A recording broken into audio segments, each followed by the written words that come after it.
4 petitions. Order number 5, papers. Order number 6, notices of motion. Order number 7, statements. We do have a statement that has been sought by Honorable Julius Motia, MCA Rafinward, from the Chairperson, Environment, Climate Change and Natural Resources. Chairperson, Environment. I saw Engineer Dixon Lamlem in the morning.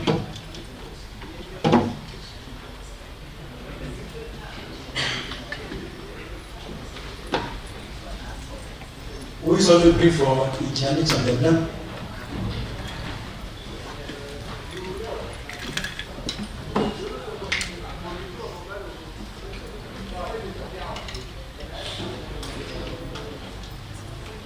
Honorable Lois.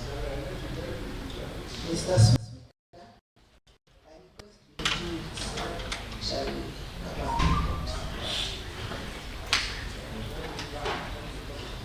Very well, Honorable Lois.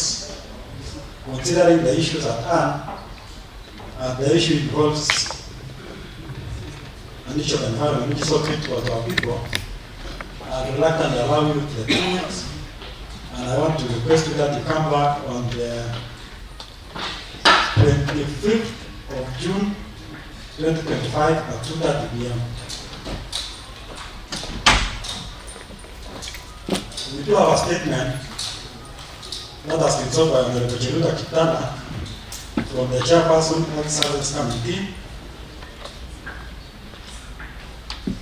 Chairperson Health.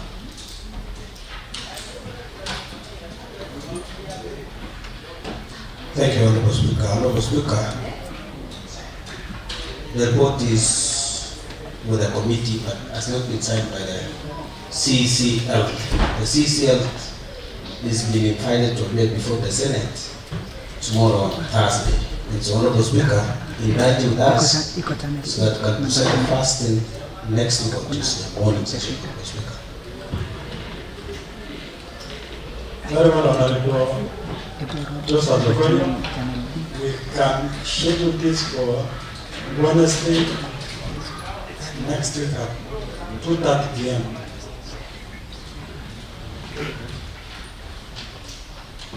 We do have a statement that has been sought by Honorable Sam Lorian Gimo from the Chairperson Health Services Committee. Chairperson Health. Thank you, Honorable Speaker. Honorable Speaker, as we really sympathize and empathize with the MCA Tirioko on the matters of these people, Honorable Speaker, we still request that we are with the same problem and we ask for permission so that we present this case and this report early next week, Honorable Speaker.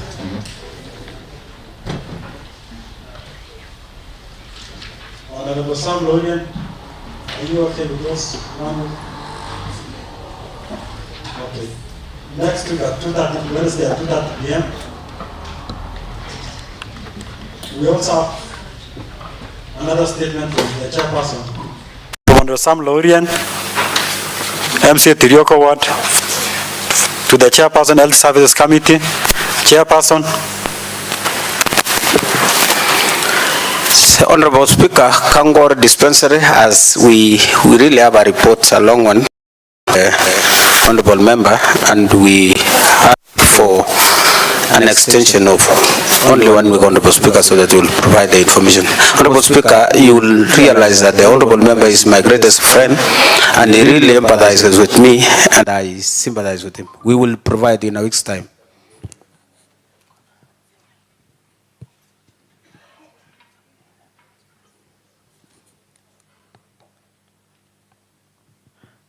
Honorable Sam Lorian, you have had it's a lengthy one, and the committee needs time to look into the report before they bring back to the House.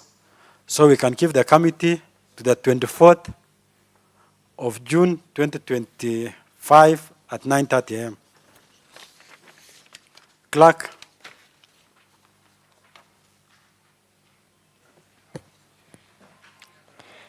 Order number 8, motion. Order number, motion, sorry.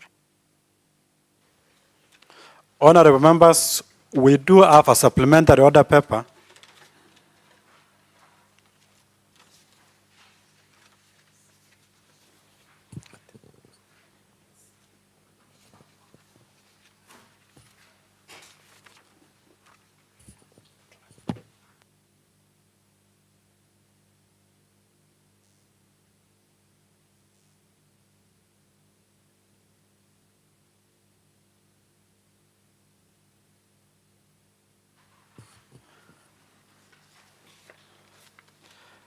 Very well. We do have a bill, Baringo County Livestock Sales Yard Bill 2025.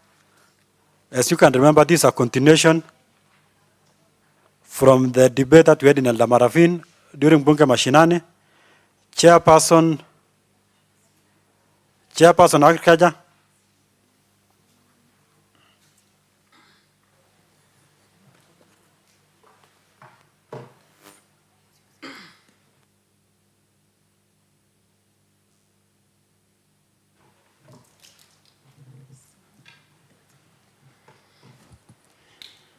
Thank you, Honorable Speaker. Honorable Speaker, today we were supposed to give a second and third reading to the Baringo County Livestock Sale Yard Bill 2025. But Honorable Speaker, if you can remember, and if members can remember, the other time when we were in Bunge Mashinani, we had a good number of proposals to the same bill. Honorable Speaker, we are still receiving the amendments, and if you can be given some 2 more weeks, we'll be through, Honorable Speaker, to come and prosecute. Thank you. Very well, honorable members, as I communicated yesterday, members have until Monday to bring in the proposals for amendments to this bill. And I direct that this bill be brought to this House on the 24th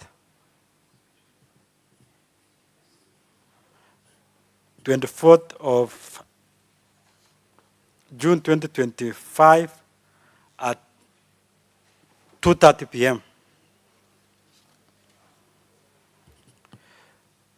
We also have a bill that's sponsored by Honorable Julius Ngotie, Baringo County Youth Empowerment Bill 2024.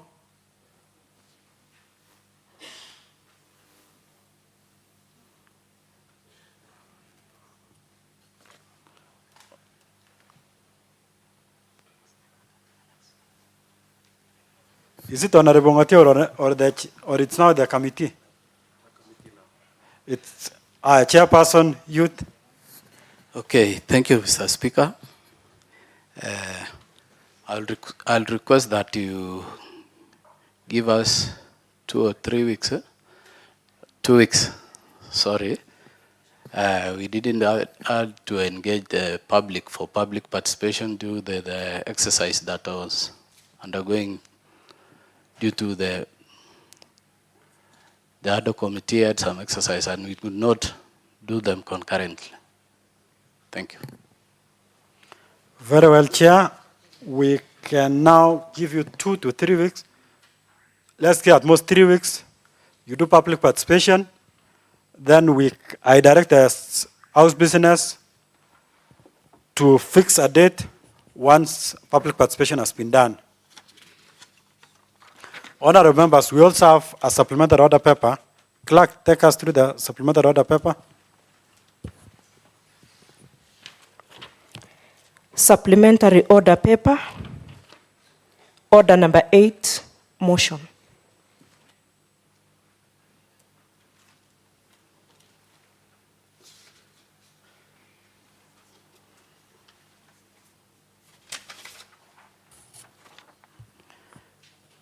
We have a motion and Chairperson, Ad-Hoc Committee on Public Service.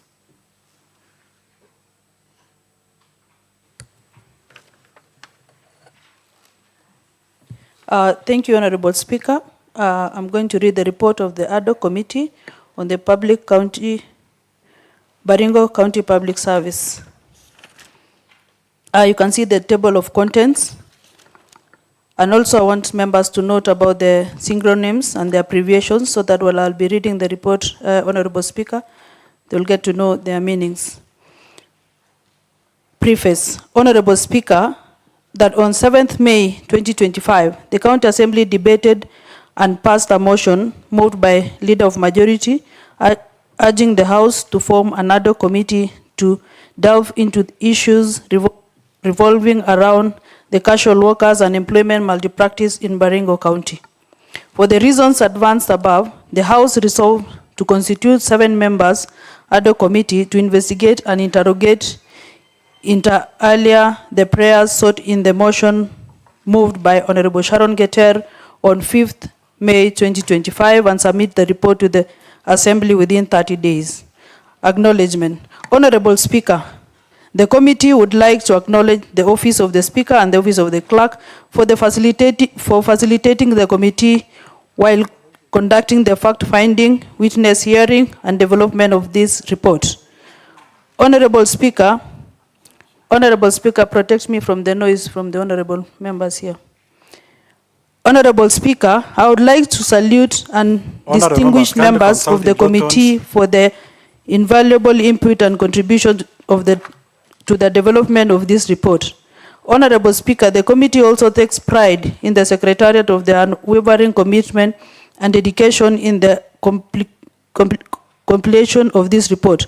Honorable Speaker, it is therefore my distinct honor on behalf of the committee to present this report for approval by this Honorable House.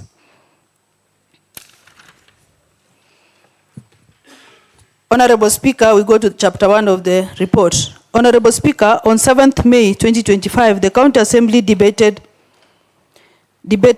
and passed the motion moved by the Leader of Majority and urged the House to form the Ad-Hoc Committee to delve in the issues revolving around the casual workers and employment of multi-practice in Baringo County. This was occasioned by a motion moved by Honorable Sharon Geter on Tuesday, 22nd April 2025, whose prayers were: A. Baringo County Service Board to halt the recruitment of the new revenue clerks and enforcement officers until the County Assembly conducts an audit of the recruitment process. B. Baringo County Service Board to provide a list of casual workers across the departments and explain why they have not been confirmed into permanent positions. C. Baringo County Service Board and the County Secretary to clarify why casual officers in the county have not been paid for over 7 months. D. Baringo County Service Board to disclose how many positions were advertised for each category. E. Baringo County Service Board to explain how many individuals from minority group, including Nubians and Swahili communities, as well as persons with disability, were shortlisted. F. Baringo County Service Board to provide and explain of how many new casual workers were hired between September 2022 and present and submit the list of their names to the House. The committee was tasked with the responsibility of conducting public hearing, witness presentation, and report the findings within 30 days to the County Assembly. Committee mandate. Honorable Speaker, the committee mandate include investigating on the recruitment process of the casual workers in all the county departments by the Baringo County Public Service Board, the County Secretary, and the Department of Devolution and Public Service. B. To investigate the terms of engagement of casual workers with the county and reasons why their salaries have not been paid to date. To investigate on duly advertised positions in each cadre, the subsequent shortlisting and recruitment process and evidence on inclusion of the marginalized group, minorities, PWDs, and among others. To investigate on the number of newly recruited casual workers after 2022 to date, to include their details, i.e. names, age, qualifications, payment details, regional balance, among other issues of concern. E. To investigate whether there are any queries on employment malpractice breach of any applicable human resource laws, policies, constitutional provisions under Article 41 on fair labor practice. Honorable Speaker, the membership of the committee comprised the following members: Honorable Jeruto Kipchala, Chairperson; Honorable Sams Laurien, Vice Chairperson; Honorable Sharon Keter, Member; Honorable Julius Ngotie, Member; Honorable John Aengwo, Member; Honorable Max Sialo, Member; Honorable Wesley Lekakimon, Member. Constitutional and statutory oversight of the County Assembly and its committee. Honorable Speaker, the County Assembly and its committee draw their constitutional mandates to oversight from the Article 185(3) of the Constitution of Kenya 2010, which states, "A County Assembly, while respecting the principles of separation of powers, may exercise oversight over the County Executive Committee and any other county executive organ." Honorable Speaker, that Article 195(1) of the Constitution of Kenya further gives a county assembly or any of its committee powers to summon any person to appear before it for the purpose of giving evidence or providing information. Section 14(1)(b) of the County Government Act 2012 provide that a county assembly may establish committee in such manner for such general or special purpose as it considers fit.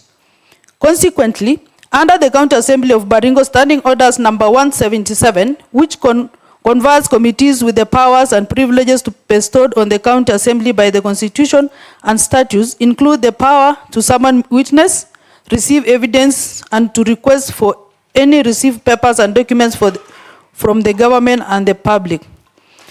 Committee meetings, work plans, and methodology. Honorable Speaker, committee held various fact-finding sittings at the 6 sub-counties from 21st to 23rd May 2025 to collect data, views of casual employees, and purported irregular employment practices as stipulated below.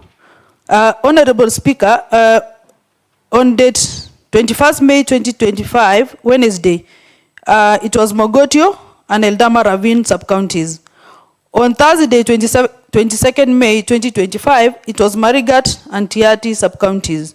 On Friday, 23rd May 2025, it was Baringo North and Baringo Central sub-counties.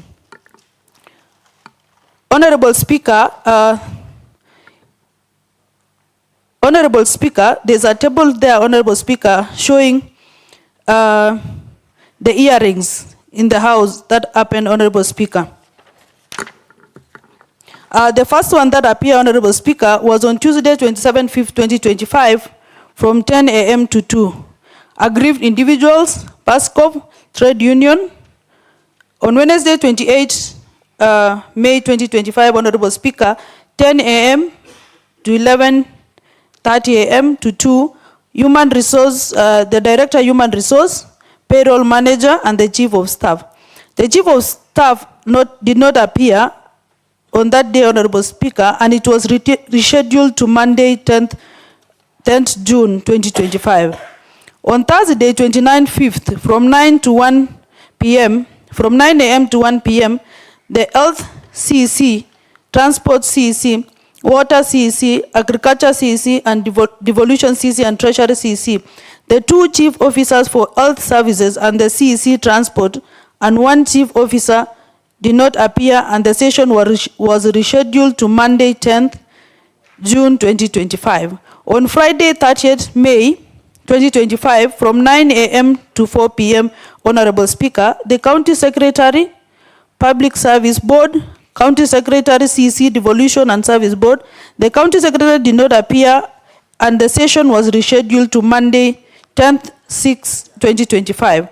Honorable Speaker, on Monday, 10th 06, 2025, 9 a.m. to 2 p.m., the CEC Transport Public Works, CEC Health Services, County Secretary and Chief of Staff appeared. Chapter 2 of the report, Honorable Speaker, is about the legal framework. Honorable Speaker, in execution of its mandate, the committee was guided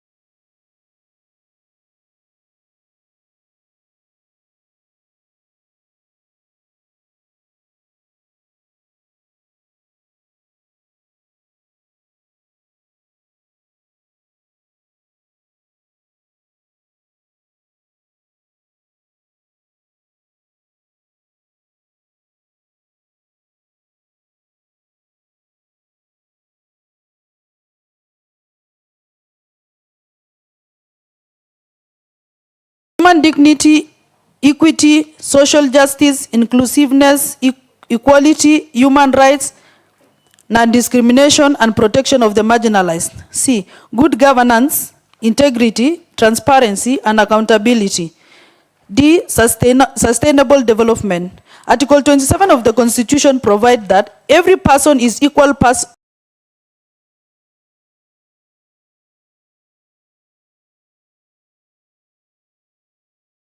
includes the full and equal enjoyment of all rights and fundamental freedoms. Number 3, women and men have the right to equal treatment, includes rights to equal opportunities in political, economic, cultural, and social spheres. Number 4 states that states shall not discriminate directly or indirectly against any person on any grounds, including race, sex, pregnancy, marital status, health status, ethnic or social origin, color, age, disability, religion, conscience, belief, culture, dress, language, or birth. Number 5, a person shall not discriminate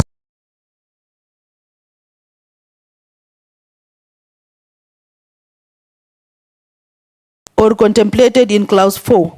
Number 6, to give full effects to the realization of the right guaranteed under this article, the state shall take legislation and other measures, including affirmative action, programs and policies designed to redress any disadvantage suffering of individual or groups because of past discrimination.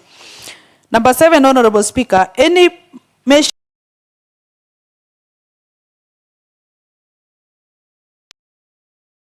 need. Honorable Speaker, Article 47 of the Constitution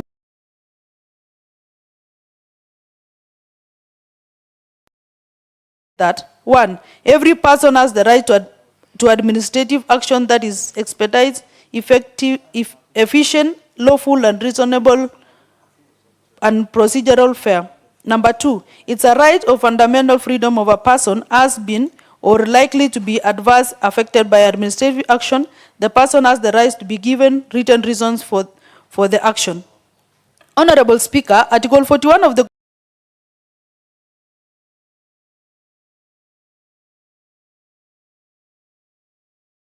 for fair remuneration.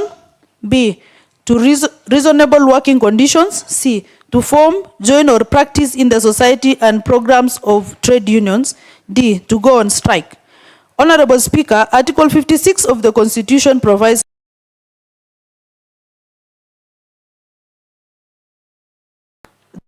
and marginalized groups, 1, participate and represented in governance and other spheres of life.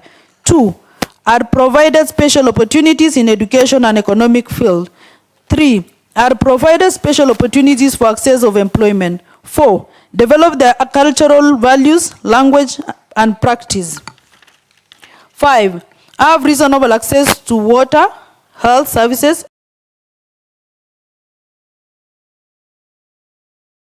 Kenya. Emphasis: when a state organ or any other public entity contracts for goods or services, it shall do so in accordance with a system that is fair, equitable, transparent, competitive, and cost-effective. Honorable Speaker, in addition to Article 232, 1 and 2 of the Constitution provide for the values, principles of the public service of all state organs in both level of government as follows: high standard professionalism, professional ethics. B, efficient, effective, and economic use of resources. C, responsive, prompt, effective, impartial, and equitable provision of services. D, involvement of people in the group of policy making. E, accountability of administrative actions. F, transparency and provision of the public timeline accurate information. G, subject to paragraph H and I, fair competition and merits are the basis of appointment and promotions. H, representation of Kenyan diverse community. I, affordable, adequate, and equal opportunities for appointment, training, and advancement at all levels of public service of men and women. 2, members of ethnic group. 3, person with disability. Honorable Speaker, it's imperative to note that Article 234(1) provide for the functions and powers of the Public Service Commission, which shall hear and determine appeals in respect to county government public service. The labor laws in Kenya are derived from several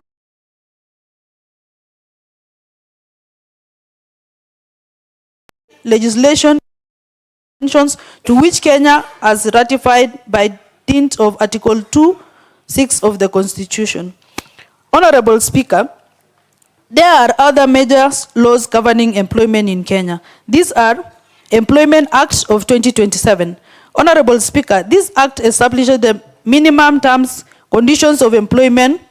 The act sets forth the relationship between the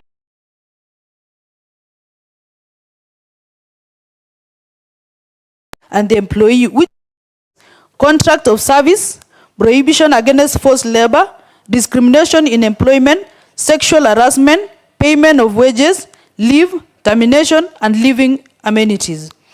Honorable Speaker, the Labor Institution Act 2007 states that, Honorable Speaker, this article establishes the National Labor Board, the Committee of Inquiry, Labor Administration and Inspection, the Wages Council and Employment Agencies, which works to enhance institutions and bodies that establish the regulations that govern Kenyan labor relations.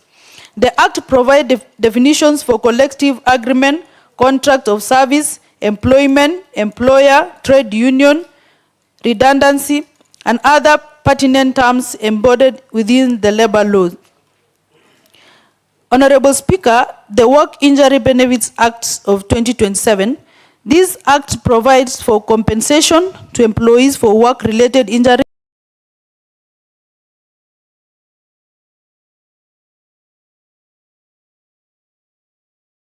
This act is primarily concerned with the freedom of association of employees, employers, the rights to collective bargaining, the act provide legal guidance for the establishment of trade unions and employers' organization and their functions.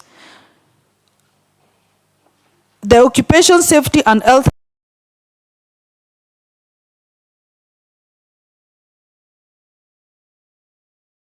all persons lawfully present at workplace and establish the National Council for Occupation Safety and Health. Honorable Speaker, the Industrial Code Act number 20 of 2011, the Act establishes a revamped Industrial Code, Employment and Labor Relation Codes that has the same status of the High Court as espoused of the Constitution in the Constitution of Kenya.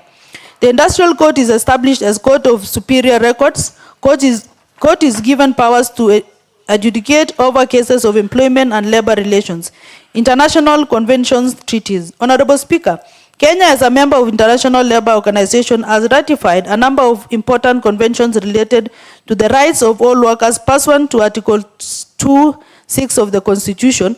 As a signatory to these conventions, the Kenyan government is legally obligated to ensure that their rights are protected and applied in Kenya. Their fundamental rights include the right to form, join a trade union, and participate in its activities. Further, it includes the rights to wages and the conditions of employment to a standard set by laws and or collective bargaining agreement, Convention number 87 and 98. Human Resource Manual 2016. This manual is intended with the best human resource practice, incorporates the provision of the Constitution of Kenya, the County Government Act 2012, the labor laws and other related legislation that governs various aspects of employee-employer relationship in public service. Chapter 3 of the report is on public participation. Honorable Speaker, one of the important innovations in this architect of the Constitution of Kenya is the requirement to involve the public in the law-making process, which regards to legislation in the County Assembly.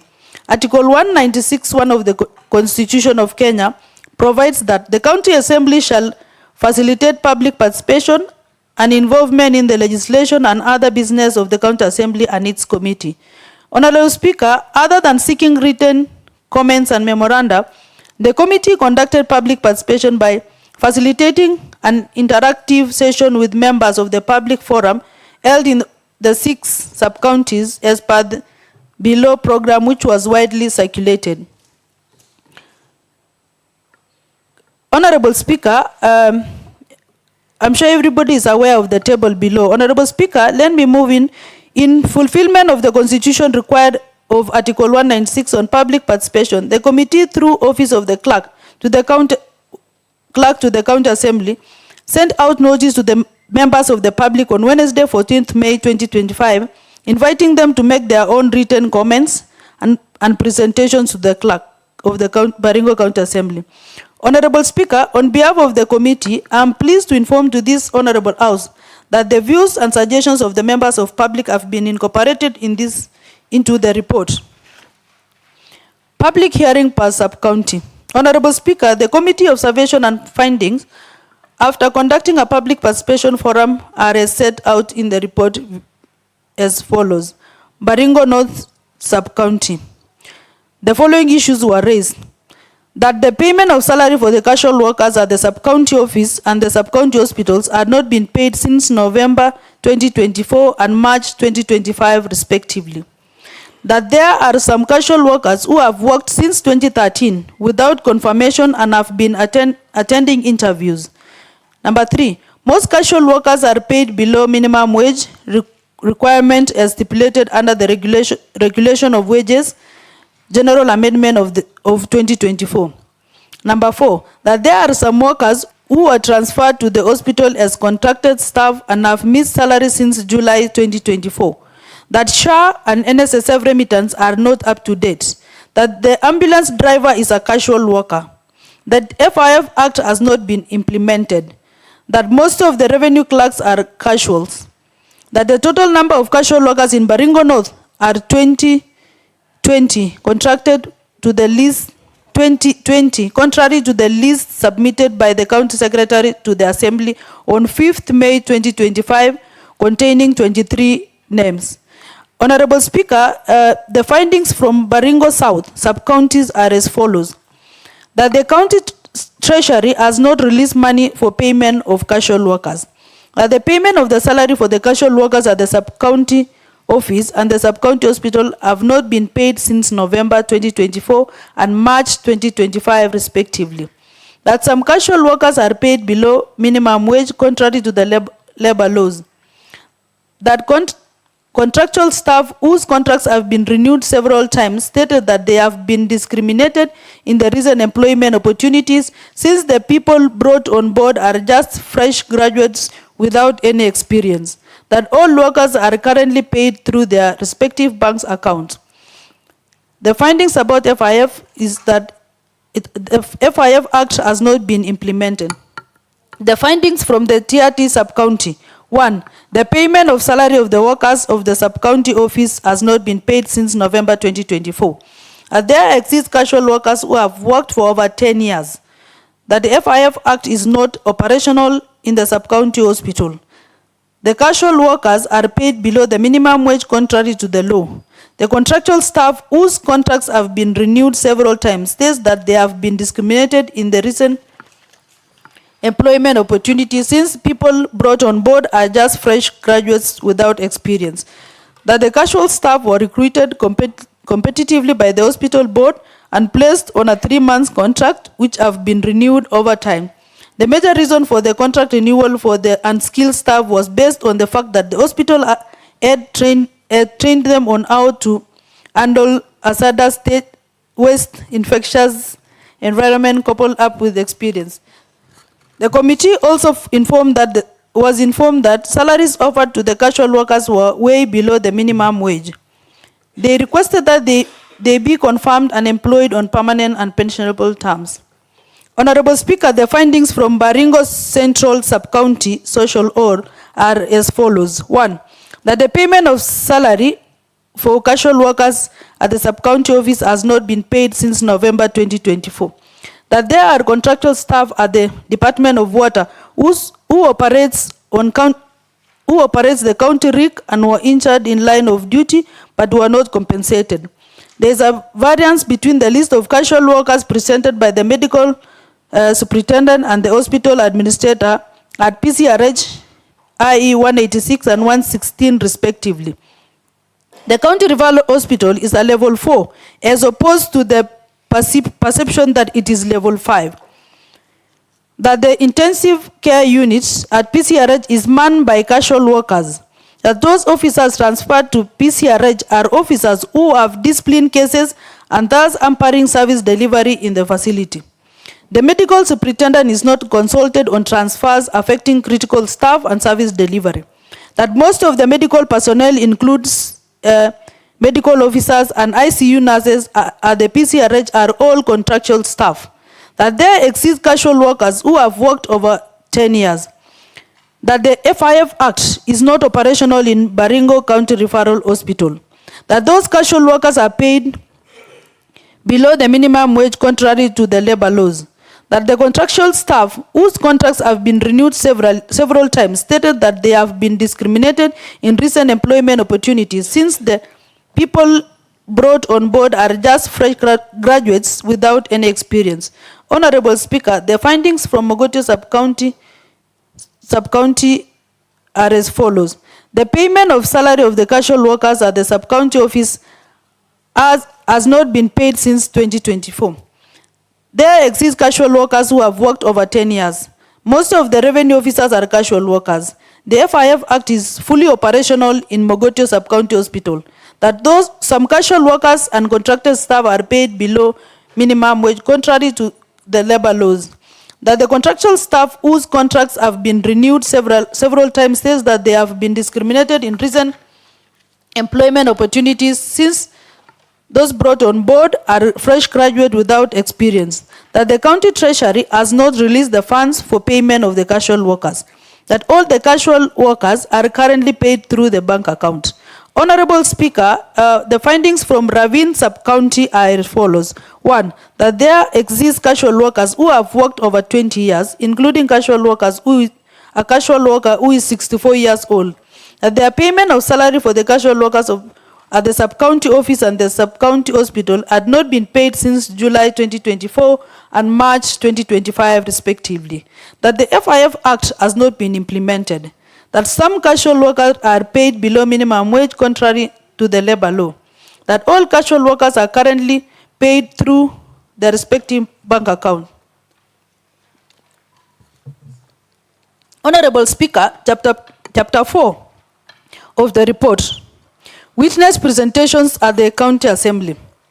Honorable Speaker, the committee, after critically analyzing the public participation views, studying its mandate, resolved to invite key persons whom are believed to bear great interest and responsibility on matters raised in the motion. The following persons were invited to appear before the committee at the Assembly chambers as stipulated below. Honorable Speaker, allow me to skip this because I had read it earlier. Honorable Speaker, the issues raised by the trade unions are as follows.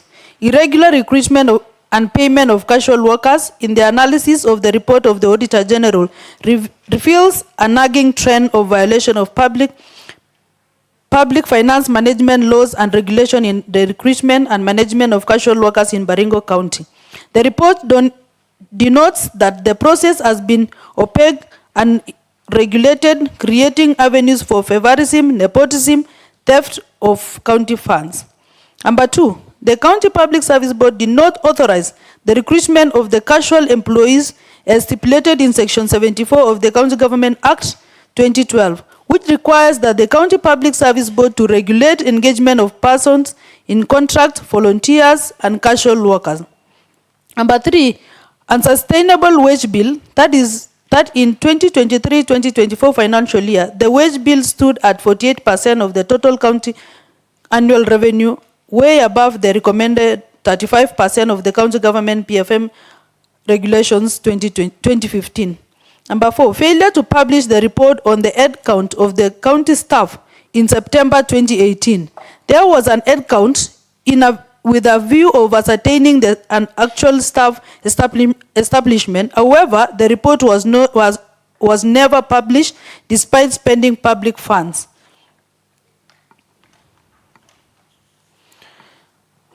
Union of Kenya Civil Servants, Baringo County. Honorable Speaker, the Union of Kenya Civil Servants presented the following issues affecting staff welfare. Unpaid transfer allowances. Several transfers has been effected, but the officers involved have not been paid their transfer allowances, burdening the officer with individual finance need. Number 2, an implemented salary increment. The national government effected the increment from 1st July 2024, but to date, Baringo County is among those who have not effected the increment. Number 3, delay in remittance of statutory and other deductions. That there has been a consistent delay in remittance of statutory deductions, including union dues deductions from officers for various bodies and institutions. Number 4, stagnation without promotion. Several officers have stagnated for some time despite years of dedication of service and professional development. Views from the Kenya National Union of Nurses and Midwives. Number 1, that promotion of health workers by the service board has not been fairly done. Some were left out in the last promotion, thus making the process discriminative. That many nurses and clinical officers have exited service through retire and natural attritions, but have not been replaced, forcing the hospital boards to employ workers on casual terms. 3, that there has been discrimination in posting of specialists to hospitals, in particular Ravine Hospital. That there has been inadequate supply of drugs, non-pharmaceuticals, and equipment. Aggrieved individuals. One was Livingston Ruto, who is 57 years old. Man has been a casual worker, security in Mogotio sub-county since August 2014. He was employed by the sub-county administrator and not issued with any appointment letter. He earns 11,000 and has not been paid for 9 months since July 2024. Despite having to cater for school fees for his blind child, the child's certificates are held in Kapenguria and Homa Bay due to the fees arrears. Livingston's father informed the committee that he tries to access medical assistance from contracting pneumonia but was turned away as his SHA deductions were not remitted. He had to be assisted by his own son, who works as a labor in a tomato irrigation farm. Honorable Speaker, the Stephen Rotich enforcement informed the committee that he is a 40-year-old man and was first engaged in 2010 as a volunteer until 2014 when he was employed as a casual enforcement officer. That he underwent a 3 weeks training in 2015 as an enforcement officer, and he has been performing his duties to the expectation of his supervisor. That he has been earning 300 per day. He further stated that he has attended several interviews, including the recent recruitment on enforcement officers, ran with young men, and emerged position 34 out of 74. He requested that he be confirmed to permanent and pensional terms.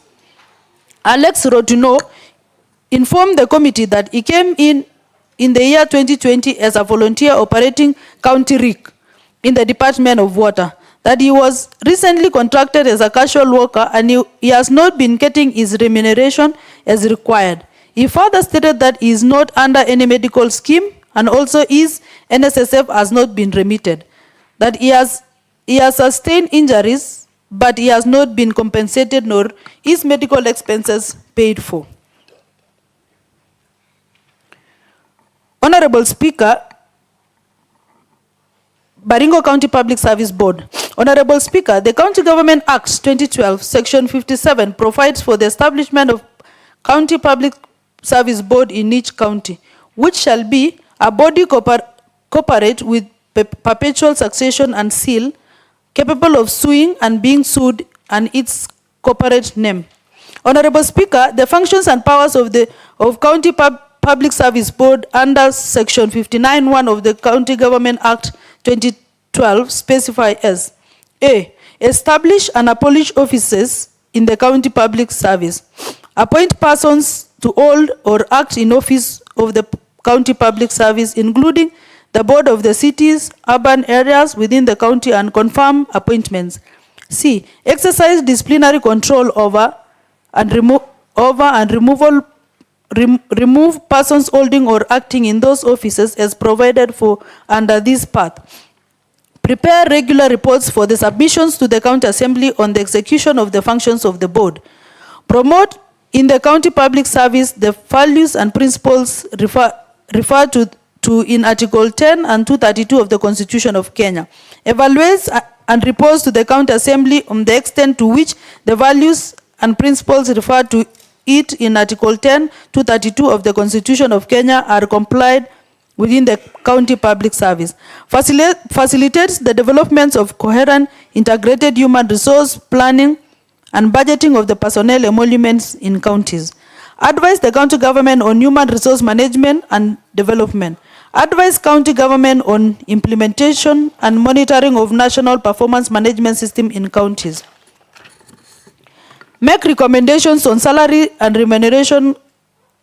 Make recommendations to the Salaries and Remuneration Commission on behalf of the county government on the remuneration, pensions, gratuities for county public service employees. Honorable Speaker, Section 59(4) of the County Government Act provides in the performance of its function under subsection 1E, the County Public Service Board shall have powers to inform and educate county public officers and public about the values and principles. Recommend on the county government effective measures to promote the value of values and principles. Assist county government in the formulation and implementation of programs intended to inculcate in public officers the duties to uphold the values and principles. Advise the county government on their obligations under international treaties, conventions on good governance in the county public service. Visit any county public office or body with a view of assessing and inspecting status of compliance with the values and principles. Investigate on its own initiative or upon complaints made by any person or group of persons on violation of values and principles. Recommends on the relevant lawful authority any necessary action in view of violation of the values and principles by any person or public body. Cooperate with other institutions working in field of good governance in public service. Perform any other duties of the public of the board considers necessary for the promotion of the values and principles. Honorable Speaker, the committee during oral presentation by the Public Service Board noted the following. That the Baringo County Public Service Board confirmed that they are not aware of casual workers in Baringo County, contrary to Section 74 of the County Government Act 2012, which requires that the County Public Service Board to regulate engagement of persons in contract, volunteers, and casual workers. 2, that a list of 243 casual workers were forwarded to Baringo County Public Service Board by County Secretary, which they claim it was not verifiable and they distanced themselves from it. Number 3, it was noted that the County Public Service Board has been in receipt of the several request letters from the medical superintendent requiring the board to approve the list of casual and contracted workers. Number 4, that the recent recruitment of staff in the Department of Agriculture, Livestock and Fisheries had an excess of 26 staff with the advertisement providing 123 vacancies, yet they employed 149 staff without legal jurisdiction. Number 5, the Secretary of the Baringo County Public Service Board stated that he signed 123 employment letters and the extra 26 was signed by the County Secretary. The committee took note that all the employment letters were signed on the same date. Number 6, that upon interrogation by the committee as to why the County Secretary signed the extra 26 appointment letters, the Secretary to Baringo Public Service Board informed the committee that he was indisposed and he had delegated these powers to the County Secretary. The committee read mischief to the response owing to the fact that all the letters were signed on the same date.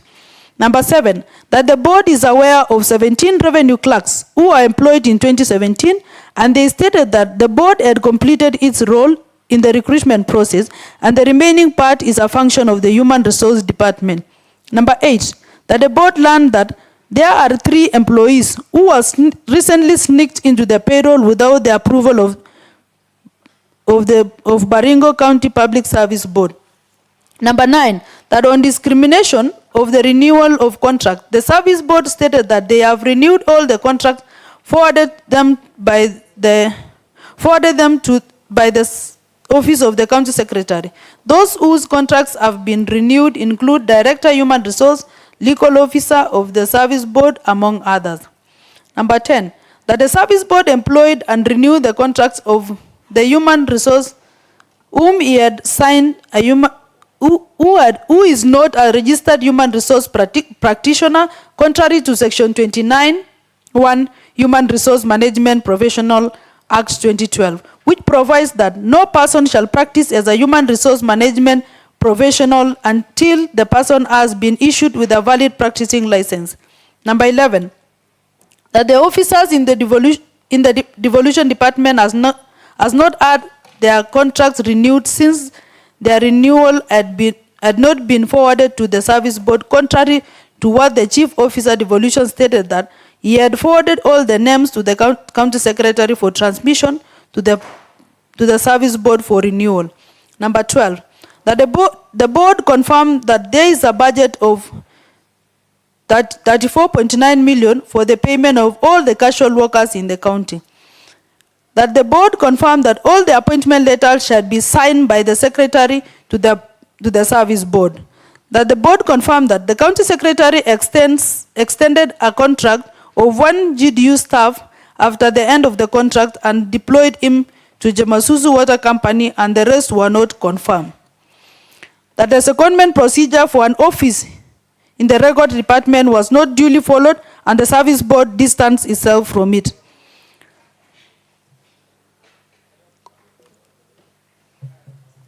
Honorable Speaker, the committee established that 40 positions were advertised by the board with regards to enforcement officers.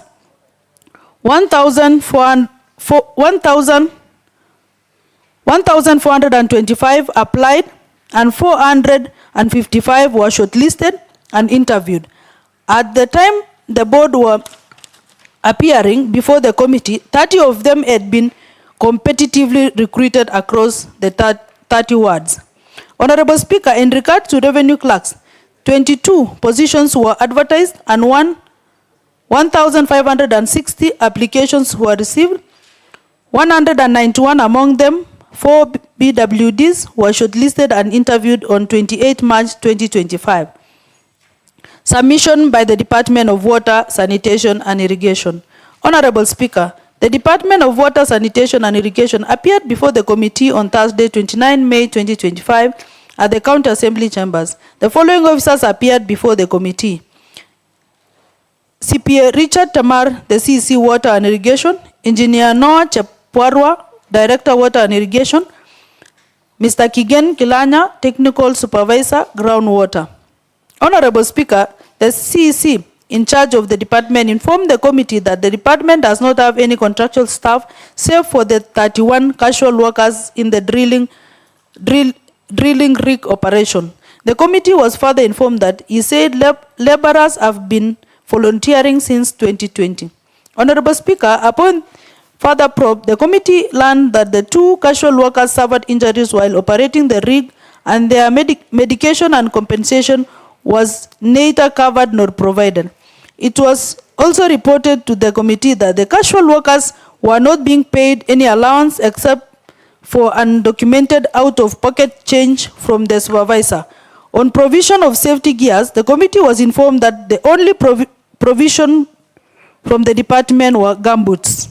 Honorable Speaker, on further interrogation on action taken to regularize the engagement of rig operation, the CCM reported that he had written to the county secretary on the need to regularize the engagement of the 31 volunteers in the department. Honorable Speaker, the committee queried the department on the ownership of the document of the county rig and was informed that the said rig does not have a logbook and that the supplier has not released it to the county. Honorable Speaker, when the CCM was asked on the Auditor General queries concerning the compensation of 4.8 million of 2 employees as injury benefits injury benefits without being supported by any court award, the CCM was obviously of queries raised, oblivious of the queries raised on such. Submissions by the Department of Finance, Economic and Planning. Honorable Speaker, the Department of Finance, Economic Planning appeared before the committee on Thursday, 29 May 2025 at the County Assembly chambers. The committee engaged the following officers: Mr. Wilson Cheserek, the CCM Finance and Economic Planning; Mr. Michael Ngetich, the Chief Officer, Economic Planning; the CPA David Rimoy, Chief Accountant. Honorable Speaker, the CCM in charge of department briefed the committee that being a service department, it is mandated to facilitate payment of employees' emolument and other county operations. Honorable Speaker, on the issues of the casual and contractual employees' payment, the committee was notified that there is a budget of 34.9 million, which is expected to be used for casual and contractual staff. Honorable Speaker, upon further probing, the committee was told that several requisitions had been made for payment of the said officers, but the controller of budget has continuously declined, citing the need for a concurrent from the County Public Service Board. Honorable Speaker, the said payment requisition is said to have been made on the month of October and November 2024, but had not been rejected. Upon inquiries, if the directive from the controller of budget was relayed to the County Public Service Board, the committee noted that the board had been severally informed, but no action had been taken so far. Honorable Speaker, the committee observed that the delay in payment of the said employees' emolument had led to non-remittance of statutory deduction such as NSSF, SHA, thus delaying the employees benefiting from such access to medical care. Honorable Speaker, regarding to implementation of Facility Improvement Fund Act 2024, the committee was informed that the act is functional, however, the affected facility had reached their budget ceiling, and thus the facility would only access further funds through a supplementary budget. Submissions by the Department of Devolution and Public Service. Honorable Speaker, the committee interrogated the following officers: Dr. Solomon Sirma, CCM Health Services, standing in for CEC Devolution; Mr. Charles Kipkule, the Chief Officer Devolution; Mr. Francis Ayabei, Director Payroll. Honorable Speaker, the CCM in charge of the department informed the committee that the department is aware of 243 casuals and contracted staff whom had a budget of 34.9 million, which is expected to be used to pay casual and contractual staff. Honorable Speaker, the committee has notified that the said casual and the said contractual and the casual staff are spread across the county as stipulated below. Department, Devolution, Public Works, ICT, and E-Government, they have 7 staff. Water, Irrigation, Environment, Natural Resources and Mining, 31. Public Works, Transport and Infrastructure, 11 staff. Finance, Economic Planning, 25 staff. Kabarnet Municipality, 19 staff. Eldama Ravine Town, 36. Baringo Central Sub-County, 15. Baringo North Sub-County, 23. Baringo South Sub-County, 22. Eldama Ravine Sub-County, 16. Tiati East Sub-County, 6. Tiati West Sub-County, 11. And Mogotio Sub-County, 21, to a total of 243. Honorable Speaker, on issues of provision of allowance to the revenue and enforcement officers, the committee was informed that they are always provided for through issues of impress and thus are always reimbursed when on official duty. Honorable Speaker, on matters of 17 revenue clerks issued with appointment letters in 2017 and were not deployed to their working stations and have been withheld from posting since then, the committee was informed that the department was aware, however, no action had been taken since then. Honorable Speaker, on issues of vocational training instructors, contracts and action allowance, acting allowances, the committee was informed that the Department of Education and Vocational Training was better placed to provide factual information. Honorable Speaker, on the issues of non-implementation of full pay of ECD teachers, the committee was updated that the said ECD teachers were remunerated according to SRC guidelines on remunerations of ECD teachers. They were provided with basic pay, commuter allowance, house allowance, and house allowance. Honorable Speaker, this was contrary to the resolution of County Assembly that recommended that each qualified ECD teacher to be placed in job group G with a basic pay of 24,000. Honorable Speaker, on issues of newly seconded human resource officer, the committee was appraised that the requisite procedure for secondment was not concluded before posting the officer to the Human Resource Registry, and that the matter of secondment was solely handled by the County Secretary. Honorable Speaker, on the issues of the seven previous contracted GDU staff, it came to the attention of the committee that 3 of them had their contracts renewed and or varied, while others 4 of them had their contracts lately terminated by the Chief of Staff. However, the Chief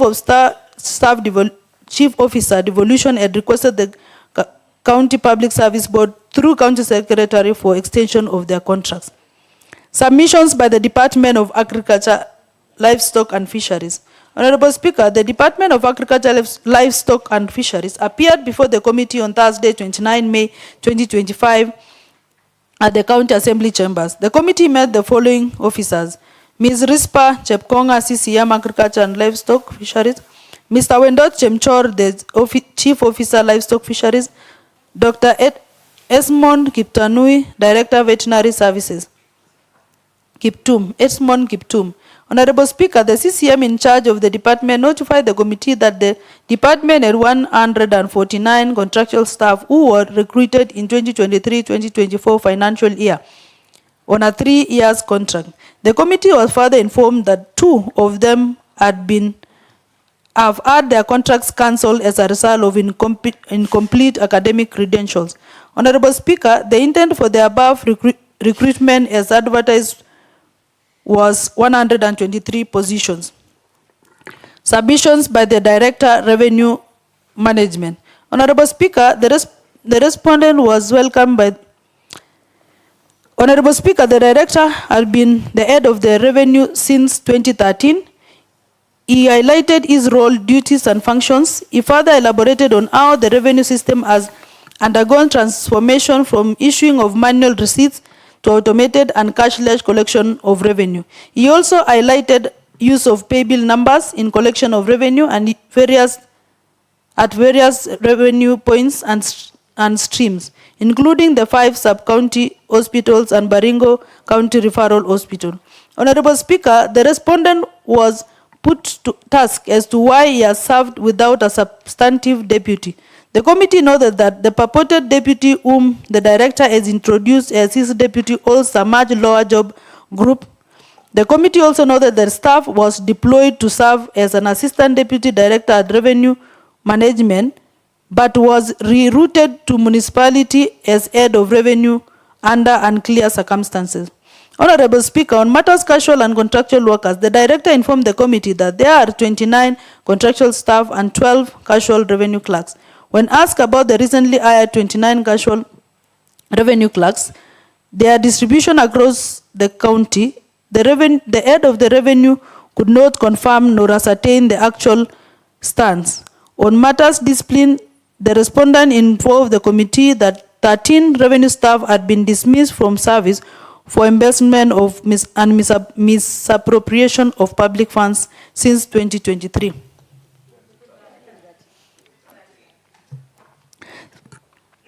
Since 2013. Mr. Speaker, on submission of documents for verification, the director was asked to submit the following documents, but have not been submitted so far. 1. Organization chart, popularly known as organogram. List of all revenue clerks and enforcement officers, both permanent and temporary workers. 3. Is advisory on Baringo County Revenue Administration Act on implementation of the Act. Written requests for enhancement of staff to Baringo County Public Service Board. Submissions by the County Payroll Manager. Honorable Speaker, the respondent was Honorable Speaker, the officer elaborated on the process of onboarding staff to payroll, including documents required to facilitate the process. The process of appointment, appointment letter, vote book, KRA pin, birth certificate, ID, accounts detail. The payroll manager confirmed to the committee that there are no casual workers paid through the payroll and disassociated himself from the 243 casual workers and the whole dilemma surrounding the engagement of casual workers and other temporary staff. Mr. Speaker, the committee took the respondent to task on how the matters PWDs have been handled. The committee had reliably been informed that the county payroll manager had frustrated the PWD for getting their disability guidance allowance despite being allowed by the SRC. The committee to ascertain the reasons behind onboarding of more newly employed staff to the payroll system than the advertised positions, the payroll manager would not explain. The most worrying was that the head of payroll would not confirm the number of staff in the staff payroll and the staff register. Submissions from the County Director, Human Resource Management. Honorable Speaker, the Director's oral responses, the committee learned with concern that the respondent is not a member of a professional body, even the Institute of Human Resource Management, contrary to the requirement as per the Human Resource Management Professionals Act 2012.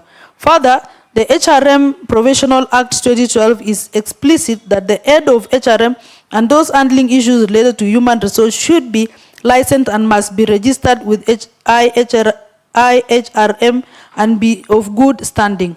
The current County Director of Human Resource has no practicing license. Mr. Speaker, the committee wanted to know from the Director if there are policies in place that addresses internship, volunteering, or any attachment. The respondent acknowledged that the absence of the same. Further, the Director fumbled on renewal of contracts on some contractual staff and non-renewal of others. The respondent took the committee in circles without offering any tangible responses on the casual dilemma or clear indication that the said Director nor clear grasp of his roles.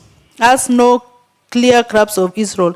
Mr. Speaker, the committee further sought clarification from the said Director on how the county government has been handling secondment of the senior officers to the county public service. For example, a director of a medical service and the county director in charge of vocational training centers. And most recently, one Faith Kimwok, who is alleged being seconded from the Kenya Prison Service. Mr. Speaker, while the committee is reliably informed that their sourcing was not procedural, the respondent responded to the committee that it was procedural. Responses from the County Executive Committee Member of Transport, Roads and Infrastructure, Engineer Legonaya Kibwalel.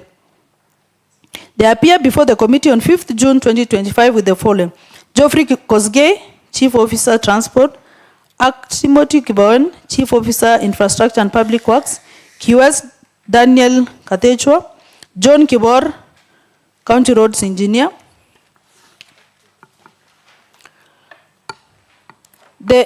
The CCM stated that it does not play any role in recruitment process but only gives advisories. The CCM noted that the acting county engineer is still on contractual terms and is not registered with the Engineers Board of Kenya, contrary to the requirement of one have to have a practicing license, bachelor's degree in civil engineering or related field, and be registered by the Engineers Board of Kenya. The CCM noted of a volunteer lady by the name Celestine Chebor in the Public Works Department since 2020 and has been coming to the office once in a while to get more experience. He confirmed that the contractual staff are procedurally sourced by the County Public Service Board. The CCM further noted that there is no casual employee but only contractual employees. CCM Health Services, Dr. Solomon Sirma. He appeared before the committee with the following: Mr. Evans Rotich Kangogo, CEO Public Health; Ms. Nancy Chesira, CEO Medical; Dr. Kangoro Joseph, Director Medical Services; Dr. Karishon Abakalwa, Medical Superintendent; Mr. Rotich, Hospital Administrator. Submissions by the CCM Health, Dr. Solomon Sirma. That he is a doctor by profession, majoring in obstetric gynecology, that he holds a master's from University of Nairobi. He has been a consultant at MTRH. He has been a director for 5 years at Nakuru County. He He has been a chief officer for 4 years and currently the CCM for health services. He confirmed that there are 730 casuals in the department. As such, for the average, get an average amount payable to the casuals at 7,300,000. The CCM mentioned that the FIF Act is not working in other sub-county hospitals except Mogotio Sub-County Hospital, and that it is the responsibility of the county treasury to transfer funds from the county revenue account to the hospital account for utilization. He noted that the FIF Act will be fully operationalized fully by 1st July 2025. There are 74 doctors against population of 700,000 people. He said there are 18 medical officers who are currently on study leave. 2 doctors were recalled, but they have not responded and their salaries have been stopped. He said that some officers were released before completing their bonding times because they transferred services to other government institutions on secondment. It was noted that the current director of medical services was from Nandi County government, which came with budgetary implications. The CCM further clarified that the Baringo County Referral Hospital is a level 4 hospital and not level 5 as has been depicted by many, and the medical superintendent has the least requirements for the conferment of level 5 hospital. He further noted that an anesthetist went to school in the US and his brother stood for him and procedurally, but the director of medical service informed the committee that the said officer have since been surcharged. The committee raised an issue regarding to an officer who was employed at Job Group N, where complaints were raised on how the officer was recruited because the officer was a mere casual without an experience. The CCM noted that there are 488 nurses against 282 health facilities, and this raises the question of acute shortage of medical personnel in this facility.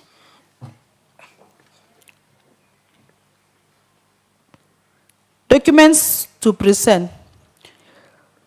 Let me get the points from the Chief of Staff, Mr. Julius Kibet. Honorable Speaker, the Chief of Staff appeared before the committee on 5th June 2025 and presented the following. That is in charge of itinerary of the governor, residence, logistics, and management fleet under the office of the governor. He stated that the contracts of the 4 officers serving in communication department ended on 30th October 2024, and that of 6 months down the line they still report to work. He also stated that he requested for the extension of the contract for 7 months to compensate them for the service they had offered to the county government in the period their contracts had expired. The chief of staff distanced himself from the request for termination of contract for the four whose contracts had ended in 30th October 2024. Response from the County Secretary, Dr. Jacob Jepkon. Honorable Speaker, the County Secretary appeared before the committee on Monday, 15 June 2025 at the County Assembly Chambers. He was accompanied by the following officers: Mr. Ayabei Francis, Payroll Manager; Mr. Andrew Rotich, Director, Human Resource. Honorable Speaker, the County Secretary informed the committee that the county has about 3,000 staff on permanent and pensionable, 800 temporary, and 243 casuals. The County Secretary stated that there is no policy guiding the engagement of casual and volunteers in the county. The County Secretary stated his responsibilities as follows: coordinating and overseeing the operations of all county departments, ensuring smooth functions and implementation of County Executive Committee resolution, Secretary to the Cabinet, Head of Public Service, central positioning and interdepartmental transfer, administration and coordination of public service, dissemination of cabinet decisions to the Public Service Board. Honorable Speaker, the County Secretary further stated that after cleaning of the list of the casual, the number dropped from 243 casual workers to 220 casual workers. On the compensation of staff who got injured in the line of duty, the County Secretary informed the committee that those who benefits from the WIBA are permanent and pensionable staff, and by the time the casual workers operating the county were injured, they were volunteers. Honorable Speaker, on the employment of 149 staff staff of agriculture, livestock and fisheries.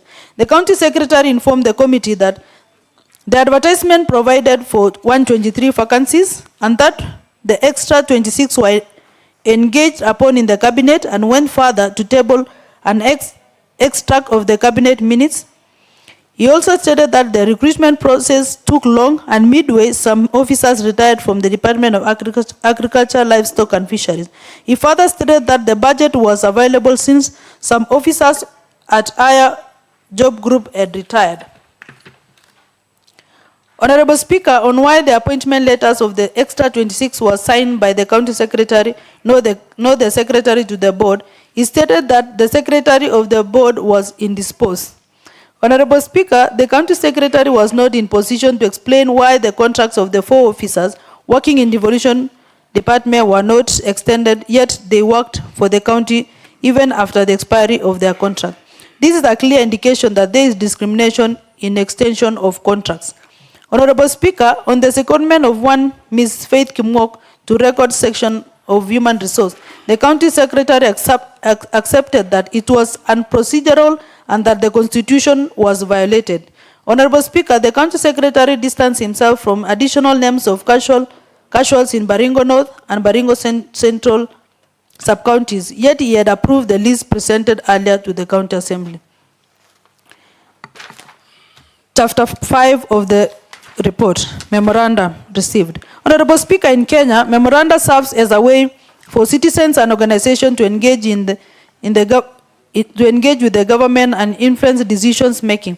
Memoranda are extensive written submissions often made to committees or in response to invitation to provide input on legislation, policies or questions in which the committee of the county assembly is investigating. Honorable Speaker, Article 118(1)(a) of the Constitution provides that the Parliament shall conduct its business in an open manner, and its sittings and those of its committee shall be open to the public. Honorable Speaker, Article 33(1)(a) of the Constitution further buttresses the freedom of any person to seek, receive, or impart information or ideas, and thus the county assembly can receive and ventilate on petitions or written memoranda on subject matter of investigation. Honorable Speaker, it is in the backdrop of the foregoing that this committee is in receipt of various written memorandums and correspondence that invites the committee to look into pertinent issues raised by the aggrieved members of the public and as amalgamated as the same year under.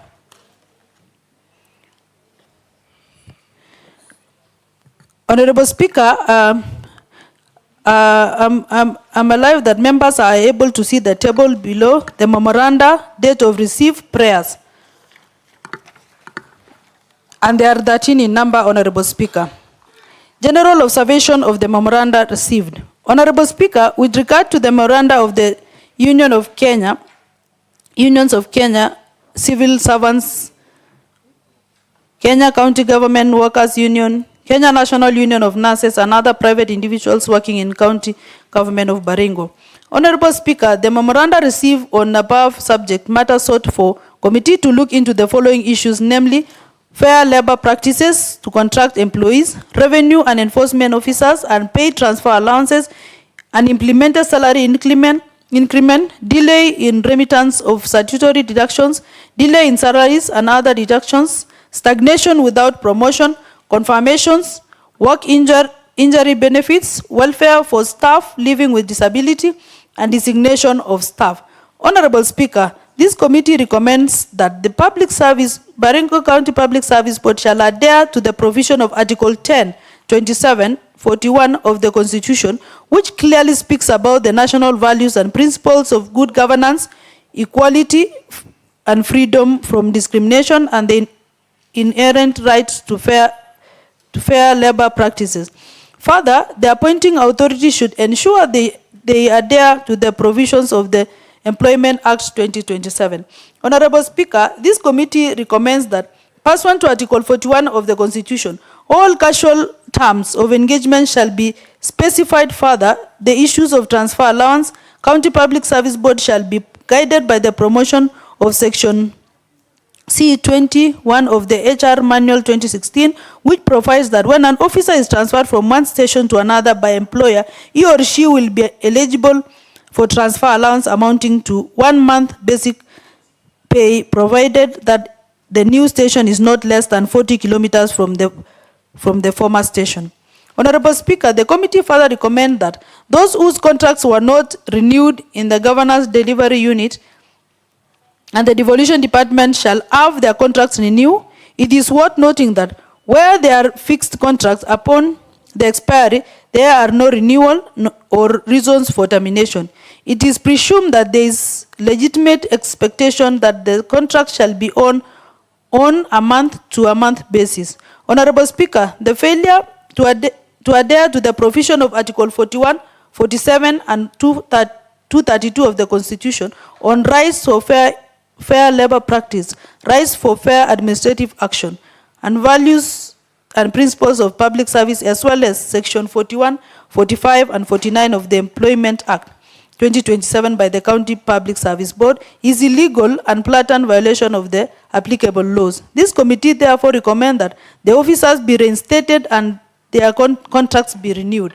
Honorable Speaker, the Cabernet Muslim Association submitted a memorandum asking for inclusion of Muslim minority in county government recruitment. This committee recommended that the County Public Service Board shall all the time take into consideration the provision of Article 56 of the Constitution, which mandates the state to implement affirmative action to ensure minority and marginalized groups participate in governance, have access to education, employment, and other opportunities.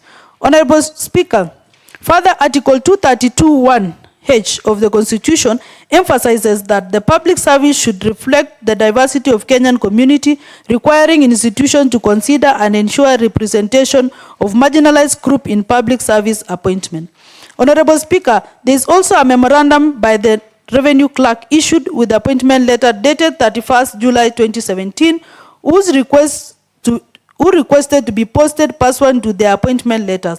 This committee takes judicial notice of the fact that the applicants were interviewed and were successfully and subsequently issued with an appointment letter. Honorable Speaker, Section 59(1)(b) of the County Government Act 2012 provides that the County Public Service Board has the power to appoint persons to hold or act in office of the county public service, including in the board of cities, urban areas within the county, and to confirm appointment. Honorable Speaker, the failure by the human resource to deploy the said revenue clerks as per their letters is a clear dereliction of duty, and as such, the committee strongly recommends that legal and administrative action shall be taken against founded culpable. Honorable Speaker, this committee further recommends that all the said 17 revenue clerks should be deployed immediately to serve as per their appointment letters. The committee is guided by the judgment in the matter of Odira versus Egerton University and two others, petition of E07 and of 2024 and 2025, KEELRC 593, KLR, dated 28 February 2025. The court declared that the university decision to recall and repudiate the petitioner's appointment letters was without legal jurisdiction and an infringement of the petitioner's employment rights. The court ordered reinstatement and awarded general damages for the violation of the petitioner's constitutional and employment rights. Honorable Speaker, to this end, the failure by the HR resource to deploy the revenue clerks amounted to an infringement of the employment rights under Section 5, 41, 43, and 45 of the Employment Act of 2007, the rights to fair labor practice under Article 47, and the rights for the fair administrative action under Article 47 of the Constitution. Therefore, the stated revenue clerk stands to suffer irreversible harms should they not be deployed as provided for their appointment letters. Honorable Speaker, a memoranda by the Livestock Health Assistant and Assistant Livestock Production Officer sought the committee intervention to be employed in the county government. It is in the committee's recommendation that the County Public Service Board do intervene and ensure the employees who had served before the advent of devolution, i.e. those in economic stimulus program, are considered on a priorities basis when an opportunity arises in the county government.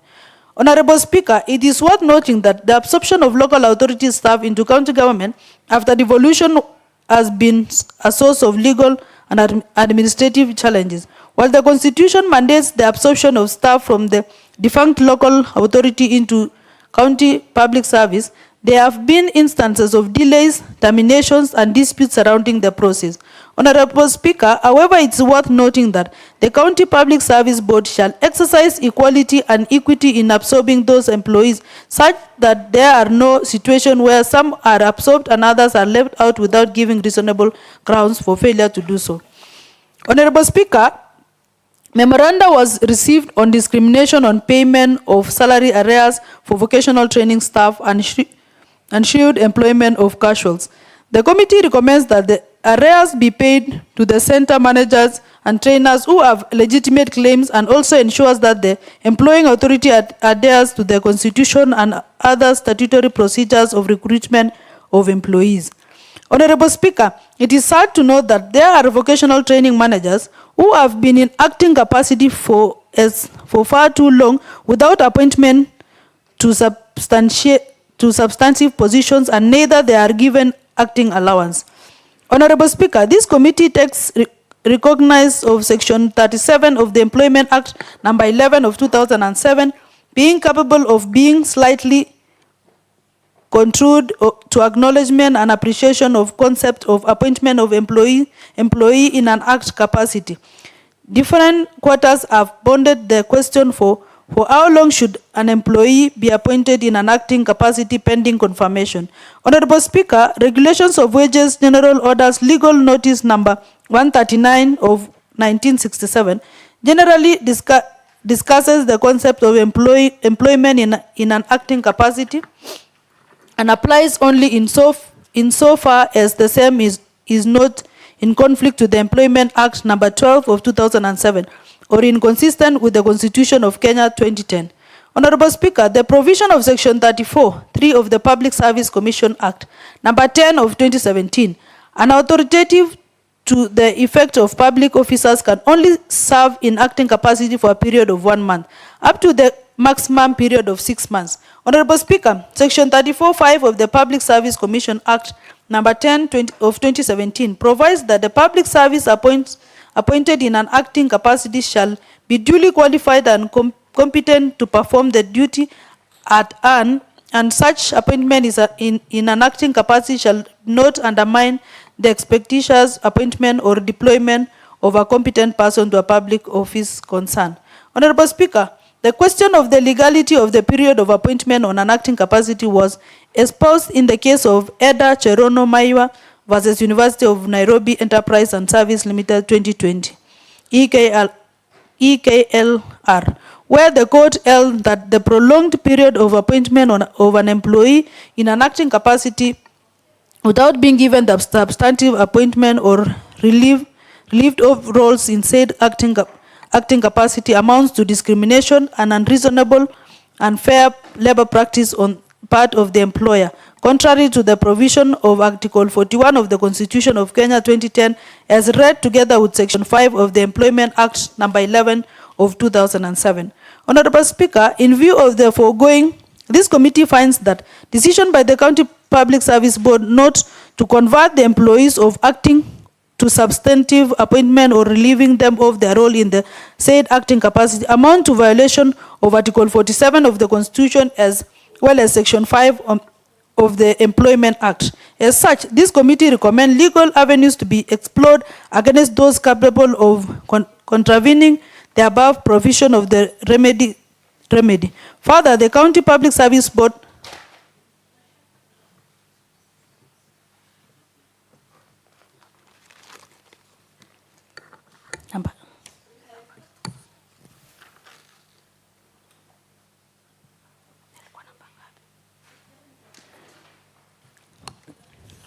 Chair, you are in page 50.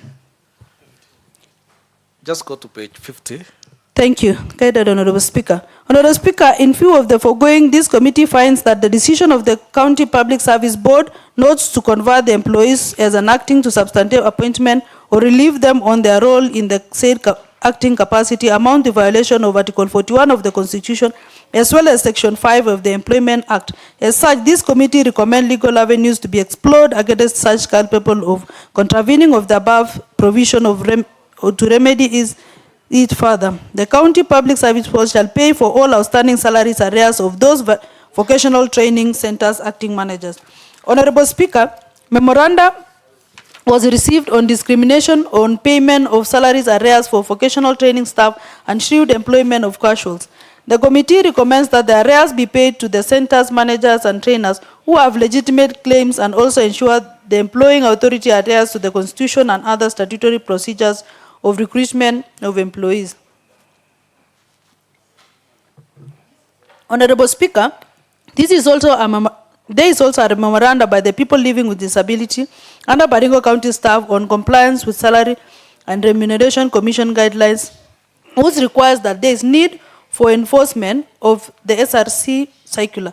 The committee recommends the enforcement of SRC circular number SRC ADM 11-190 dated 7 March 2024. This will be in line with the need to adhere to the provision of Article 54(1)(a) of the Constitution, which provides that the person having any disability is entitled to treated with dignity and respect. Honorable Speaker, the committee takes cognizance of the fact that the Salaries and Remuneration Commission is the only commission body mandated to, under Article 234(a)(b) to set and regularly review remuneration and benefits of all state officers and advise the national and county government on the remuneration and benefits of all other public officers. This therefore means that the board has no choice but to implement the content of the circular as guided by SRC. Honorable Speaker, regarding to the memorandum by the ICU staff on contract grievances to the Ad-Hoc Committee requesting that their contract be renewed, they be confirmed, and the committee recommends that the said employee contracts be renewed and ultimately be confirmed, having served for many years on contract basis. This will go a long way in ensuring that the said staff are motivated since they play a pivotal role in health facility in the county. Honorable Speaker, the memorandum was also presented by the staff on contract requesting for the confirmation into permanent and pensionable terms, having served on contract basis for 1 year renewable for a period of 8 years. Honorable Speaker, this committee recommends that the County Public Service Board to look into the aforementioned prayers because whereas there could be a fixed term contract or a month-to-month basis contract between an employee and employer, there is a legitimate expectation from the employee that they would be absorbed into permanent and pensionable terms.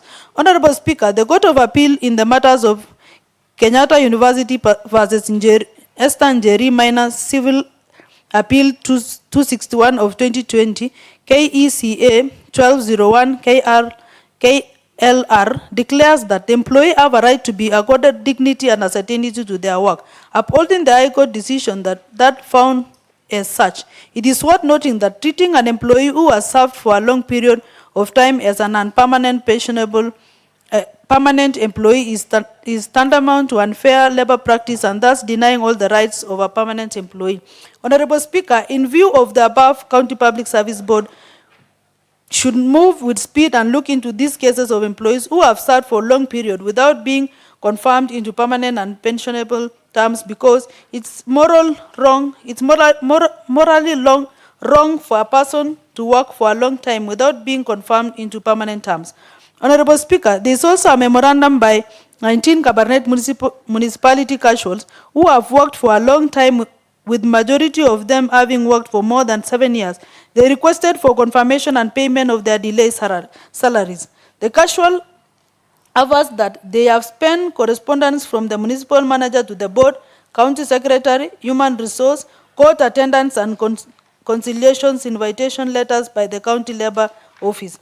Honorable Speaker, the matter between the 19 Cabernet municipality casual employees and the county government of Baringo is currently before the Nakuru court, where the parties have been given time to explore out-of-court settlement, which is yet to be agreed and the decision of the parties is expected to be deposited to the court on or before 20th June 2025 for further directions.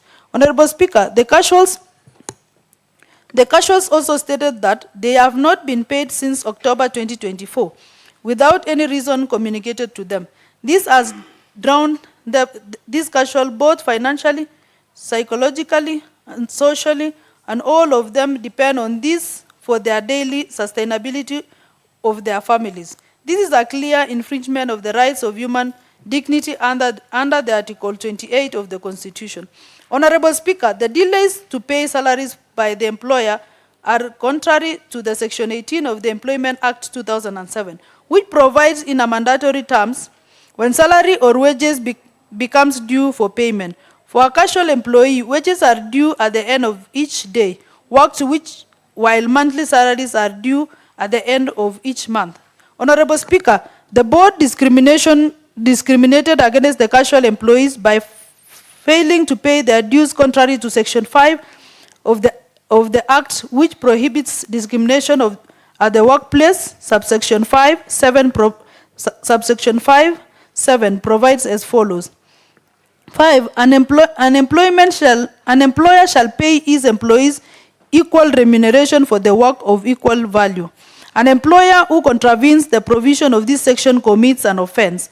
In any proceedings where a contravention of this section is alleged, the employer shall bear the burden of proving that the discrimination did not take place as alleged, and that the discriminatory act or omissions is not based on any of these grounds specified in this section. Honorable Speaker, in Kenya County Government Workers Union versus County Government of Nyeri and another 2015 EKLR, Justice Brairam Onganya upheld this section decision in Peter Wambuku Kariuki and 15 others versus Kenya Agricultural Research Institute 2013 EKLR, where he decides that a casual employee is defined under Section 2 of the Employment Act 2007 to mean a person the terms of whose engagement provide for payment at the end of each day who is not engaged for the long period than 24 hours of a time. Honorable Speaker, in this case, this committee finds that those who were casual workers because they were engaged for longer period than 24 hours at a time, they served for many days without a break in their service. Each of the casual serves for more than 3 continuous months, and the employer was required to reduce their contract of service in writing or provide for in Section 9(1) of the Act. Honorable Speaker, failure by the County Public Service Board to convert the employees into contracts and their failure to pay their salaries in is a complete violation of Constitution under Article 27, 28, 41, and 43 of the Constitution, because the casuals have been denied privileges which would have accrued with conversion of their employment. It's evidently clear that the casual have worked continuously for the employer for many years, and therefore their contracts of service as casual employees automatically convert to contracts of service for permanent of monthly salary by dint of Section 37(1) of the Employment Act, and the section of 35(1)(c) of the Act applies.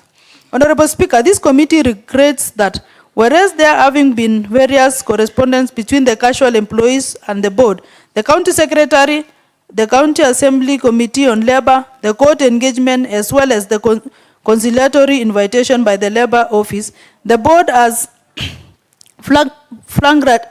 flagrantly refused to engage the casuals with an aim of ending the stalemate, much to the disadvantages of these casuals as their constitutional rights for fair labor practice are violated by the board. Honorable Speaker, to this end, the committee recommends that the casual workers be paid their dues and be issued with contracts. Further stern legal action should be taken against the board if found culpable of the contravening Article 27, 28, 41, 43 of the Constitution, as well as Section 9(1), 37(1), 35(1)(c) of the Employment Act 2007, as well as the violation of Section 74 of the County Government Act 2012. Honorable Speaker, the Ad-Hoc Committee is as well in receipt of the memorandum of the Muslim Council of Elders, Baringo County, over unfair recruitment, delayed payment, and lack of inclusion for marginalized group. Article 56 of the Constitution requires affirmative action program for minority and marginalized group, including special opportunities for the access to employment. Honorable Speaker, Article 27 of the Constitution prohibits discrimination and ensure equality treatment for all, including in employment. The Constitution emphasizes inclusivity in employment, ensuring that all individuals, regardless of their background, have equal opportunities. Honorable Speaker, it's imperative to know that the Nubian community is a marginalized community domiciled in Baringo County, and as such should be treated as other communities and accorded equal and fair opportunities in employment. Constitutionally, it is illegal for an entity to fail in inclusivity test in recruitment exercise. Honorable Speaker, committee recommends that the County Public Service Board uphold provision of Article 21 of the Constitution, which requires state organs to provide the rights to in the Bill of Rights and to take legislative, policy, and administrative measures to ensure progressive realization of political and socio-economic rights protected under Article 43 of the Constitution. Honorable Speaker, the board should further take judicial notice of the diversity policy of the Public Service 2016, which clearly elaborates strategies for ensuring that the recruitment process for the public service reflects diverse Kenyan community, and also recommendations of the report by the National Cohesion and Integration Commission 2021-2022 on the status of compliance to Article 56 of the Constitution. Chapter 6 of the report, General Observation and Recommendations. General Observations. Honorable Speaker, having conducted public hearing, done witness hearing, and analyzing documents presented as evidence, interrogated the memoranda submitted, and the committee made the following general observations. 1. Honorable Speaker, it was brought to our attention of this committee during public hearing in all 6 sub-county offices and hospitals that casual employees have not been paid since November 2024 to date without any reasonable excuse. Honorable Speaker, 2, it was also noted that recruitment of enforcers officers, revenue clerks, and other advertised positions had not been concluded. The Baringo County Public Service Board provided only a list of 30 proposed enforcers officers who were picked competitively from the 30 wards. Number 3, Honorable Speaker, that there are 17 revenue clerks who were interviewed, was successfully and subsequently issued with appointment letters in July 2017, but were never deployed by the County Human Resource, despite the County Public Service Board having done its part, and this amounts to a clear deletion of duty. Honorable Speaker, that there is a livestock health assistant and an assistant livestock production officer who informed this committee that they had been working under economic stimulus program before the advert of the devolution, but have been declared redundant upon the onset of the county government.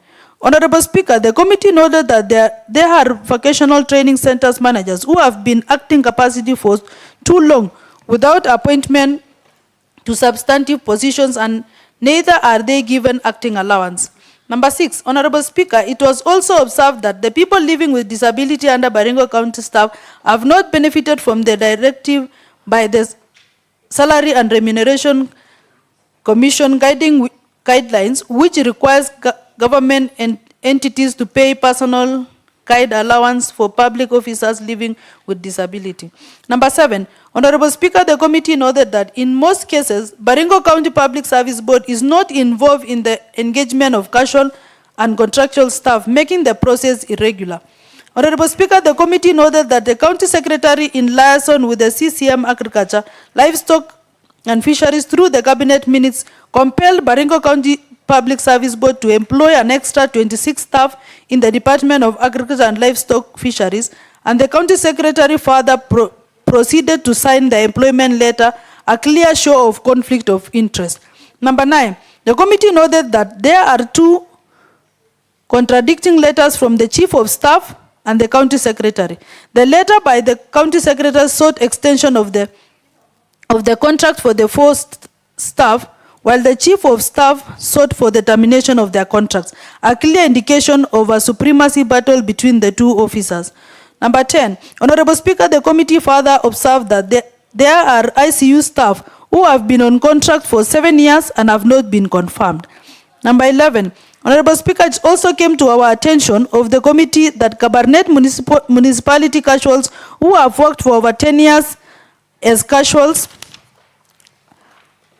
have had perennial issues of delay of salaries and non-remittance of statutory deductions. Number 12, the committee further noted that the municipality casuals is viewed as settling the matter reported to the case to the labor officers for conciliations. However, conciliation failed and matter was taken to court. The parties have been directed by the court to seek an out-of-court settlement by 20th June 2025. 13. This committee further took notice of complaints from the Kenya Muslim of Elders of Baringo County over unfair recruitment, delayed payment of casuals, and lack of inclusion of marginalized group. 14. The committee observed from the Union of Kenya Civil Servants, Kenya County Government of Workers Union, Kenya National Union of Nurses, and other private individuals working in county government of Baringo, severally pressing matters ranging from unfair labor practices to casual employees and revenue and enforcement officers, unpaid transfer allowances, unimplemented salary increment, delay in remittance of statutory deductions, delay in salaries and stagnation without promotion, confirmations, work injuries, benefits, welfare of staff living with disability, and designation of staff. Number 15, the committee noted that these are employees whose contracts were not renewed in the governor delivery unit and the devolution department without any reasons to that effect, while others in the same department had their contracts renewed. Number 16, this committee found out that most casual workers in the 6 sub-counties are paid below the minimum wage requirement as stipulated under the regulation of wages, General Amendment of 2024. Number 17, Honorable Speaker, the committee observed that the total number of casual workers in Baringo North are 20, contrary to the list submitted by the County Secretary to the Assembly on 5th May 2025, containing 23 names. Honorable Speaker, that the committee was apprised that the contractual staff whose contracts had been renewed several times have been discriminated in their recent employment opportunities since the people brought on board are just fresh graduates without experience. Honorable Speaker, the committee noted that there is a variance between the list of casual workers presented by the medical superintendent and the hospital administrator. Number 20, Honorable Speaker, the committee noted with dismay that there are casual workers who have worked for over 20 years without being into a fixed contract or a permanent employment. 21, the committee observed that the Baringo Public Service Board claimed that they are not aware of the casual workers in Baringo County. 22, this committee further observed that recent recruitment of staff in the Department of Agriculture, Livestock and Fisheries had an excess of 26 staff with advertisement providing for 123 vacancies, yet they employed 149 staff without general justification. 23, the committee was notified by the Secretary of the Public Service Board that he signed 123 employment letters and the 26 was signed by the County Secretary. The committee took note that all the employment letter was signed at the same day. The committee read mischief and as the day that the Secretary of the Board signed 123 and delegated the 23 to be signed by the County Secretary. In the same date that the Secretary to the Board alleged that he was indisposed. 24. It further came to our attention to the committee that the Board learned that there are 3 employees who were recently sneaked into the payroll without the approval of the County Public Service Board. Honorable Speaker, the committee observed that Baringo County Public Service Board employed and renewed the contract of the Director Human Resource, who is not registered human resource practitioner.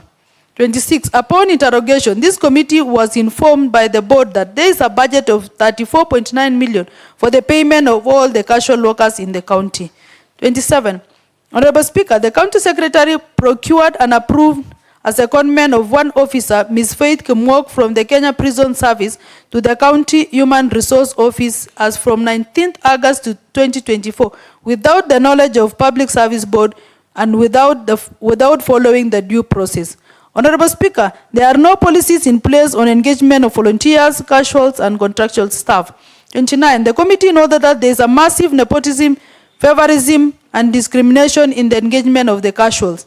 Honorable Speaker, the committee noted that there is no substantive deputy county revenue officer.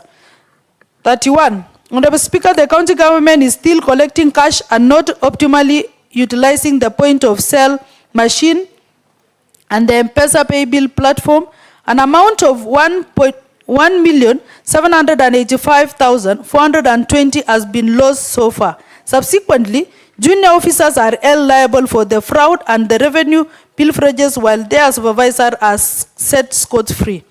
32. The lunch allowance for the revenue management officers, drivers, revenue clerks, and enforcement officers taken as impressed are delayed or not remitted to the respective officers. 33. The County Director Revenue Management has a Bachelor of Economics and Statistics, an ISPAC member, but not in good standing. 34. The Honorable Speaker, the committee noted that the casual workers and the volunteers handle county machines and sensitive documents without formal engagement. 35. There have been irregular transfer, deployment, and dismissal of staff in the revenue administration. Honorable Speaker, there have been irregular and unprocedural deployment and transfer within or out of the Department of Health.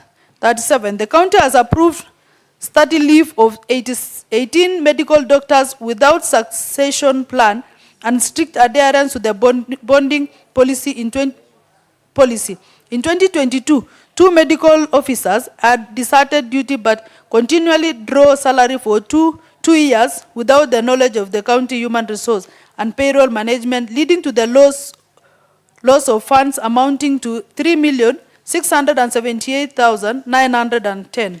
38. The committee noted that some of the county machines, among them are the county rig lack ownership document. The chief officer irregularly and unprocedurally released Thomas Chepchieng, immediate former Director Medical Services, to a study leave and recalled him after a year. Over 80% of the total casuals and contractual staff are domiciled at the Department of Health. No ethic and regional balance in the recruitment of staff in the county.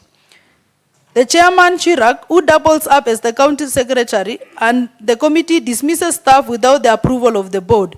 There is no county revenue board to oversee the administration and the management of revenue in the county. Honorable Speaker, the committee noted that the medical officers accompanying patients during referrals are not facilitated with their requisite allowance. 45. That Baringo County Referral Hospital is a level 4 facility as opposed to the false information on the Baringo County government website classifying it as level 5 facility. 46. That over 80% of the medics of Baringo County Referral Hospital are casuals. The committee established that 3 foreign names were hurriedly and suspiciously added to the casual list in Baringo North Sub-County, 7 names in Baringo Central Sub-County, and 4 names in Baringo South Sub-County during the committee public engagement. 48. The acting county engineer, roads engineer, is neither a qualified engineer registered by the Engineers Board of Kenya nor registered with Kenya Engineering Technicians and Technologies Board. The Director Revenue and the Director Enforcement have failed in their duties, rendering the revenue collection dismal in the recent past. Number 50, the Baringo County Public Service Board has not adhered to the requirement of 5% employment of the PWDs, 30% marginalized, minorities, and special interest group. 51, that the payroll manager colluded with the county secretary and the director human resource to sneak 3 officers into the payroll system without the approval of Baringo County Public Service Board. The county secretary and the county payroll manager misled the committee on when Ms. Frida Limo was converted into contractual to permanent and pensionable terms under the oath. Baringo County Public Service Board has placed their contractual staff at very high job group and proceeded to renew their contract without advertising the positions, given that an entry point of graduate should always be at least at job group K. 54, that the Ad-Hoc Committee, while conducting public participation in Tiati, faced hostility from the rowdy youth on suspicion that the exercise was plot to remove Mr. Ewoy Lochom, the service board member representing Tiati, from office. This caused panic to the witness who was scheduled to appear and testify before the committee. 55, that the member of the county assembly received threatening messages to him and the members of the Ad-Hoc Committee from a spouse to Ms. Christine Rono, who is a service board member representing Baringo South. This was meant to instill fear to the Ad-Hoc Committee. Honorable Speaker, committee recommendations.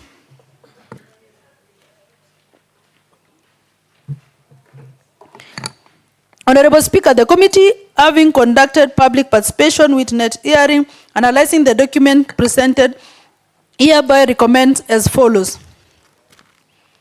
Number 1, that the County Public Service Board, in conjunction with the chief officer of the respective department, sub-county administrators, town administrators, and cabinet municipal managers, to scrutinize and identify the legitimate casual workers and pay all these salaries and arrears within 7 days upon the adoption of this report.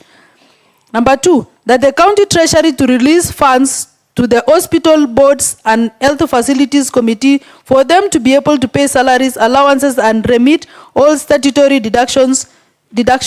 This should be done within 7 days of the adoption of this report. Number 3, that Baringo County Public Service Board is hereby given 14 days from the date of adoption of this report to complete the recruitment process of the advertised pending recruitment and provide the report to the Ad-Hoc Committee on public service within 16 days of the adoption of this report.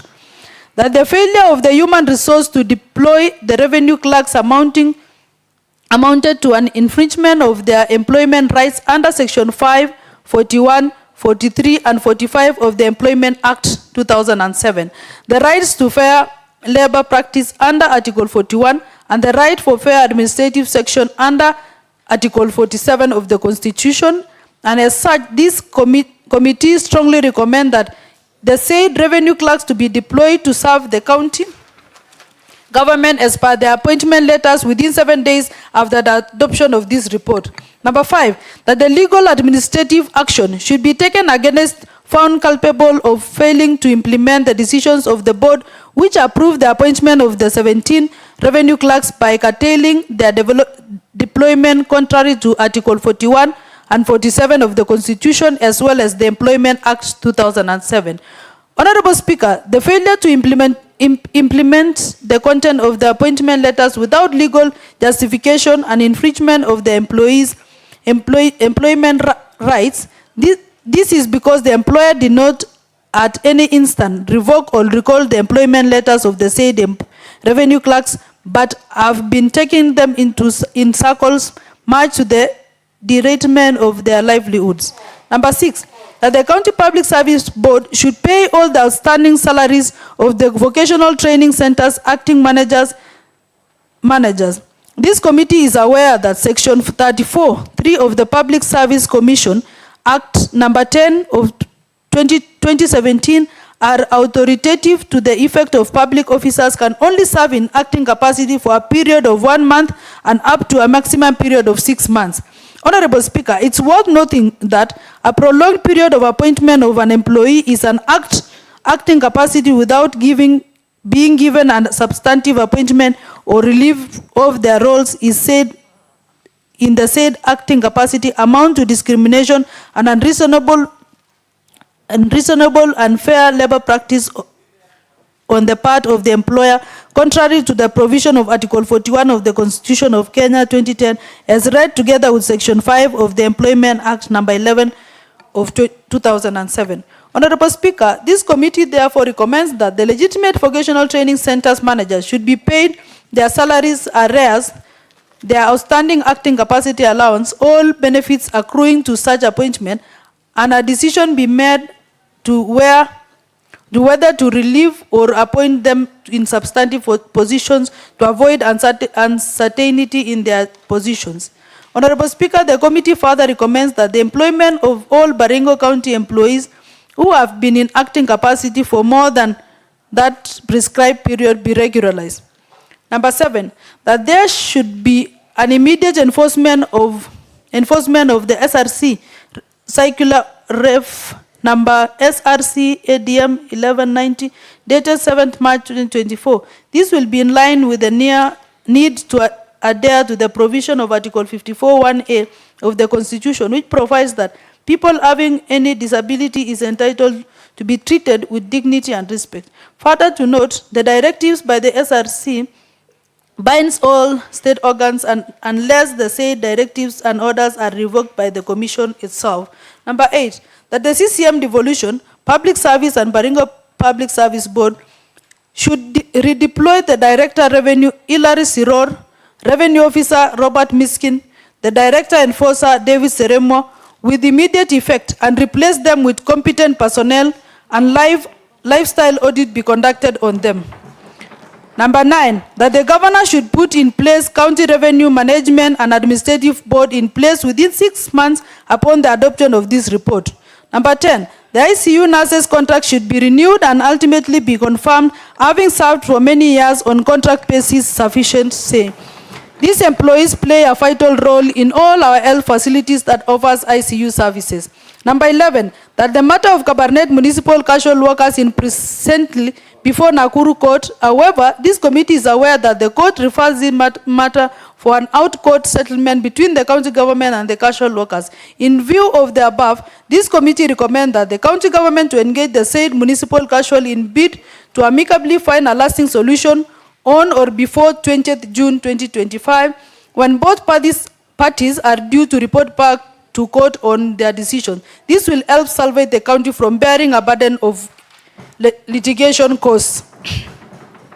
Number 12, that the County Public Service Board in the recruitment exercise should adhere to the provision of Article 56 of the Constitution, which requires affirmative action program for minorities and marginalized groups, including special opportunities for access to employment.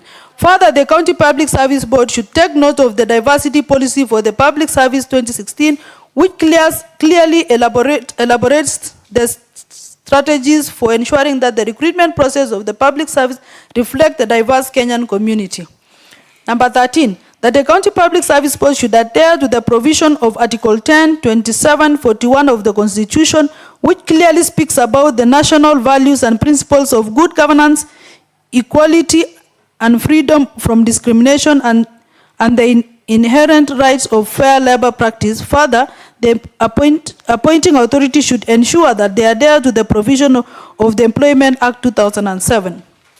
Number 14, that the staff whose contracts were terminated both in former governor's office, former governor's delivery unit, and the Department of Devolution should have their contracts renewed. It is worth noting that whereas there are fixed contracts upon the expiry, there are no renewal or reasons for termination. It is presumed that there is a legitimate expectation that the contract shall be on a month-to-month basis. The failure to terminate their contracts and the employees continuing to come to work implies they are still legitimately employed and as such should have their contract renewed. Importantly to note, there are employees whose contracts were renewed while others were left out without reasonable excuse, which amounts to discrimination and favorism. Number 15, the County Public Service Board should ensure that it balances between the academic qualification, longevity, skills, and other factors in ensuring employee career progressions. Number 16, on casual being paid below the minimum wage, the County Public Service Board and the County Department of Health, among other departments, should move with speed and rectify this anomaly, as it is against the labor practice in Kenya to avoid violation of employee rights as guaranteed under the Constitution and the Employment Act 2007.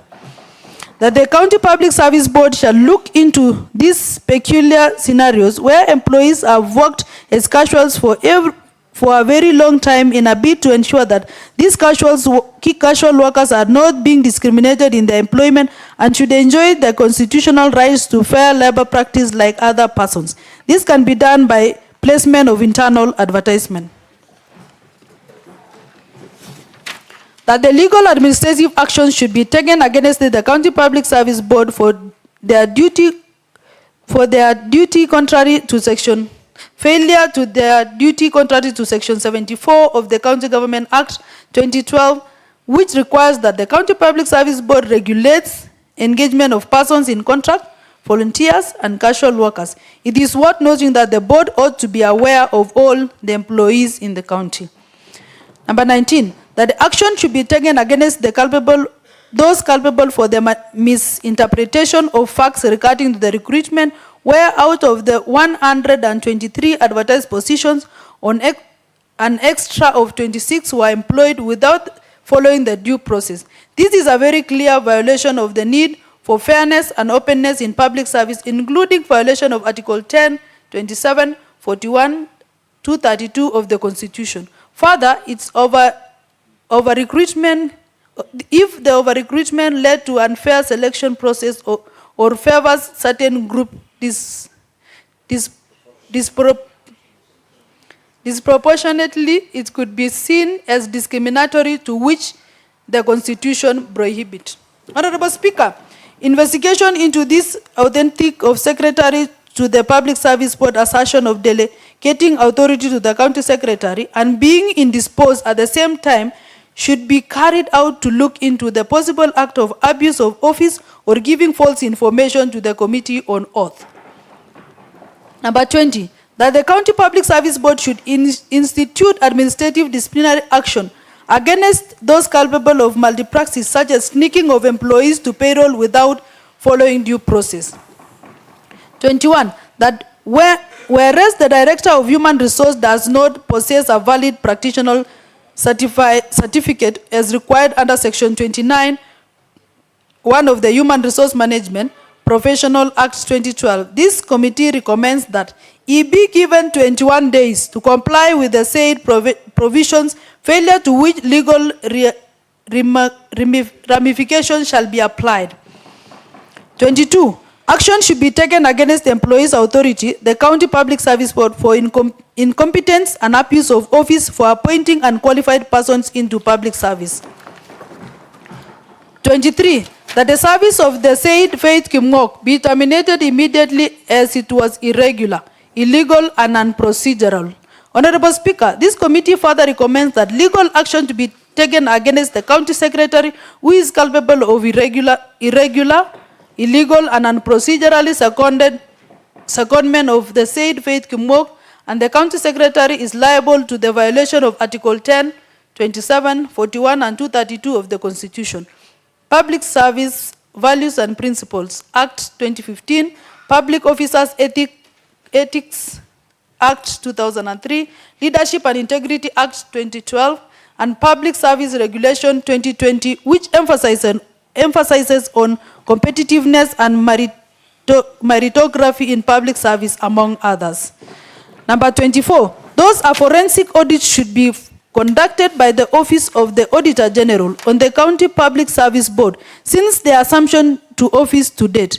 This should include regularity of human resource practice in the county, employees' cost, recruitment and onboarding of the employees, and legal fees of the outsourced legal services.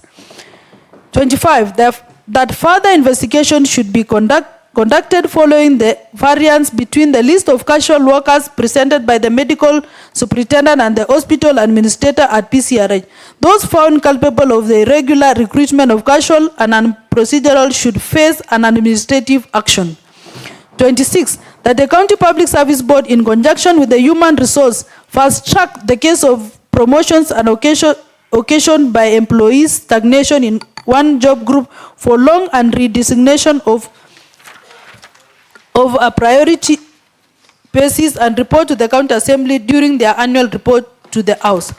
27, that legal action should be taken against the county secretary, Chirac, chairman, for irregular dismissal of staff.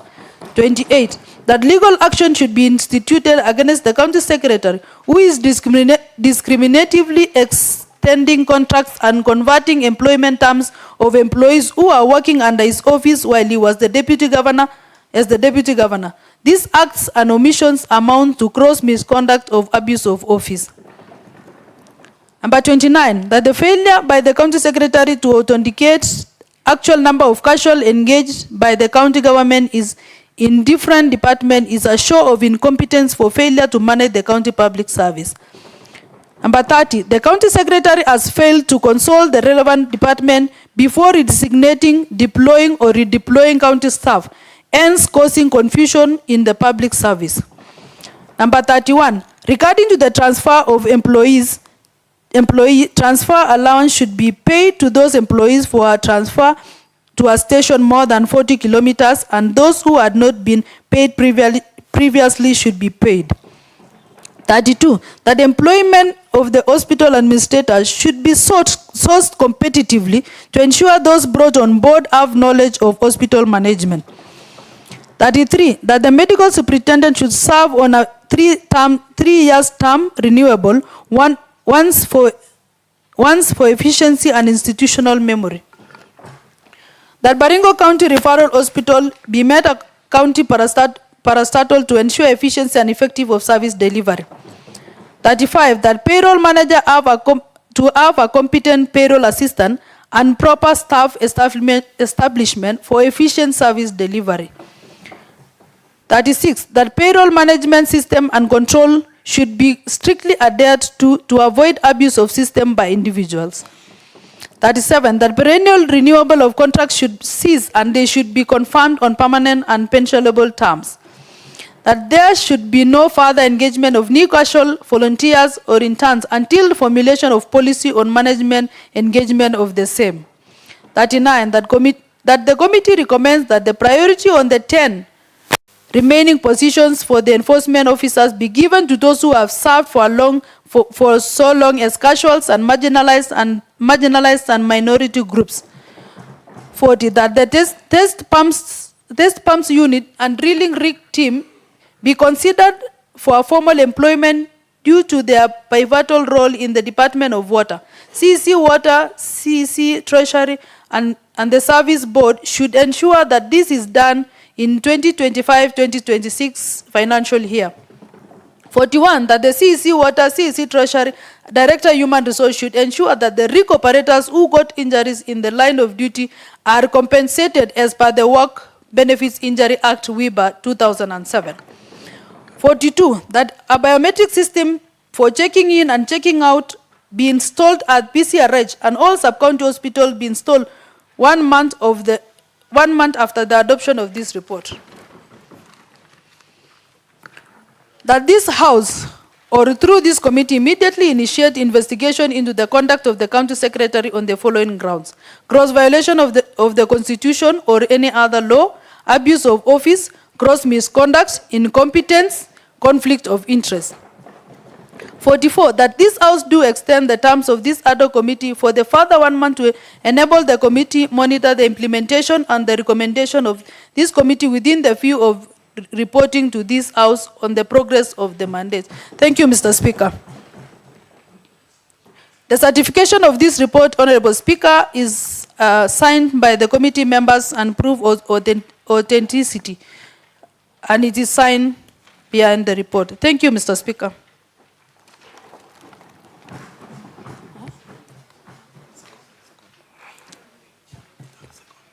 Honorable Speaker, I request that my Vice Chair, my able Vice Chair, Honorable Sam Locales, second this report.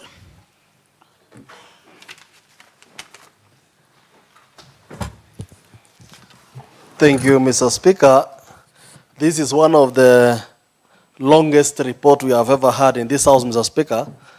Maybe it can be compared to pick and pack reports, which usually come to this House with a lot of, which are voluminous. And my good friend Sialo and Lomaringoria are used to reading such a voluminous report. First, before I proceed to second this report, I want to congratulate the chair for withstanding all that time, weather, and everything, Mr. Speaker, to ensure that it presents the report of the committee to this House. Mr. Speaker, the work of this committee began immediately when we were given mandate. And I want, Mr. Speaker, as I begin, that I'm seconding this report of the committee.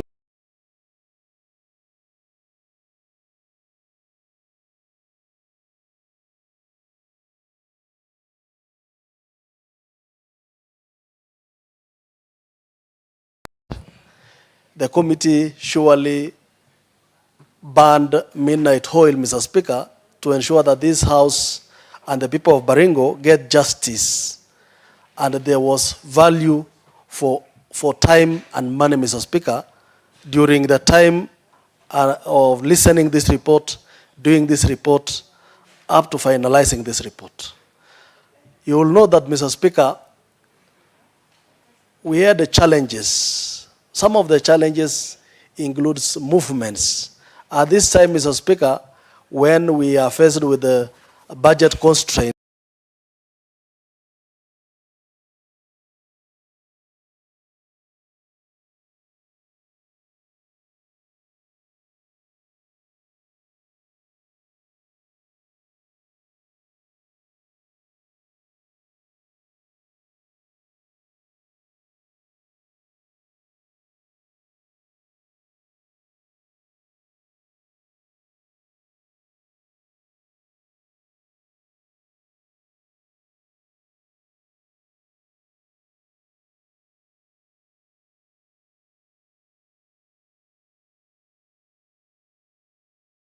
the people of Baringo accorded this committee a lot of support. And we also received support from our colleagues, Mr. Speaker. The members of Baringo County Assembly gave us moral support. They encouraged us through SMSs. They encouraged us through our WhatsApp groups to have us, Mr. Speaker, do this report with a lot of diligence, with a lot of fairness, without favor or ill will, Mr. Speaker. And Mr. Speaker, we did that. We did that, Mr. Speaker, to ensure that this report is in this floor. Mr. Speaker, there are a lot of issues which were touched. The members here, people came to this House, Mr. Speaker. And I want to note, Mr. Speaker, we received witnesses. A witness of 40 years running with his children said, Mr. Speaker, he competed with his own sons and he was able to go a fair position of 34 at Kabartonjo, Mr. Speaker. And that is, we noted that with a lot of concern, Mr. Speaker. We even met a grandmother about 57 years, almost to retire, who has served Ravine Sub-County Hospital for 23 years and is still a casual, Mr. Speaker. We visited various hospitals, Mogotio, and Mr. Speaker, at Mogotio, we found one watchman who had been serving at Mogotio. And he gave us heartbreaking information that sometimes they went without pay for 10 months or even 1 year. But when the salary came, they were paid for 4 months.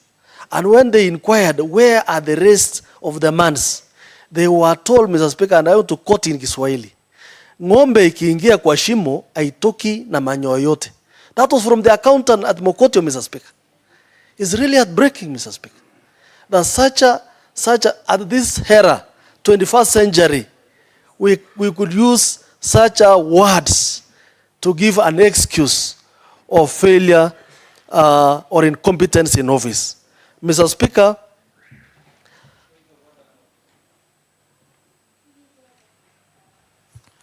what's your point of order, Honorable Robert? As I raise this point of order, Honorable Speaker, I would want the Honorable Member, with a lot of respect, to note that I don't intend in any way to interfere with him and the good presentation that he's making. The point of order I'm trying to raise, Honorable Speaker, is through Standing Order number 51B that allows a member of this Honorable House to move a motion without notice. And in that motion, Honorable Speaker, I am begging to move is to allow this Honorable House to defer the debate of this particular motion until next week, Tuesday. And the reasons I'm giving, Honorable Speaker, allow me to...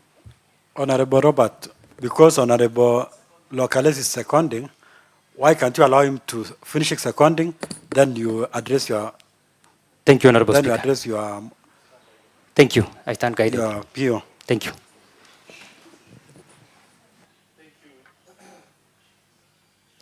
Thank you, Mr. Speaker, for saving me from my friend here.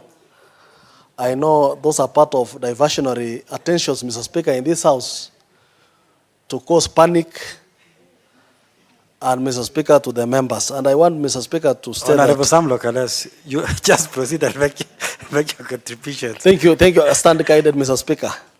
Mr. Speaker, as I was proceeding, seconding this motion, Mr. Speaker, there are a lot of issues which were raised, including, Mr. Speaker, the equal people of Baringo stand unequal and fair before the law, Mr. Speaker. And in that Article 27, we noted, Mr. Speaker, with a lot of concern that in GDU, governors GDU, which was recruited last year, Mr. Speaker, they failed to consider the marginalized and the minority communities, Mr. Speaker. And that's failure by the service board. Because, Mr. Speaker, when you are recruiting 9 positions for the position of a GDU, there are a lot of considerations to put into place in any kind of recruitment. And that, Mr. Speaker, shows that the service board had either ignored their work or there is an element of incompetence in that office, Mr. Speaker. Therefore, Mr. Speaker, in that submission, there is also Article 56, the affirmative action program. That is an article in our Constitution, Mr. Speaker, that allows that you do a fair consideration to marginalized and minority groups. Mr. Speaker, we visited Ravine, and the Nubians and the Muslims of Ravine complained and even raised the memorandum to this committee that in previous employments that were done by the service board, they have never been considered. And if they have been considered, it is minimal, Mr. Speaker. And therefore, Mr. Speaker, the people of the Nubians of Ravine deserve to enjoy as any other Kenyans within Baringo to receive those at the 5%, which is recommended by the law. Mr. Speaker, we also had an opportunity to meet 3 staff from water who are casuals or contractual staff per se. And Mr. Speaker, they also gave us their experience while working with our rig. Some of them, Mr. Speaker, got injuries, very, very dangerous injuries, Mr. Speaker, losing 2-3 fingers. And Mr. Speaker, there was not even a concern from even the department to ensure that they received the treatment. That shows, Mr. Speaker, somebody gave a testimony before this House that he used over 60,000 to heal his fingers. Already he has lost. He is now a disabled. Because when you don't have a complete part of your body, you are already placed under the category of people living with disability. And those staff, Mr. Speaker, their money were there to be compensated for the injuries. But Mr. Speaker, guess what happened?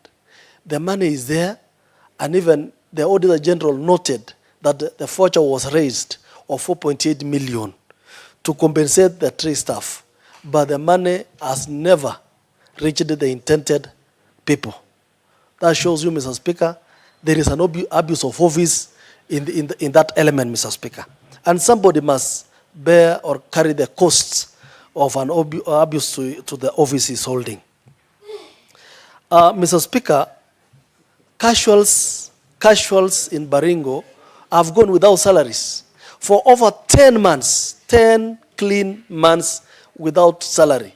And these people have families, they have children, they have, Mr. Speaker, needs, day-to-day needs of their families. And Mr. Speaker, you are telling this person to collect revenue, he is collecting revenue for 10 months, and in those 10 months, there is no pay. What comes on your mind, Mr. Speaker? That even those who have been dismissed, they were under temptation, because the Bible says where the sin begins is always on money. And Mr. Speaker, it was a temptation for most of them, Mr. Speaker. And therefore, Mr. Speaker, somebody must carry that blame, Mr. Speaker. We should not take it so lightly as this House, Mr. Speaker. The gross violation of Constitution is very clear, especially on the County Secretary, Mr. Speaker.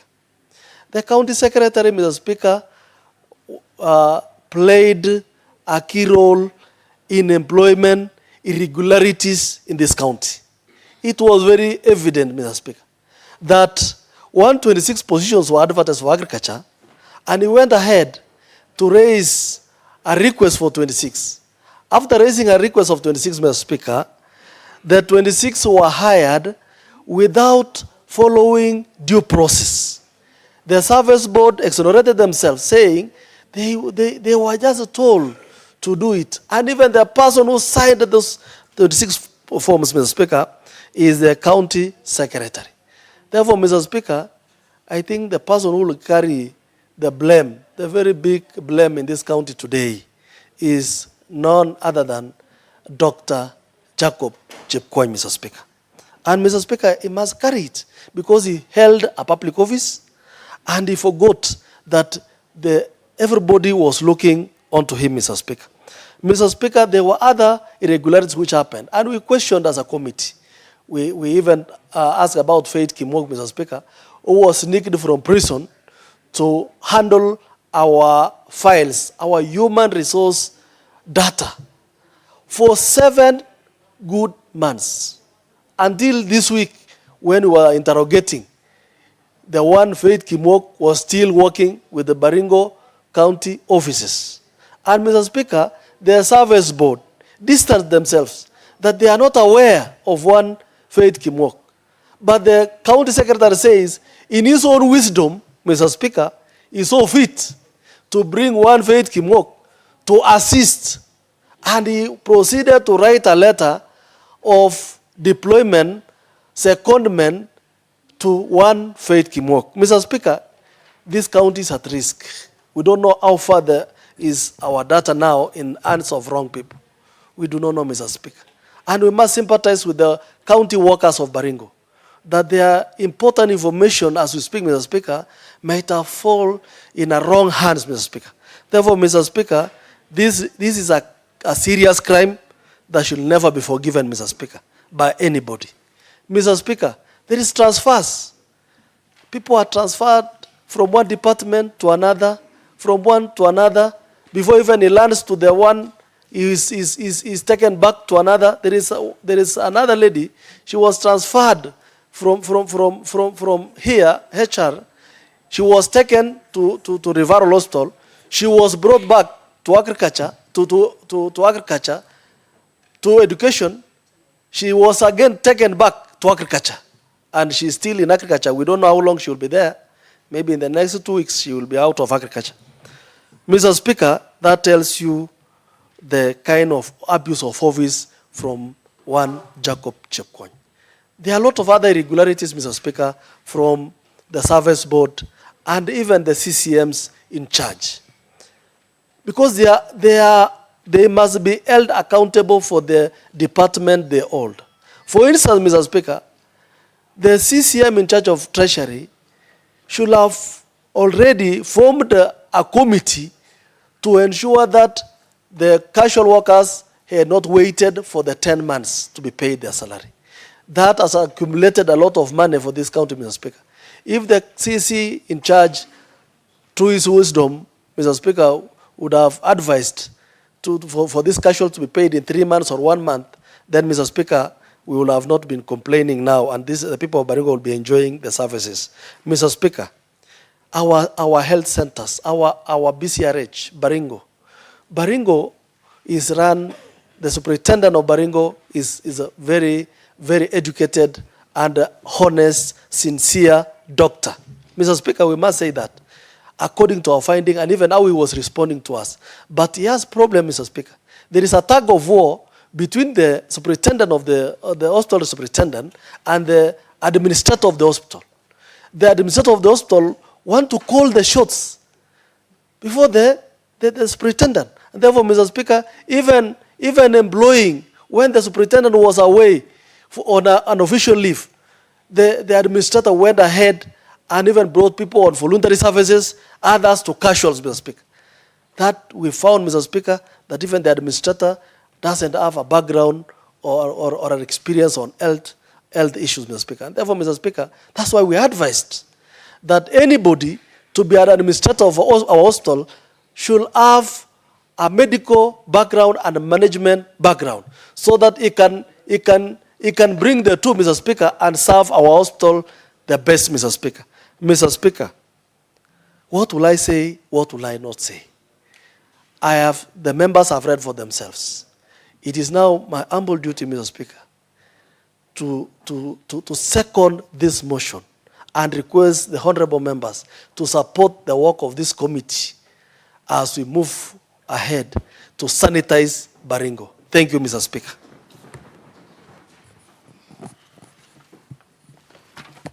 Honorable members, the motion having been moved and seconded, I hereby propose the question that this House adopts the report of the Ad-Hoc Committee on Public Service. Honorable members, debate is open. But before that, there was an Honorable Robert at a point of order. I can see have so many members. You want to make contributions? Or Honorable Robert, Kiriot, kindly make your...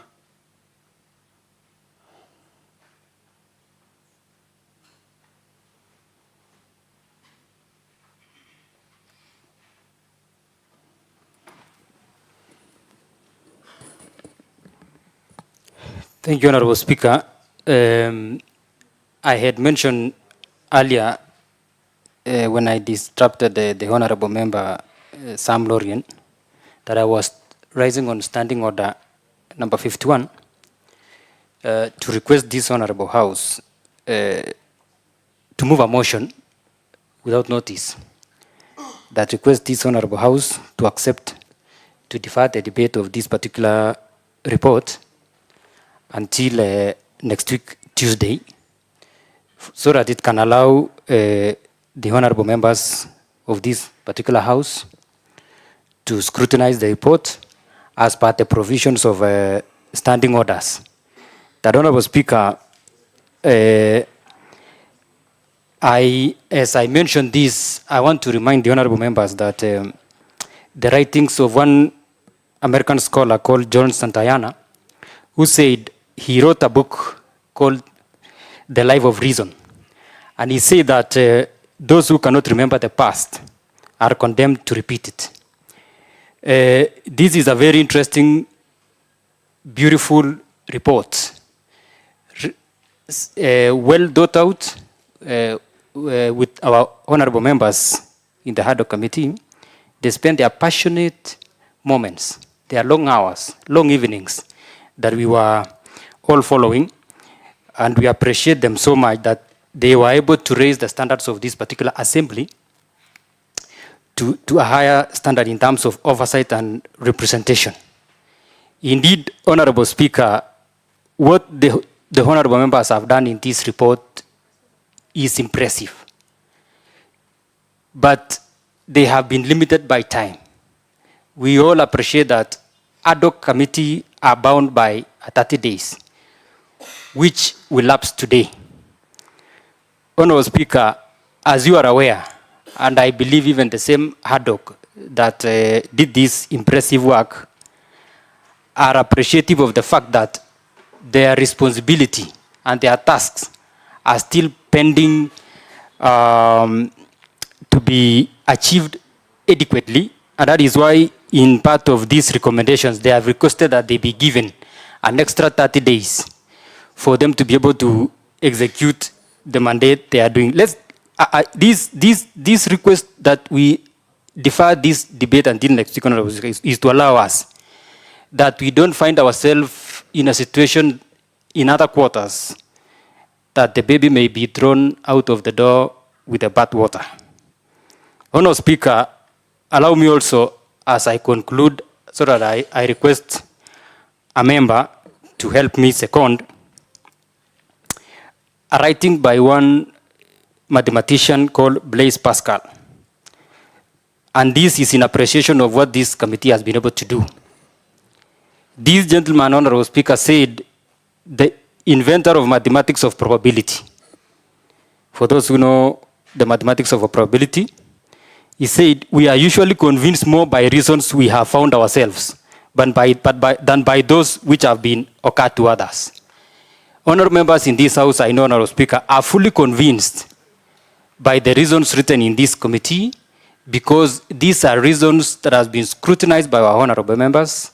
They have spent countless time. We have been able to observe them. And I believe, Honorable Speaker, that they should not be allowed an opportunity for them to sleep.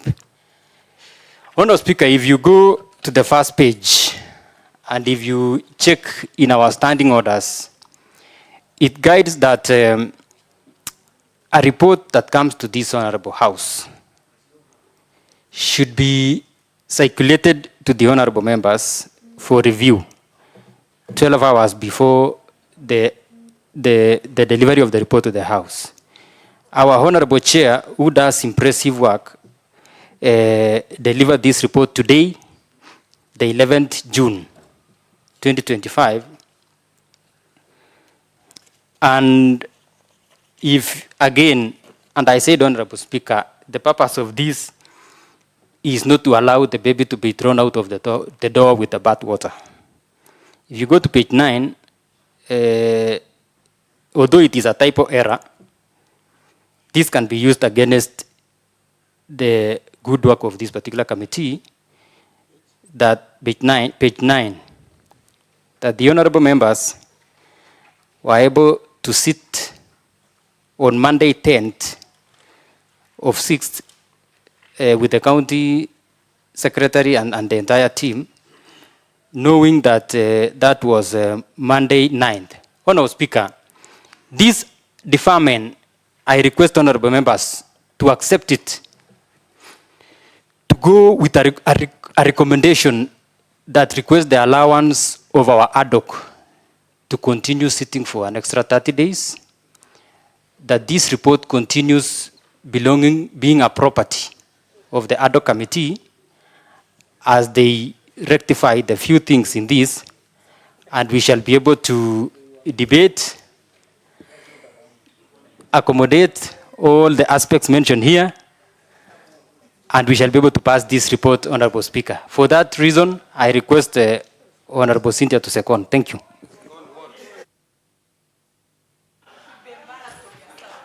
Honorable members, these are this House of Rules. Honorable Cynthia? Honorable Robert, unfortunately your motion dies a natural death for lack of a seconder. Okay, what's your issue, Honorable Sharon?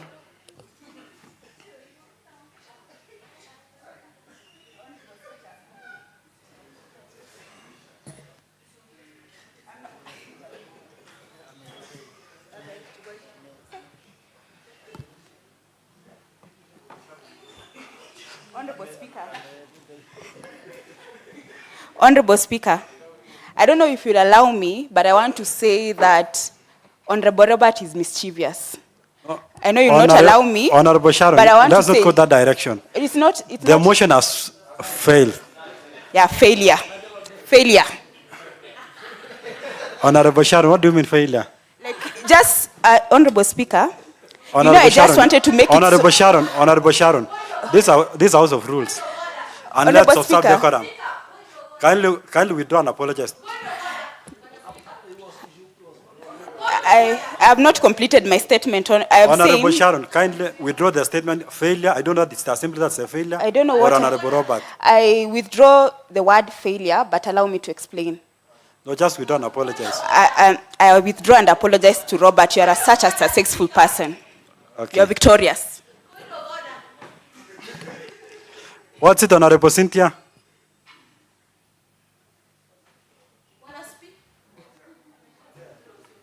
Bwana Spika, hii ni nyumba ya sheria. Na Bwana Spika, tukikuja hapa kuja kuongea Honorable Cynthia, this concerning the mood of the House today. Excuse me. No. No. We want to be in order. Honorable Cynthia. We need it to be in order. Which standing order are you standing on? Which standing order are you relying on? Speaker. Bwana Spika. Bwana Spika. Mimi nataka kusema ya kuwa Bwana Spika, kuna watu pale wanaumia Bwana Spika, na wanataka haki yao iongelewe hapa. Bwana Spika, mimi sikutaka tukuje hapa, tukuje tuoneshane vile tunajua kuongea ama vile tunajua kufanya. Bwana Spika, tumekuja hapa kusaidia watoto wa Baringo. Honorable Cynthia, kindly tell me the standing order. You are out of order. I don't know. Honorable members, we are back to debate. Debate is open. I want to request members to clear from the system so that the system is okay. Let me start with Honorable Simon Kiplagat. You can start for us.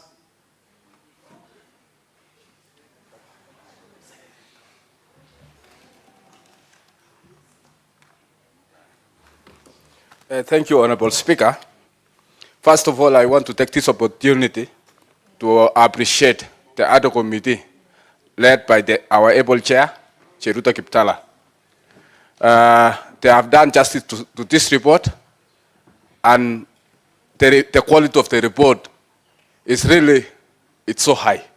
They have put the stakes so high for other committees to emulate. Secondly, Honorable Speaker, this report, as it's long overdue. Our people of Baringo County have suffered, our staff, our children have suffered for a long time because of the issues of those who are in authority. They have used their positions to discriminate about concerning employment in this county.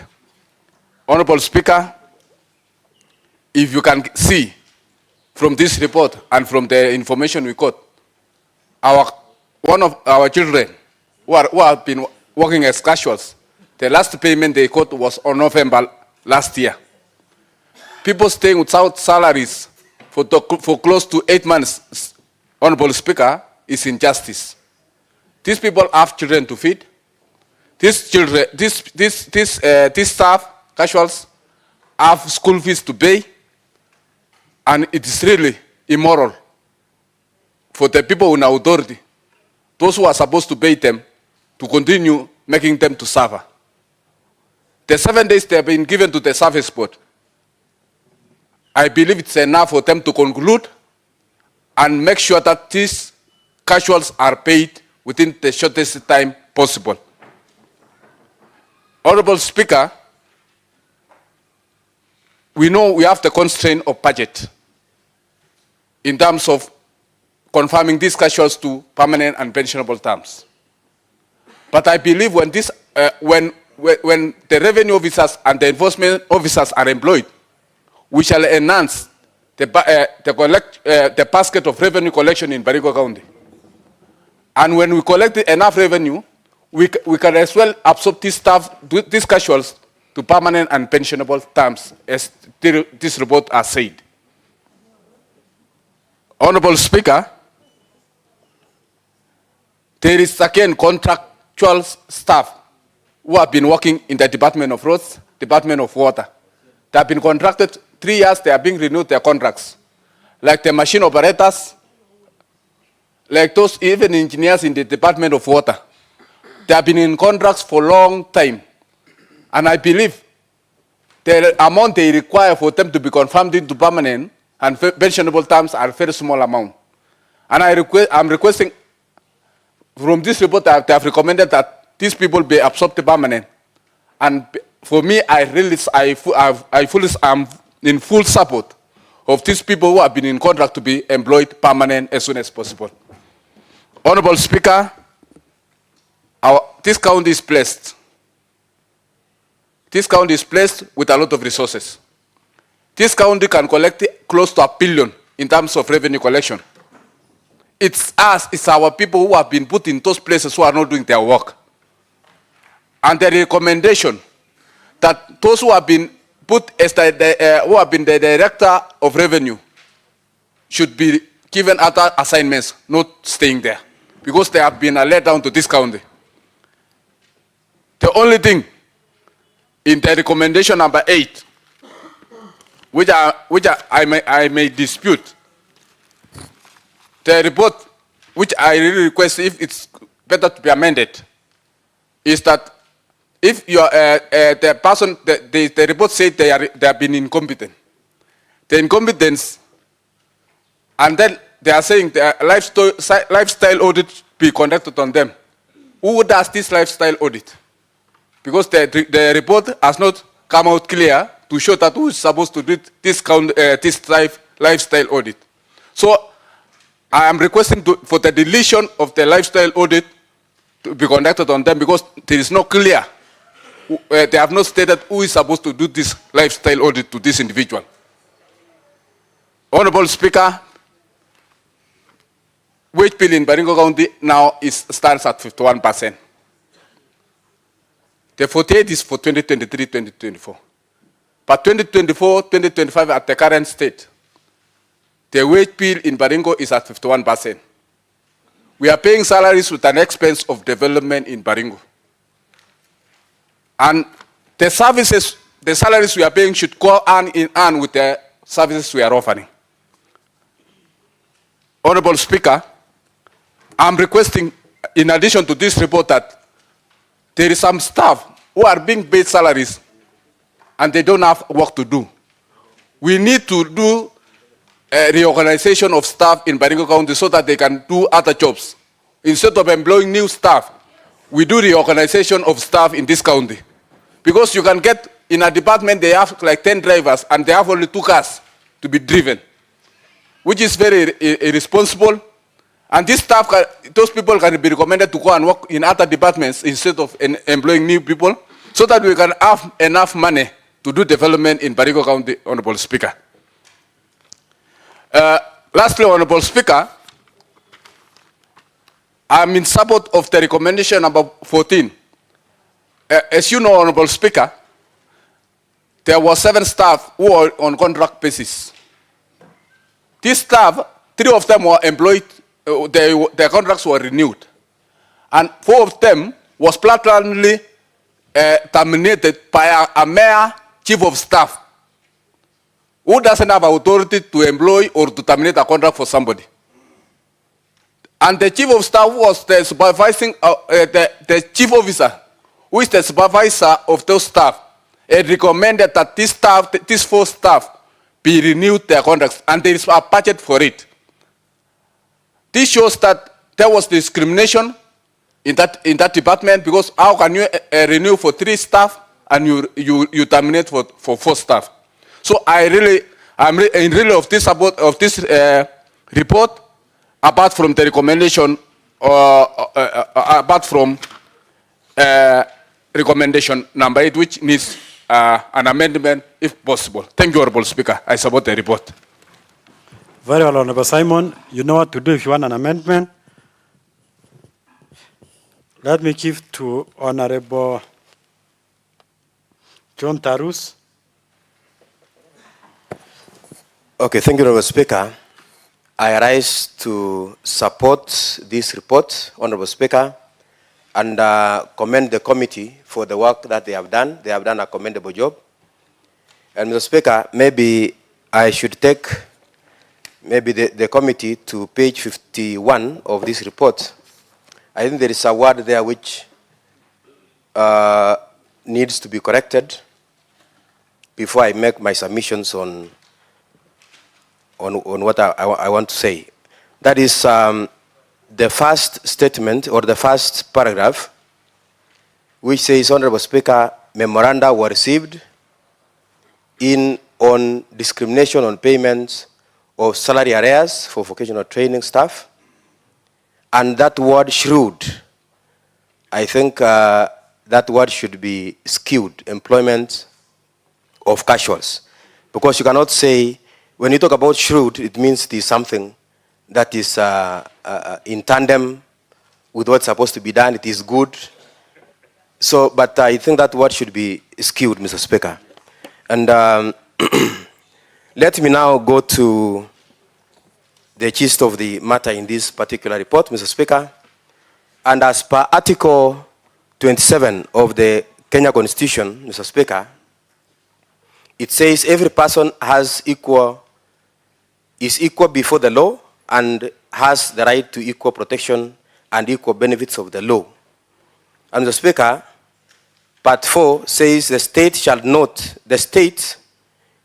discriminate directly or indirectly against any person on any ground, including race, sex, pregnancy, marital status, health status, ethnic or social origin, color, age, disability, religion, conscience, belief, culture, dress, language, or birth. And Article 41 says every person has the right to fair labor practices. Part 2 says every worker has the right to fair remuneration. And that is Part A, and Part B says reasonable working conditions. The Speaker, Article 227, Part 1, says when a state organ or any other person or any other public entity contracts for goods or services, it shall do so in accordance with a system that is fair, equitable, transparent, competitive, and cost-effective. Mr. Speaker, when you look at the transfers that are done on our staff, I want to believe that these transfers are meant to cover dubious dealings that are done by the senior staff in the various departments.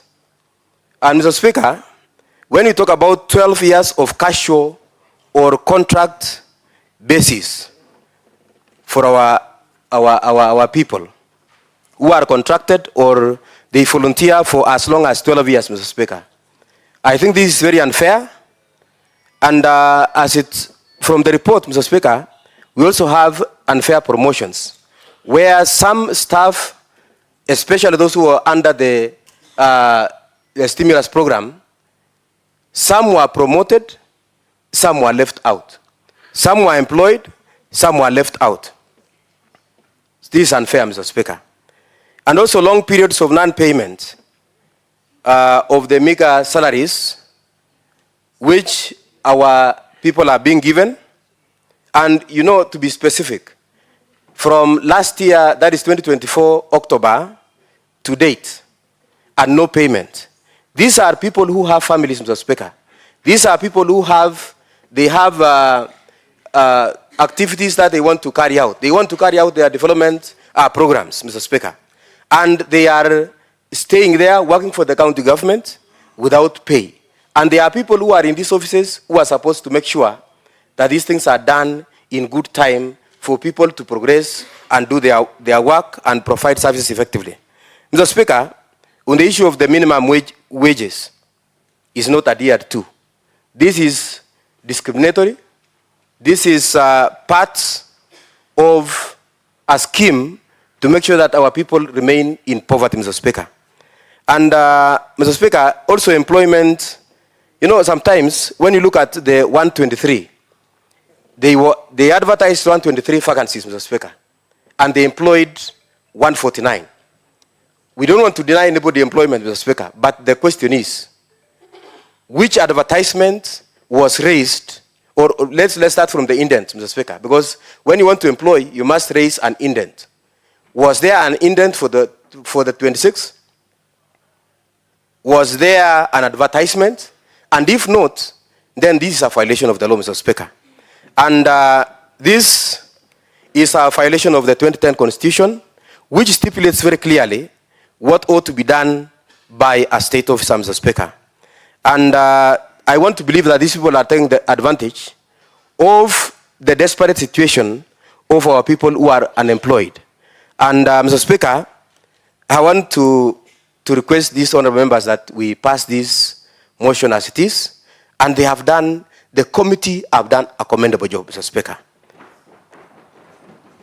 And I want to also add on something, that there are those officers or there are those people who are employed and they have offered information to this committee. No one should victimize them on any matter that they have raised, Mr. Speaker. And the other thing, Mr. Speaker, is that all those who have been on contract, those people should have their employment regularized and put on permanent and pensionable, as the report has put it. And Mr. Speaker, when we look at, so long as their services are required, Mr. Speaker, I don't see, if you have employed somebody on contract or as a casual or somebody has volunteered, that tells you that you need the services of those people, Mr. Speaker. And therefore, because you need the services, then you employ on permanent and pensionable. This will make these employees to become more productive because they are now earning better wages, Mr. Speaker. So I support and ask the honorable members to support this particular report. Thank you, Honorable Speaker. Honorable Robert Kipsang. Honorable Speaker, thank you for this time to also contribute to this motion. And first, I start by congratulating congratulating the committee led by the chairperson of the Ad-Hoc Committee on this wonderful report, full of wisdom, and a report that I urge the whole House to adopt. Honorable Speaker, all the 44 recommendations from the committee are valid and will go a long way in solving a lot of problems faced by the workforce, and especially the people of Baringo working for the government. Honorable Speaker, a lot of injustices have been done to them for a very long time, and I want to first of all thank Honorable Sharon for bringing the motion which created the Ad-Hoc Committee, and also thank the Ad-Hoc Committee on the work they have done. And as Honorable Sam has said, under these very tough times, economic times, especially in Baringo County, people have gone a long way in even contributing their finances towards the success of this report. Honorable Speaker, you can see even up to the level of people lying under oath. Honorable Speaker, the rule of law is meant to bring equity. All the units from the service board the County Secretary's office, all have been leading this county without adhering to the rule of law. Honorable Speaker, everybody that has participated in the breaking of law needs to be punished.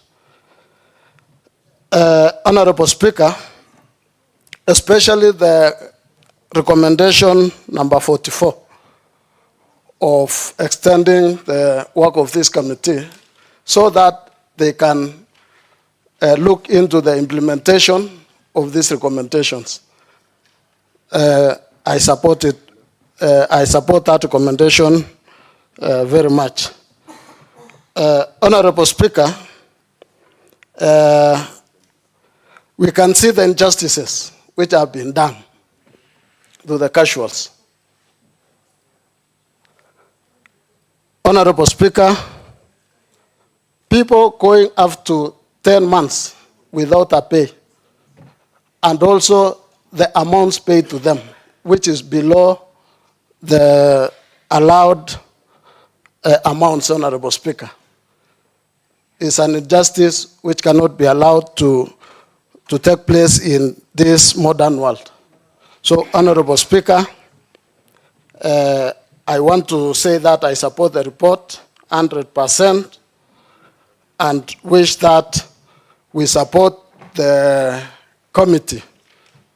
Honorable Speaker, as Honorable Tarusa said, victimization of the members of the committee, like the one somebody is threatening, that should not be allowed, and it should be reported to the authorities for action to be taken. The committee is working for the people of Baringo. They are not working for themselves. So, Honorable Speaker, that's a point that we need to note. And this is a report of the whole of Baringo County Assembly. It is not a report of the Ad-Hoc Committee. It is not a report of individuals. But where a member is being threatened, we, all of us as County Assembly members, will come in, and we are supporting all our members. So, Honorable Speaker, I just want to say that I support the report 100%, and thank you. Very well, Honorable Robert Kipsang.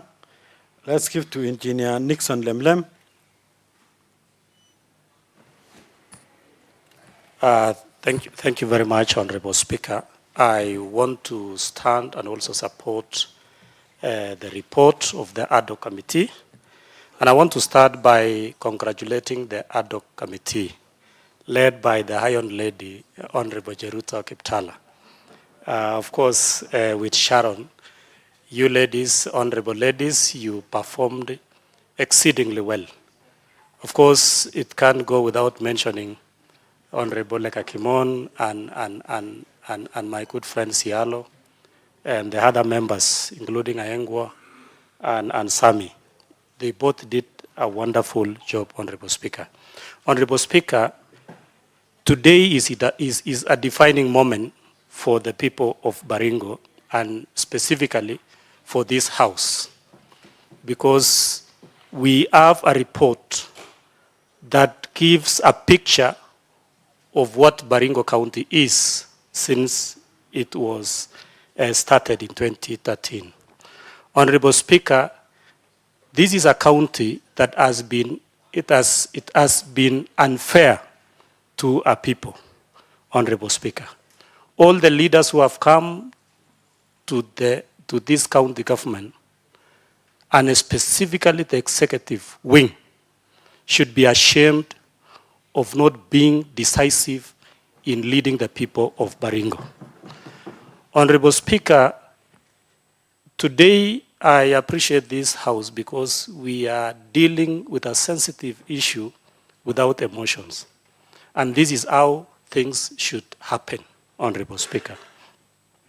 Looking at the entire report from page 1 to the last, it is evident that in some words that it may not be appropriate is to say that Baringo County can be classified as a crime scene when it comes to matters employment, Honorable Speaker, or when it comes to issues touching on human rights. Because, Honorable Speaker, how would you explain the issues of casuals? Someone going without pay for more than 7 to 10 months, yet the budget is there. Honorable Speaker, how will you explain a casual or a volunteer working, supporting the rig services, the test pumping unit, drilling our boreholes at the farthest end of this county, where there is no network, there is no food, yet we can't pay them? This is very wrong, and we as leaders must rise to the occasion and fix this incompetence. Honorable Speaker, the incompetence is everywhere.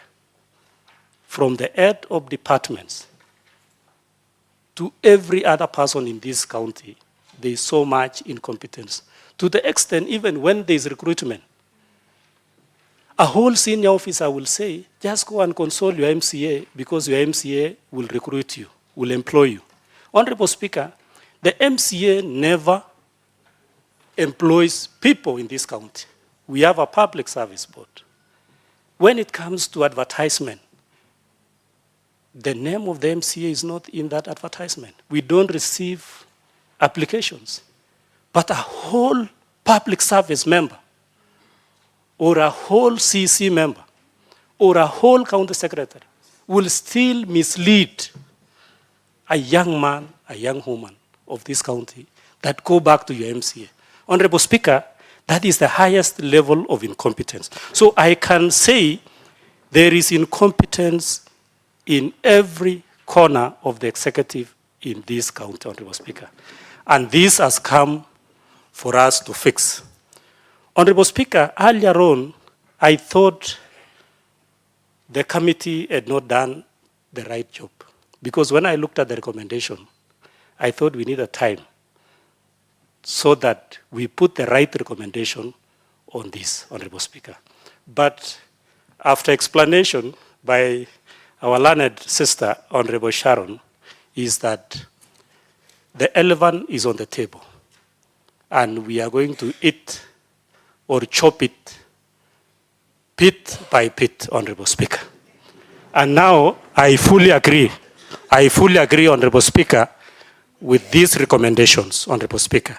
I only have one recommendation that I was a bit worried about, and that is recommendation number 38, that there should be no further engagement of new casuals, volunteers, and interns until a formulation of policy to be made to manage engagements of the same. Honorable Speaker, I looked at this that it was not smart because there is no specific period. Because I believe that even now we have interns who want to do something in this county. We have volunteers who want to volunteer in this county.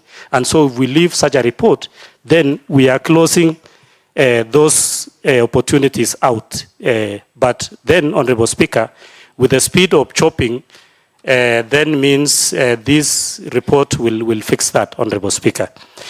Honorable Speaker, so that I clear up this, is that, Honorable Speaker, for example, the payroll manager sneaks in names.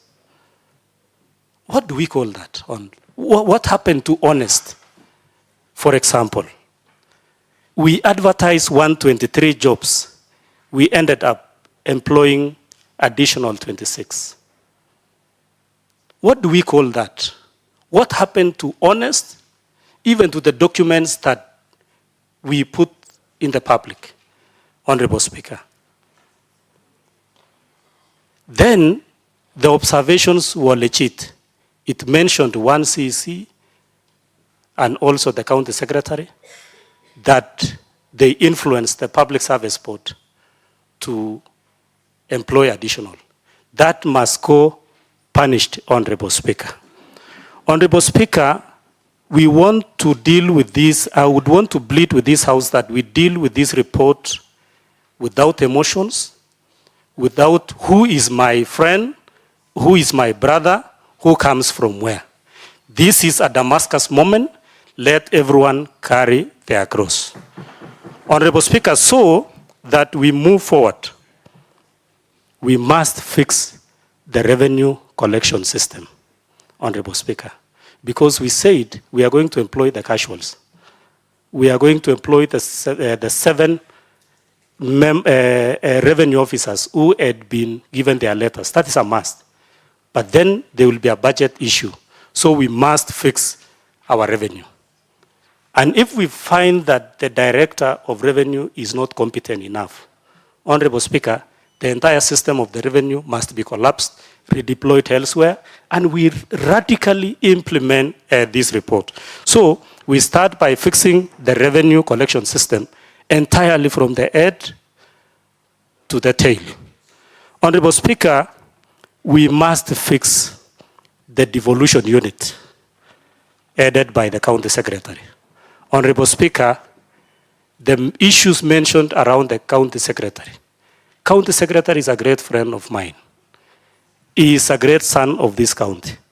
But I didn't know that the observations that are in this book would incriminate him that far, Honorable Speaker. So, Honorable Speaker, we must start by fixing the county secretary to the rightful place he belongs, Honorable Speaker, which this House will deem to. Honorable Speaker, the next part is to fix the HRM. Honorable Speaker, the human resource of this county is rotten. If you are the director of human resource and you are not a member of HRM, what does that say? Handling 4,000 plus records of the children of Baringo, and you are not certified as an HRM person. Then, Honorable Speaker, the 21 days given, he rather process what is supposed to supply, or he has to be fixed at that level. And as we fix the human resource system, we must fix the public service board, Honorable Speaker. The public service board should be the next part of the elephant to be chopped, Honorable Speaker. Honorable Speaker, we should move from there and fix every department, starting from the health sector. The PCRH, Honorable Speaker, as we have said, it should be a parastatal. So our chair, health, or perhaps whoever is supposed to bring the regulation, should start working with it immediately, or we also fix them, Honorable Speaker.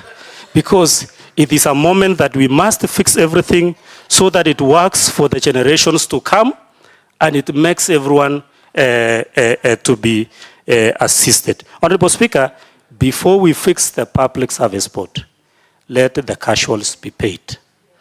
Let the recruitment be concluded.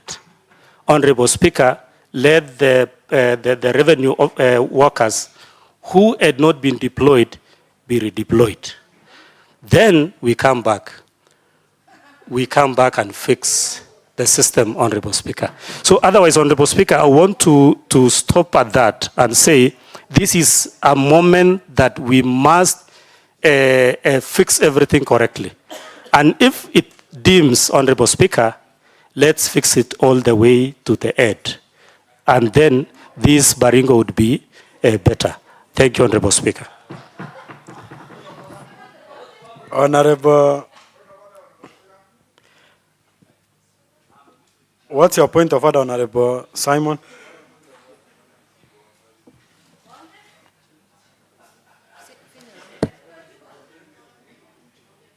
Kind request. Honorable Speaker, I stand on the point of order number 53 on the amendments to motions. Honorable Speaker,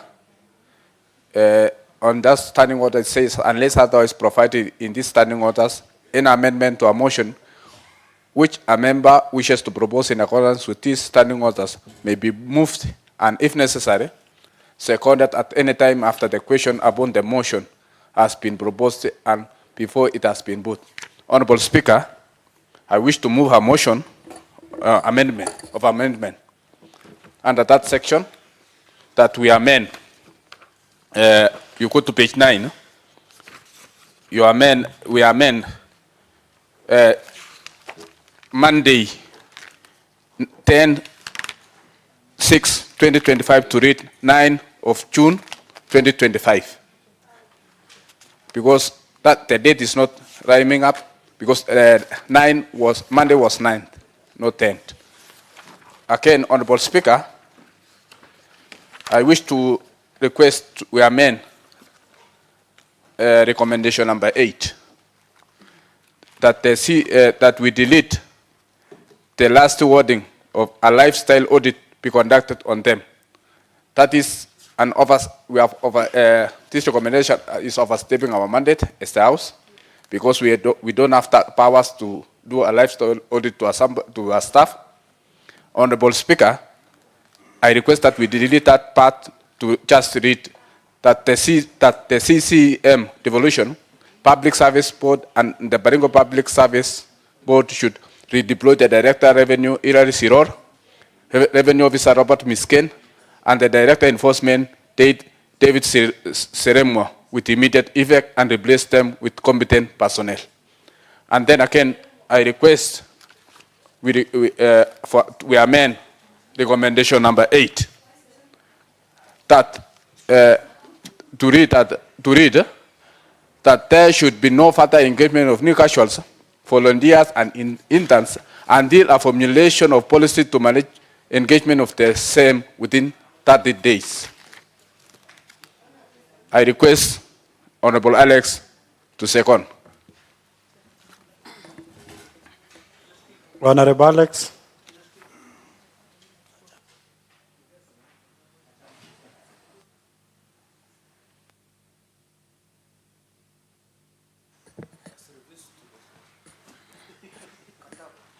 Thank you, Honorable Speaker. Honorable Olgiso is looking at me, Honorable Speaker, with some very suggesting hi, so I don't know. But Honorable Speaker, I want to second and also give time to honorable members to contribute to the report that is on the floor. Thank you.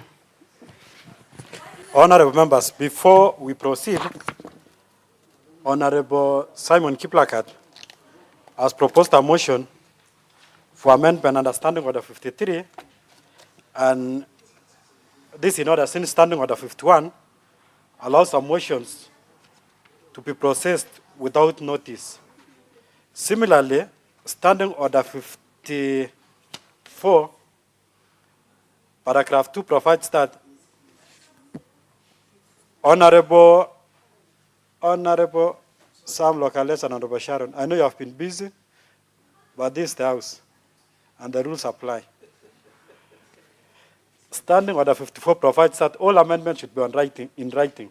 However, paragraph 2 is the savior that provides that despite paragraph 1, the Speaker may, in exceptional circumstances, allow a member to move an amendment to a motion before the House at any time during consideration of that motion.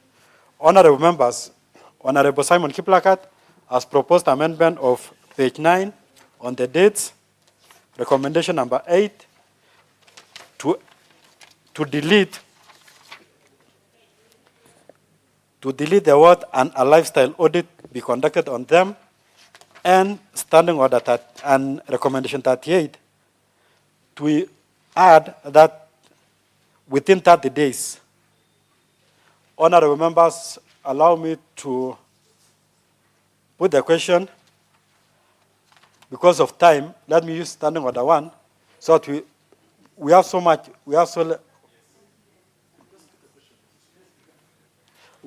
time. I don't want to allow debate on the same. Let me just not allow time, honorable members, because of time. Allow me to put the question that the amendments by Honorable Simon Kiplakat be amended and be deemed as part of this report. As many as of that opinion say aye. As many as are of contrary opinion say nay.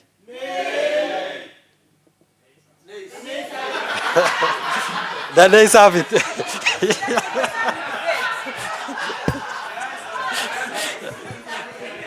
The nays have it. Honorable members, let's proceed with debate. Honorable Ernest Tarus.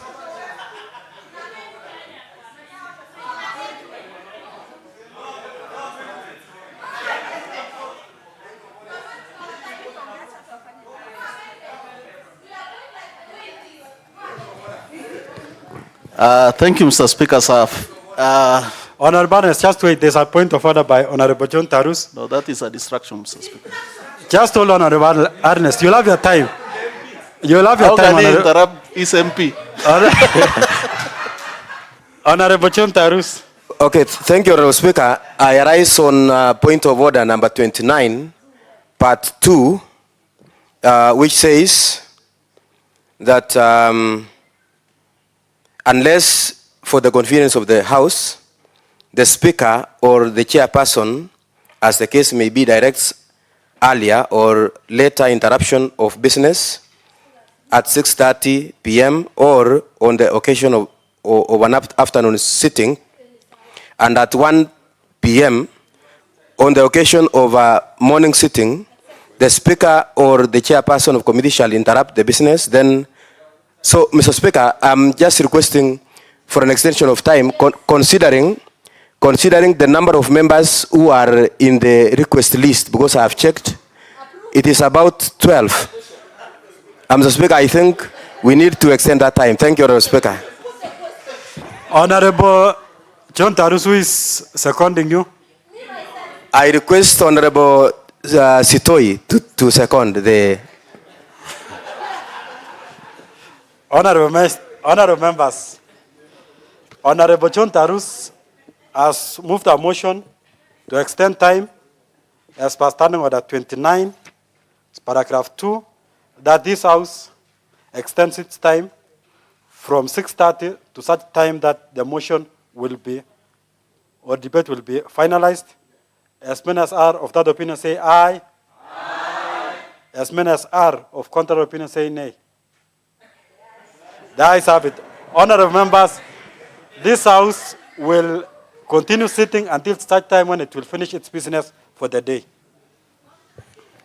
Honorable Ernest Tarus, proceed. Thank you, Mr. Speaker. Sir, I want first and foremost to appreciate Honorable John Tarus for the point of order, Mr. Speaker. I thought it was not going to be good for me, but it is nice. Mr. Speaker, I want to appreciate the committee for the job well done. Mr. Speaker, I rise to support this motion. Honorable members, let's listen to Honorable Ernest in silence. And for those who are consulting, consult in low tones. If you want to do some further deliberations or move sides, we have a room behind here that you can go and meet and do what you want to do. I know what you are doing. Proceed. Thank you, Mr. Speaker, sir. So I said I rise to support this motion. Mr. Speaker, this report of the Ad-Hoc Committee, and I want to appreciate the committee members of Ad-Hoc.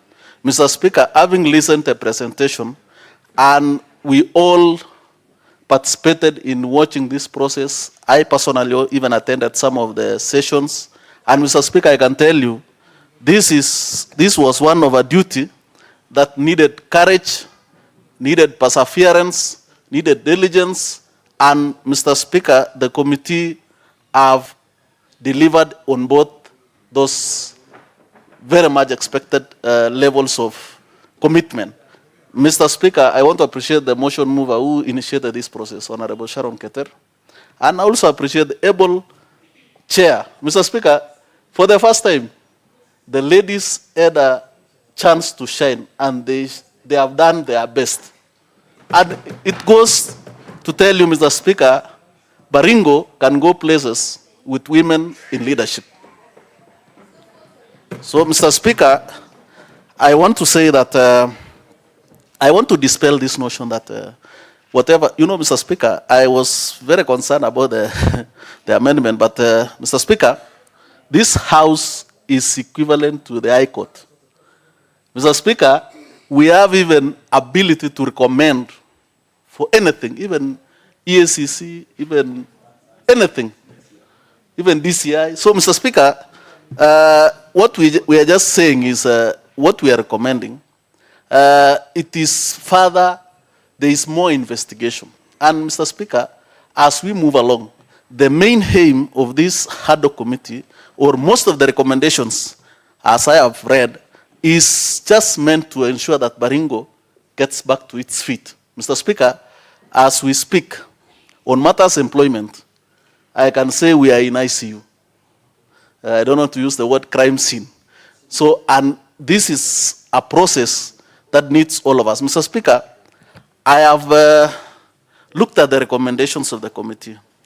And there are those recommendations, Mr. Speaker, that will need urgent action. Mr. Speaker, I really felt for even, there are nurses working in ICU, Mr. Speaker. They have been kept in a very awkward situation.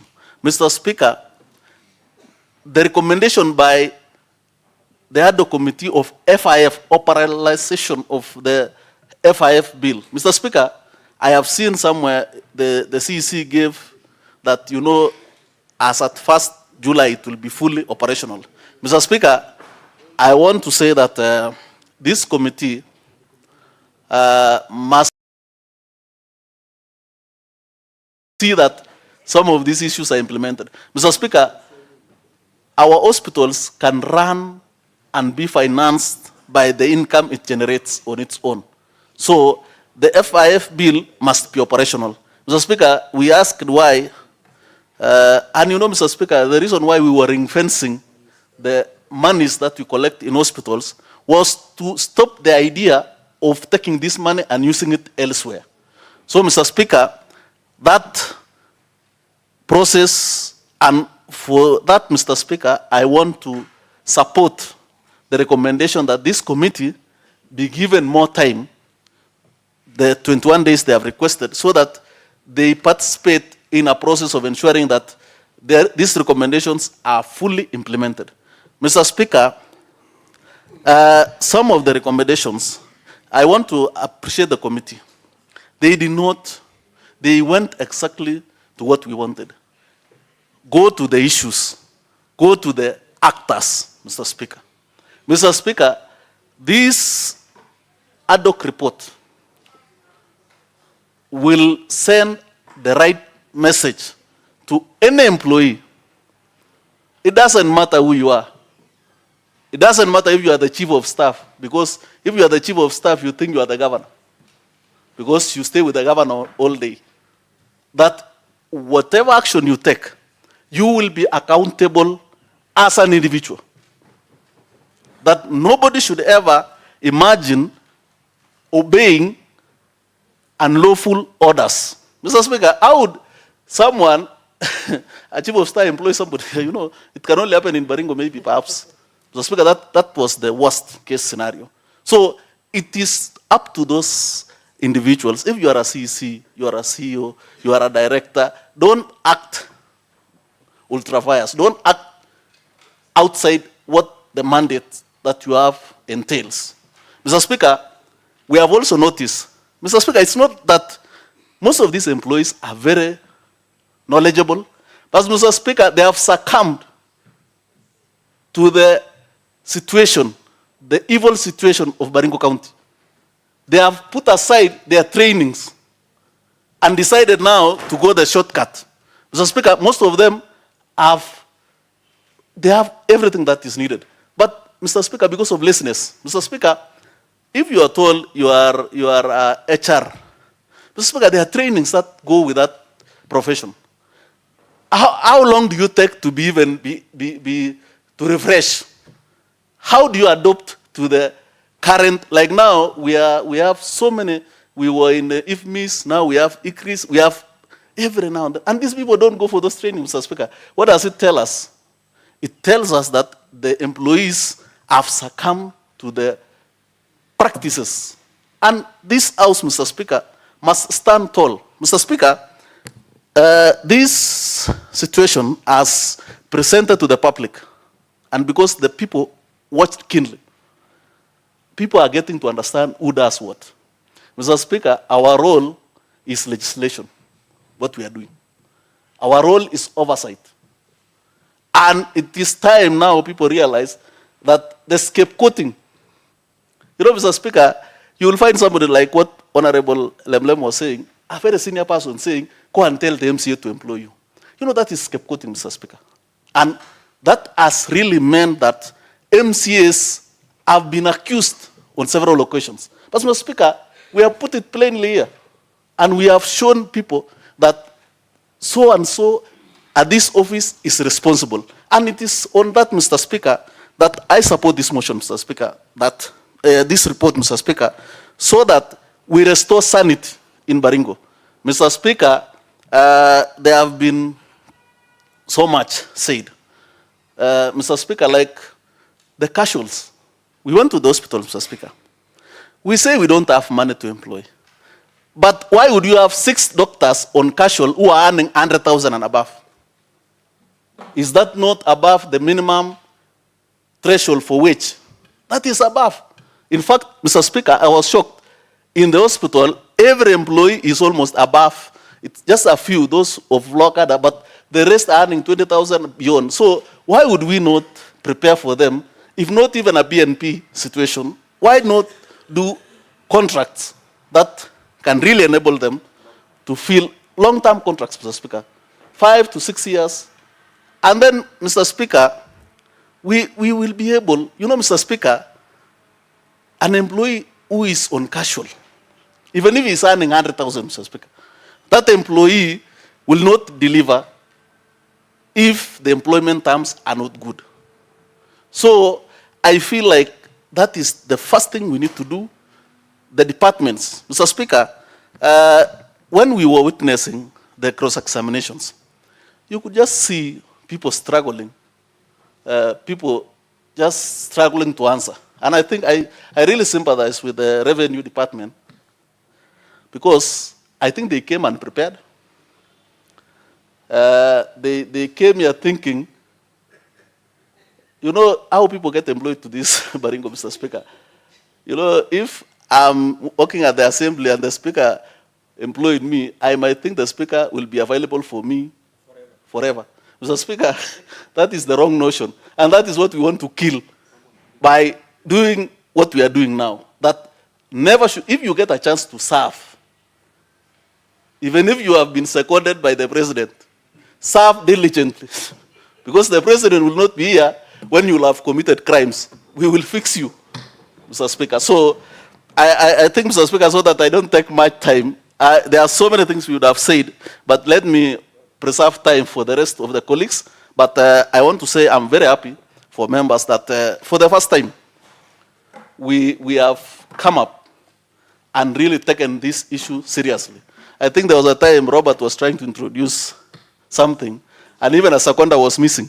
Mr. Speaker, Mr. Speaker, I hope everybody is watching, even those who are in power, to realize that things are not the same in the Assembly of Baringo. Thank you, Mr. Speaker, sir. Honorable Ernest, perhaps Robert may have been betrayed. Who knows? And that's the currency in politics. But be that as it may, I think you have alluded to the fact that we live in a culture in this county where people are saying, we live in a country, we live in a county where people are saying, and they are daring the assembly, that we have a new culture where some time back, we used to have something that used to trend, utadu, and perhaps some people have been telling us simply utadu, and I think it's time for members to say something. Let me give to Honorable Engineer David Sitoy.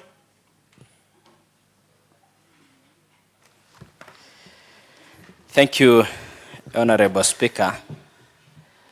Honorable Speaker, today I am one very happy man that this assembly is speaking in one voice. And I have listened to the more than 5 members who have spoken. and they are in unison. Honorable Speaker, allow me to congratulate the team, the Ad-Hoc Committee led by Honorable Cheruta Kiptala and the entire team, including the senior most member, Honorable Lega Kimon. Honorable Speaker, I want to summarize so that I give opportunity to other members. Honorable Speaker, in summarizing, Baringo, I think, is the only county where you will find a doctor, a medical doctor, with a boss who is a teacher. Baringo is the only county where you will find an engineer with a boss as an environmental scientist. And you will find the water department, the person who is in charge of water, probably being a farmer. And I'm not saying anything, Honorable Speaker. I'm not saying anything. And you find the head of human resource cannot demonstrate anything to do with human resource management. And thank you, honorable members, because though may be late, but it is better late than never. It is better late, and we bring sanity. Imagine, Honorable Speaker, in 2017 July, somebody is employed, issued with an employment letter, goes home happy, tells their children, we are happy, probably as chicken was slaughtered, or a goat, or a cow, who knows? And there was celebration, including Thanksgiving, Honorable Speaker, in the church. And up to 2025, the person is not receiving salary. You know, that is how mediocrity is in Baringo. Honorable Speaker, Baringo is the only county where you go to another department, bring somebody who is not an expert, purport to come and run expertise services. Honorable Speaker, Baringo is the only county where you are employed as a casual by the person who is not supposed to employ you, forward your name to the person who is supposed to employ you, and purport to force the person to employ you, and they pay you peanuts. Never worry. Anyway, those peanuts don't even come. Honorable Speaker, when I listen to the underpayment to our casuals, when you listen to the non-remittance of statutory deductions, SHA, NHIF, NSSF, and they are offering services, but, Mr. Speaker, same deductions is made, I am sure, it is made at payroll. It is not reaching SHA, it is not reaching NSSF. Who is eating this money? Somebody must be eating it. No wonder, Honorable Speaker, you see the pride and the arrogance demonstrated by these senior people in Baringo County government.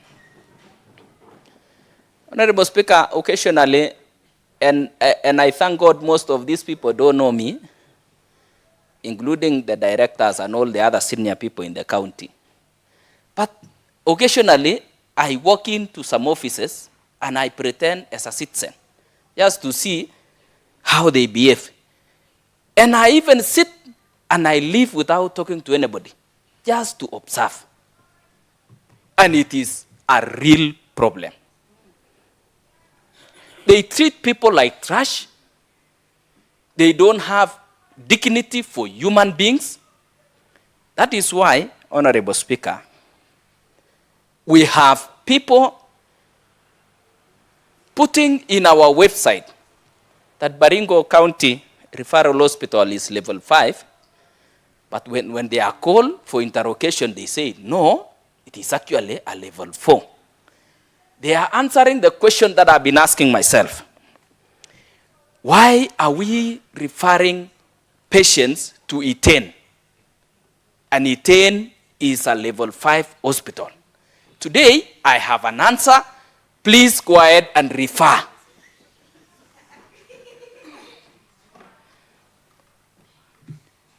Honorable Speaker, we are buying a machine which is 20 million and we don't have a logbook.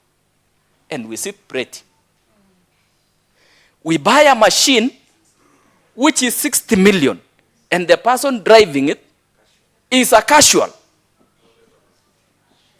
No insurance, no nothing. Even they doesn't earn allowance, for heaven's sake. For heaven's sake, if I was those people, I would use those machines and drill boreholes for private owners and they pay me. And there will be no sin. There will be no sin. Honorable Speaker, I want to invite members. It is never too late. Look at the employment. Look at the employees in Baringo. They are telling us we have 3,000 employees who are permanent and pensionable.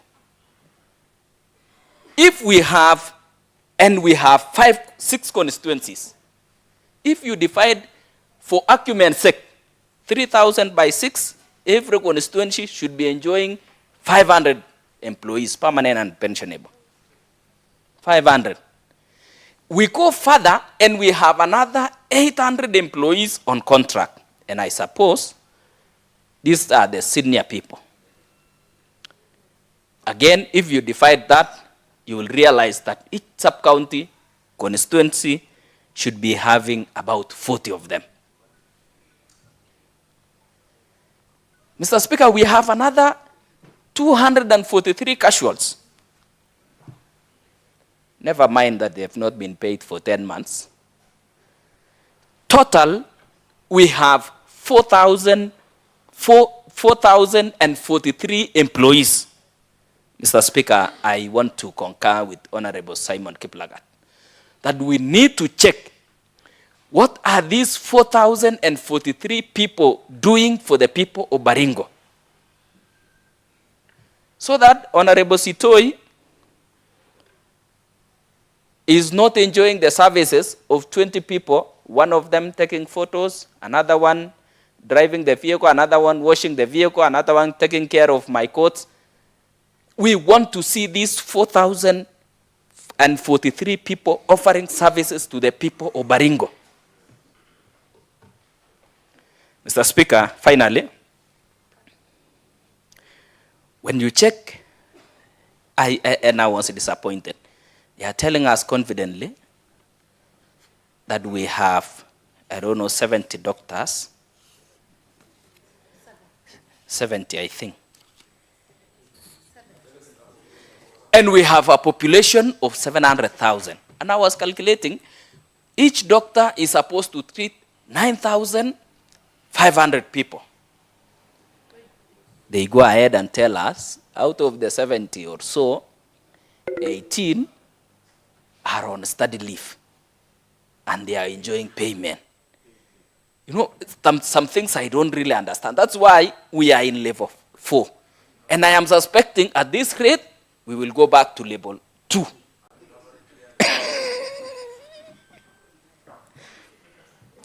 So, Mr. Speaker, I think our priorities as a county is misplaced. And the recommendation by the committee, I want to applaud you. Never mind about the amendment that was brought about by Honorable Simon Kiplagat that failed anyway. Because the recommendation of this House, Mr. Speaker, is there for any other institution to take it and run with it, including the lifestyle audit. We have other departments, government departments who can do it. It doesn't need to be the assembly. Somebody else somewhere can do it for the people of Baringo. NIKs, the NSIS, the criminal investigation system are watching.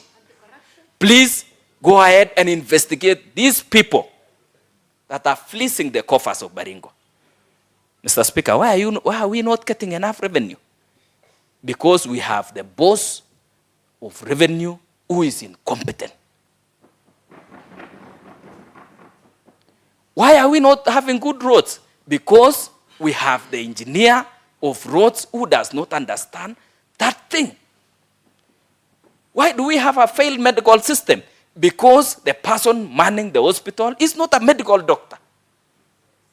Why is all our boreholes failing? Because the people manning the water department are not professionals. Sometimes they even don't know how to interpret the hydrological report.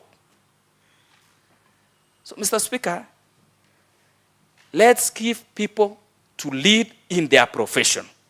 With that, Honorable Speaker, I fully support this report with the recommendation. And any person, be it my brother, be it my brother-in-law, be it my wife, be it my child, who is mentioned here, you have to carry your cross. Thank you, Honorable Speaker. Honorable Sitoi, I wish you would have taken some 2 minutes to also tell people of Baringo that it's not that bad. You have painted a picture that we don't, the entire system is broken. And people may be wondering whether we still have a hospital, whether we still have roads, or the entire system is entirely broken. Let me give to Honorable Alex Kurui. Maybe he can sell some hope to the people of Baringo. Honorable Alex.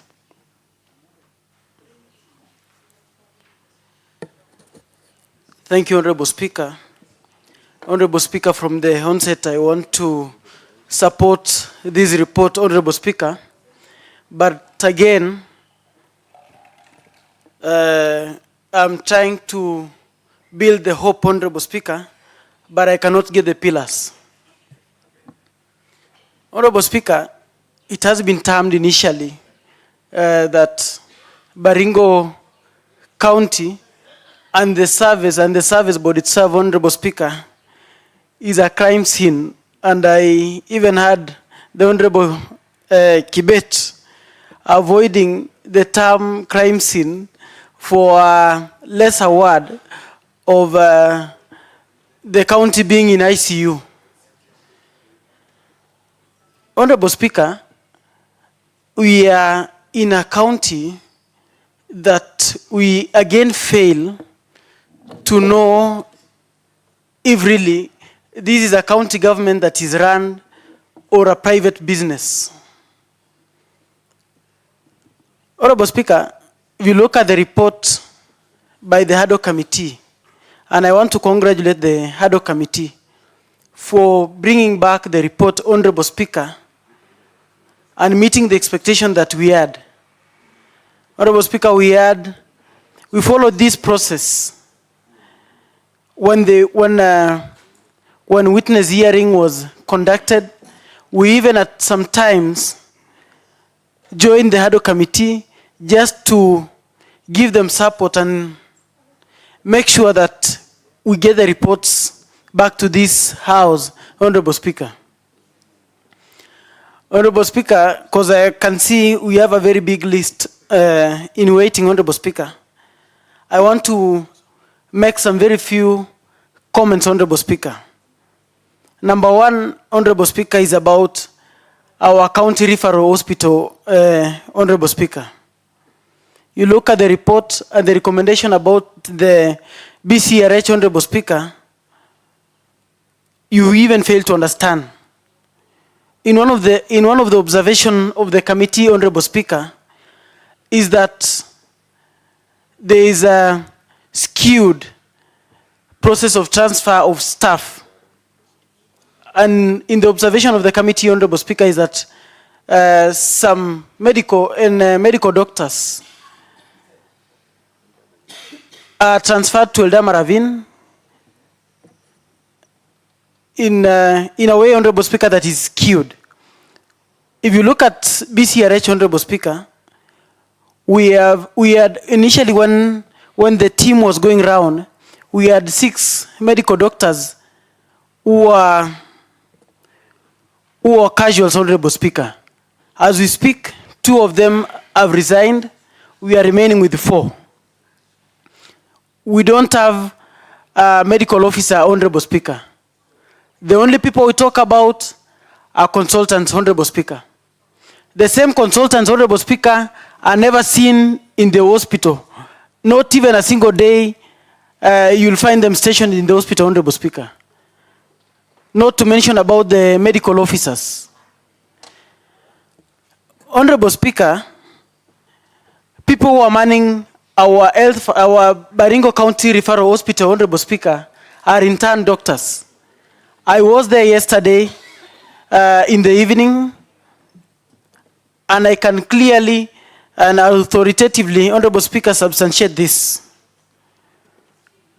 Honorable Speaker, the hospital is occupied by casuals and in big numbers. The same casuals, Honorable Speaker, some of them have been there for more than 18 years. Honorable Speaker, there's a lady, I don't remember the name, but she's been in BCRH for 18 years. Another gentleman by the name of Steve has been there for the last 17 years. And 15 years, and just like that, Honorable Speaker. You ask yourself, for the last 15 years, 17 years, and all those years, Honorable Speaker, if there were employment and confirmation of staff, you even fail to answer yourself, Honorable Speaker, if not even getting answers from them. Honorable Speaker, this is a county, Honorable Speaker, where you have a revenue clerk positioned in the municipality, collecting, Honorable Speaker, up to 40 million. But the other day, when there was an advertisement for revenue officers, Honorable Speaker, the gentleman was not even shortlisted. He did not appear anywhere. So that means, Honorable Speaker, the same gentleman will not get that opportunity to serve this county, whereas, as we speak, he collects the same revenue. So you fail to understand, is it the qualifications? Is it the experience? Is it nepotism? Honorable Speaker, this report has helped us in uncovering and giving answers to such issues, Honorable Speaker. Honorable Speaker, the same municipality, Honorable Speaker, is offering very critical services within the town, Honorable Speaker. Honorable Speaker, there was a story that was told, and I followed it up, and it happened to be true, of a gentleman, Honorable Speaker, that is cleaning and offering cleaning services in the market, Honorable Speaker. And this guy woke up from his home just to come and report and do the normal duties, Honorable Speaker. What did he have for breakfast? Nothing. Honorable Speaker, in the line of duty, the gentleman collapsed, and he was even given food by those ladies in the market, Honorable Speaker. These are people who are serving our county. Honorable Speaker, these guys that we normally see them in green uniform, doing cleaning in this town, Honorable Speaker. It has been told, and it is true, they've been out for the last 9 months, Honorable Speaker, without a pay. These are people, these are parents, Honorable Speaker. These are people that are dependent upon by the community.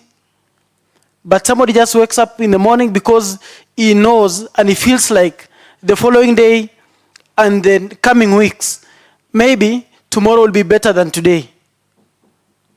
But Honorable Speaker, in the evening when they go back home, what do they take home? Nothing. In the morning, Honorable Speaker, what do they feed on? Nothing. And they expected, Honorable Speaker, to work for the 7 months. Empty stomachs, no payment of school fees, begging and begging everywhere. And the same people, Honorable Speaker, were supposed to be paying them, the service board and the county secretary, shifting blames. Or I don't know if there are casuals existing in the county, or it cannot be substantiated. You go back again, Honorable Speaker, you get deliveries, you get minutes sat by the county secretary, service board, the municipal manager, discussing the same casuals that they are purported not to be known by the county government, Honorable Speaker. Honorable Speaker, this is a joke that has gone too far, Honorable Speaker.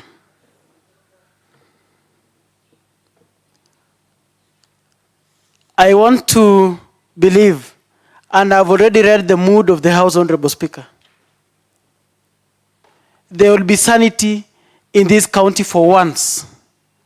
And I want to agree with the recommendations that you extend the life of this Ad-Hoc Committee, Honorable Speaker, for a further 30 days, Honorable Speaker, just to make sure that we follow up on their recommendations so that they can also be reporting back to the County Assembly, Honorable Speaker. We are going again, Honorable Speaker, to request a further extension of life of this Ad-Hoc Committee until everything is sorted within this report, Honorable Speaker.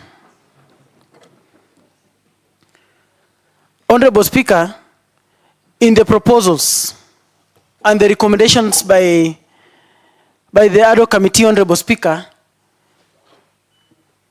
it is now showing that it will have some budgetary implication. From tomorrow, Honorable Speaker, we'll be meeting as a committee of budget, we'll be meeting CECs and chairs of committees, Honorable Speaker, just to deliberate on their budgets and their proposals. I also feel like, Honorable Speaker,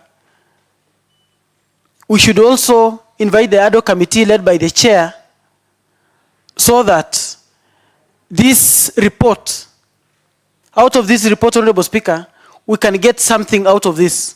We are talking about, Honorable Speaker, the 7 nurses who are operating in ICU. They are having a budget, Honorable Speaker. If it is a matter of confirming them, Honorable Speaker, maybe. If it is going to, if it means adding something, it will be something small, Honorable Speaker. Honorable Speaker, if you look at whatever people are paid, let me just pick an example of the doctors, Honorable Speaker, so that Sitoi should not even be complaining about the referrals and all these other things.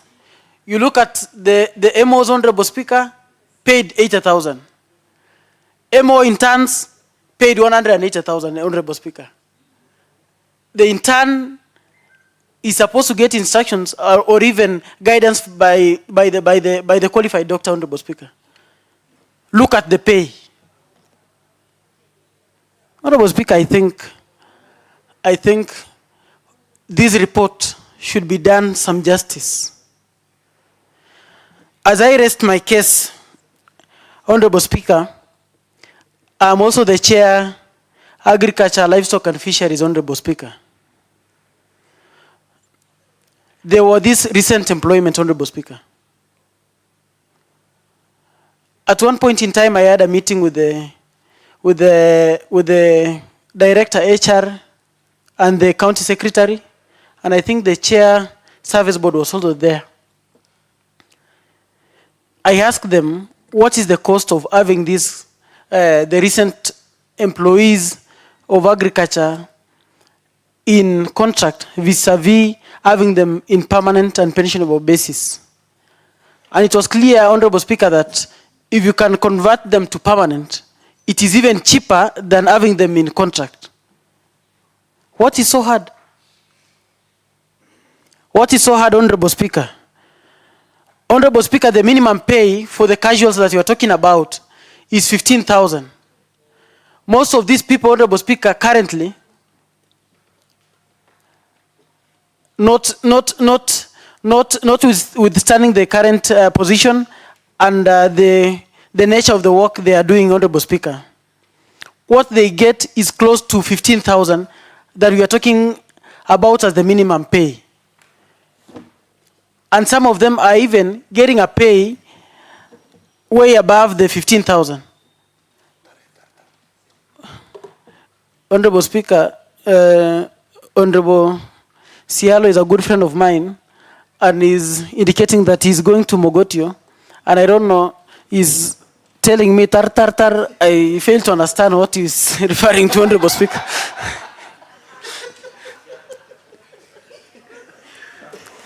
But Honorable Speaker, let me just give it that, Honorable Speaker. Tartar is a place in West Pokot. Tartar is a place in West Pokot. Honorable Speaker, my submission is this.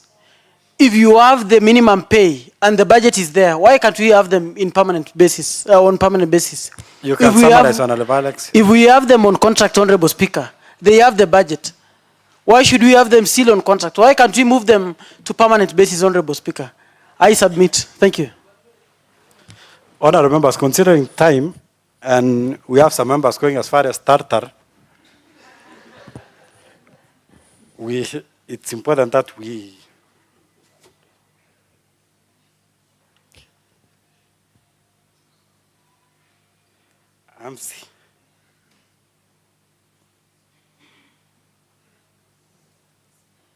Honorable Olkisoi, 2 minutes. Mr. Speaker, thank you for giving me the opportunity to contribute to the ongoing motion. Mr. Speaker, but now, because of, I don't know why now, and yet we have requested for an extension of time, that we are given 2 minutes. I think you can still be lenient on us to give us, Mr. Speaker, to deliberate, because this is a motion that touches the lives of the people of Baringo who we represent, Mr. Speaker. And if we don't do justice to this one, Mr. Speaker, then we have no business of coming and claiming to represent them. Mr. Speaker, I think this is one of the committees, again, which is rising to the occasion and the call of the people of Baringo and the cry, and answering the cry of the people of Baringo on the injustices that have been ongoing. Mr. Speaker, I want to bring to the attention of the members, once we had the Education Committee that made sure that the ECD teachers have their pay regularized and having them on permanent and pensionable terms. I, again, want to tell the House that this House actually is doing the best at the hardest economic times. But we are rising to the occasion to again bring sanity to Baringo once more after that of the ECD teachers. Mr. Speaker, to the recommendations of the committee, I think they made observations, 55 in number. They recommended 44. They made recommendations of 44. If you look at 5544, Mr. Speaker, these are the people who are meticulous on their mandate, and they made sure they come up with this recommendation. Mr. Speaker, on the issue of marginalization, on the issue of regional balancing, this county has never done that. And again, when you are pointing fingers to the executive, we also need to point fingers even back again to ourselves and say, what have we done in the county assembly? Have we checked the staffing and the region balancing? So that as we point fingers to the executive and say that they are not doing that, are we also? I represent a ward called Mugutani, Mr. Speaker. And if you look at the staff establishment within the county assembly, you hardly get in the senior positions, in the permanent and pension board positions. Mr. Speaker, it's a replica in the executive. When you look at the marginalization and those people who are not captured, those people who are not within the capital here of the county, they are not well within the employment and permanent pension board. So we are saying, as the committee is requesting for additional time, let the yardstick also be one that we need balancing and fairness in terms of establishing the staff. And when they are recruiting, let them bring that balance. So that if we require 30% of the total population, are we meeting that in the recruitment? Are we addressing that? Or we are just, again, going to do the same things we have been doing and trying to say, let us, now we have 30 wards. Let's balance the recruitment. Let us give 2-2 or 1-1. What about the addressing of the previous injustices which were committed? Are we going back again to the same? So to the committee, you have done the best. I wanted to look at a scenario and the observation, and when you are looking at the observations you are making. When you realize that somebody said that we are recruiting 123 and there was an additional request which was made of 26. And a secretary to the Public Service Board was signing letters up to number 123. Are we told what happened to him or to her so that the other one picked number 124 up to now 149? Or did he all of a sudden fall sick so that he is not able to sign the continuation of the rest if he was the one to sign the letters? Did he give out that authority, and whose authority was he giving, and who gave him the authority for the signing of the rest of the letters? And again, that time, it is the same time the letters were being signed. So they were in the same room. So these people were agreeing that sign 123, I signed the 26. And again, in this additional 26, did we have the 26 balance? Did we check whether there was nepotism? Did we check the interest the person had when they were recruiting? What necessitated the 26 to be brought on board, and there was a previous of 123? What happened?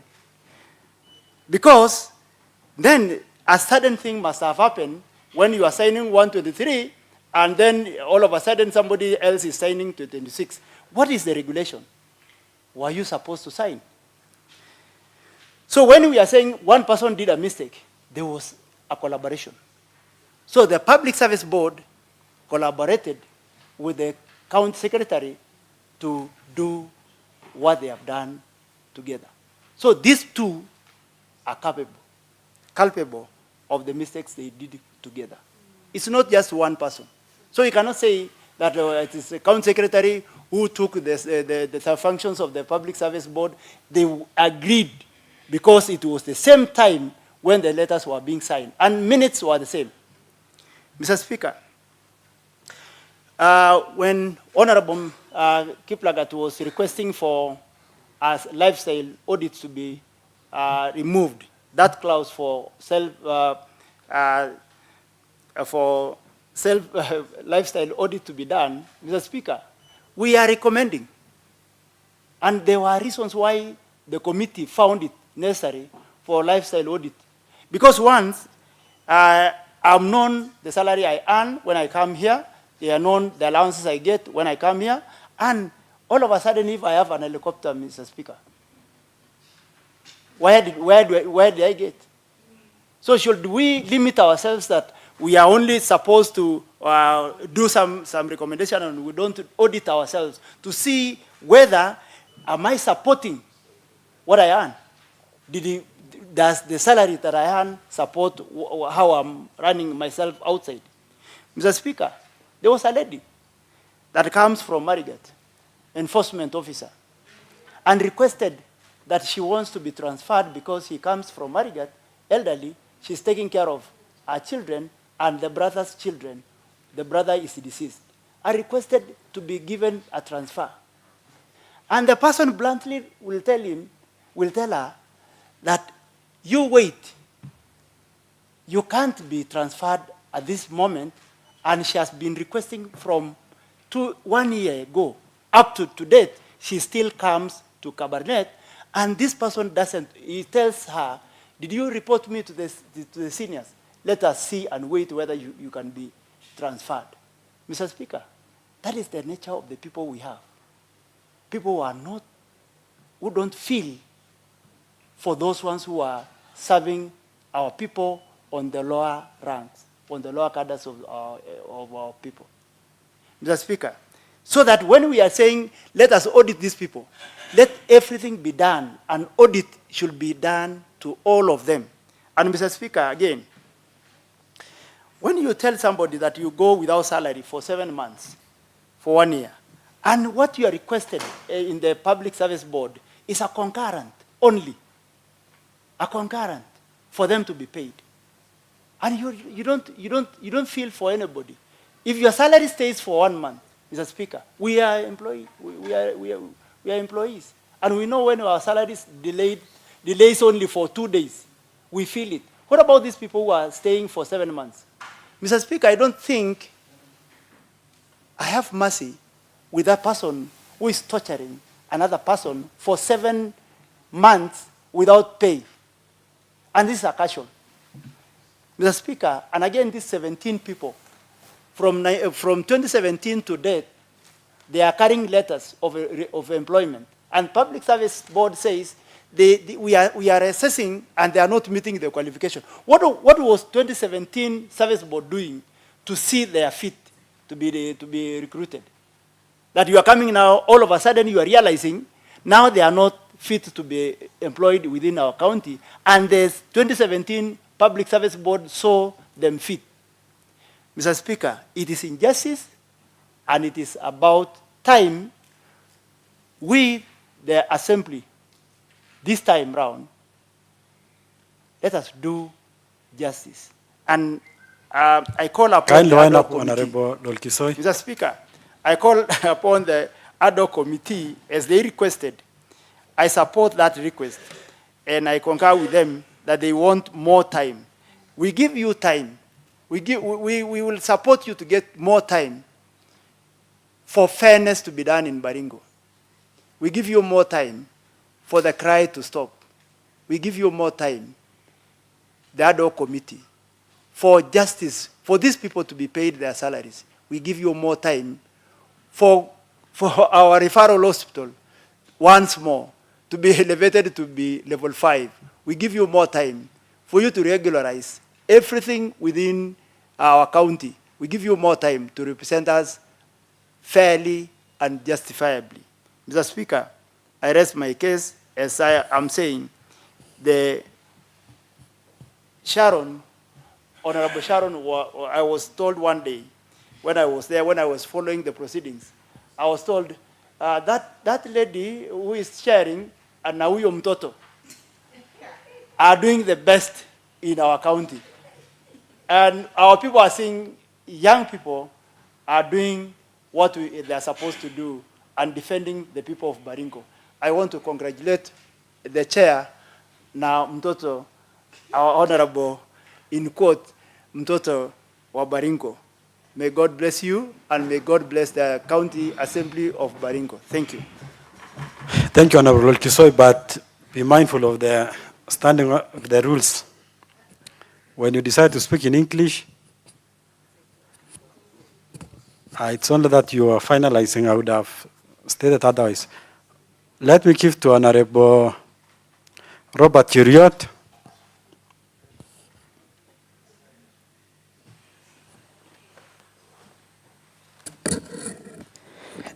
Thank you, Honorable Speaker. I thought you were following the list on discussions, but I will be very brief. And I wanted to raise a few items on some individuals who are mentioned. Allow me to, because I had not contributed to this report, Honorable Speaker, allow me to inform this particular House that I support this report. I appreciate the honorable members who did this work.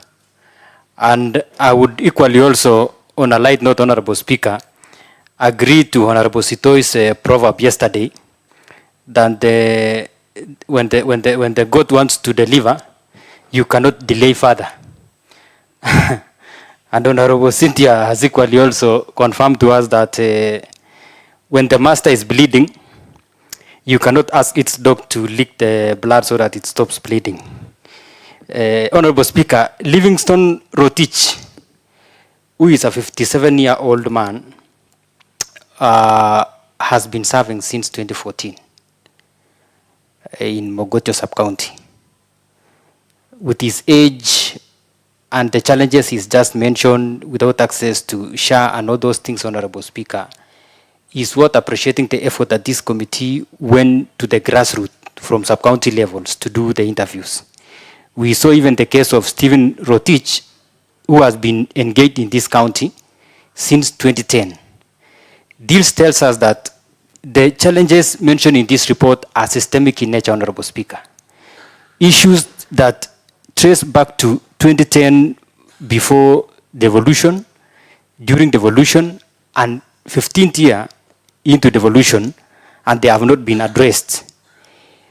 Honorable Speaker, so that I don't mention so much, I also want to join my colleagues in supporting the extension of the life of Ad-Hoc Committee, because ordinarily this report would mean that it would come to Implementation Committee, which will create further ambiguity in terms of its implementation, considering there are other aspects involving budget in terms of some implementation in it.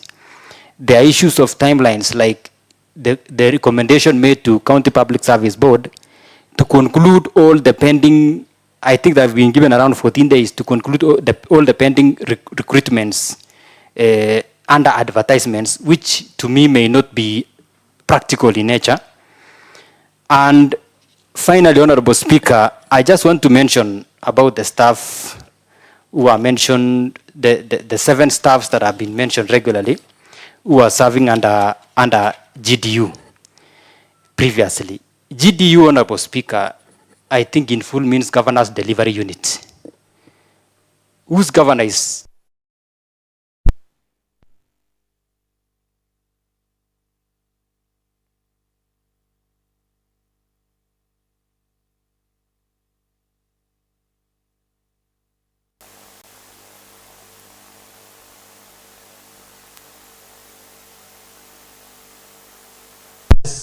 at the end of that particular governor in office. But nonetheless, Honorable Speaker, the recommendation to imagine that you may want tenure and partisan staff to be compelled to continue serving the incoming administration may also be ambiguous in nature. Those who serve in governance delivery units are politically exposed individuals. These are people whose nature of incorporation into a system may have some involvement and inclination in politics. In fact, this administration is worth commending that they could find even 3 of the entire 7 continuing serving in this system. Honorable Speaker, but so that we don't digress on what the original motion and the desire of this report had intended, the 7, in my own understanding, should not divert the focus of sanitizing perennial challenges within the systems of Baringo County. But as I support this committee, Honorable Speaker, I pay a lot of emphasis also to implementation of FIF.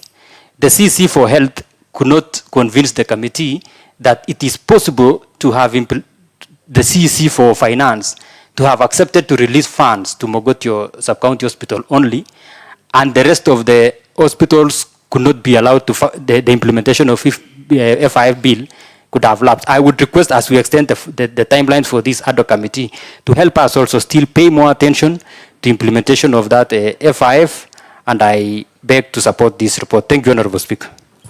Very well, Honorable Robert. Let's have Honorable Clement Lomaringoria.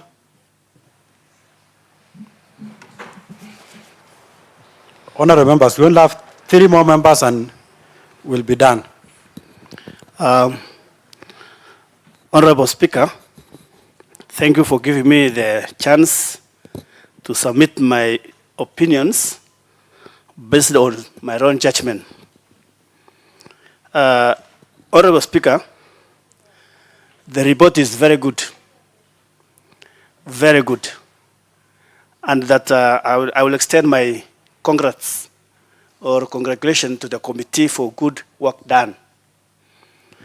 Mr. Speaker, though you have actually said that we are not going to amend, or, okay, you did not say, but majority of the views of the members suggest that there should be amendment. I'm a bit specific on the submission of the Director of Revenue Management, where when I see the questions or the interactions between the revenue clerk or the director of the revenue and the Ad-Hoc Committee, I saw so many questions which was asked. And Mr. Speaker, it happened that this was the session which I followed keenly, the interactions or the discussion between the Ad-Hoc Committee and the directorate of this revenue. Mr. Speaker, when I see matters of, a good example here, I say that the director had introduced, the committee noted that the purported deputy whom the director had introduced as his deputy holds a much lower job group. The committee also noted that a staff was deployed to serve as assistant deputy director revenue management, but was rerouted to municipality as head of revenue under unclear circumstances. I also note that on matters of casual and contract workers, actually I want to just bring to that attention that whose responsibility or who is in charge of appointing or assigning an employee to act at a certain capacity. I thought that responsibility just is for the county public service board.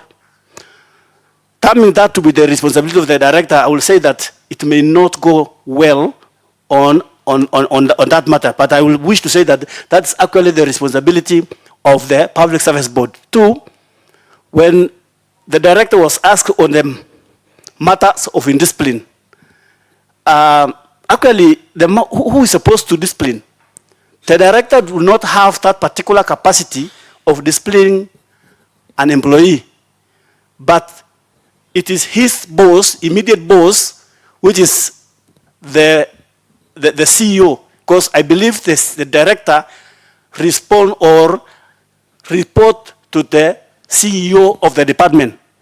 So when we give these allegations, or when we base these allegations on the general observation of the general recommendation of the Ad-Hoc Committee on number 8, which they say that the CCM, devolution, public service, and the Baringo Public Service Board should redeploy the Director Revenue, Hilary Siror, Revenue Officer, Robert Misken, and the Director Enforcement, David Seremo, with immediate effect, and replace them with competent personnel with a lifestyle audit be conducted on them.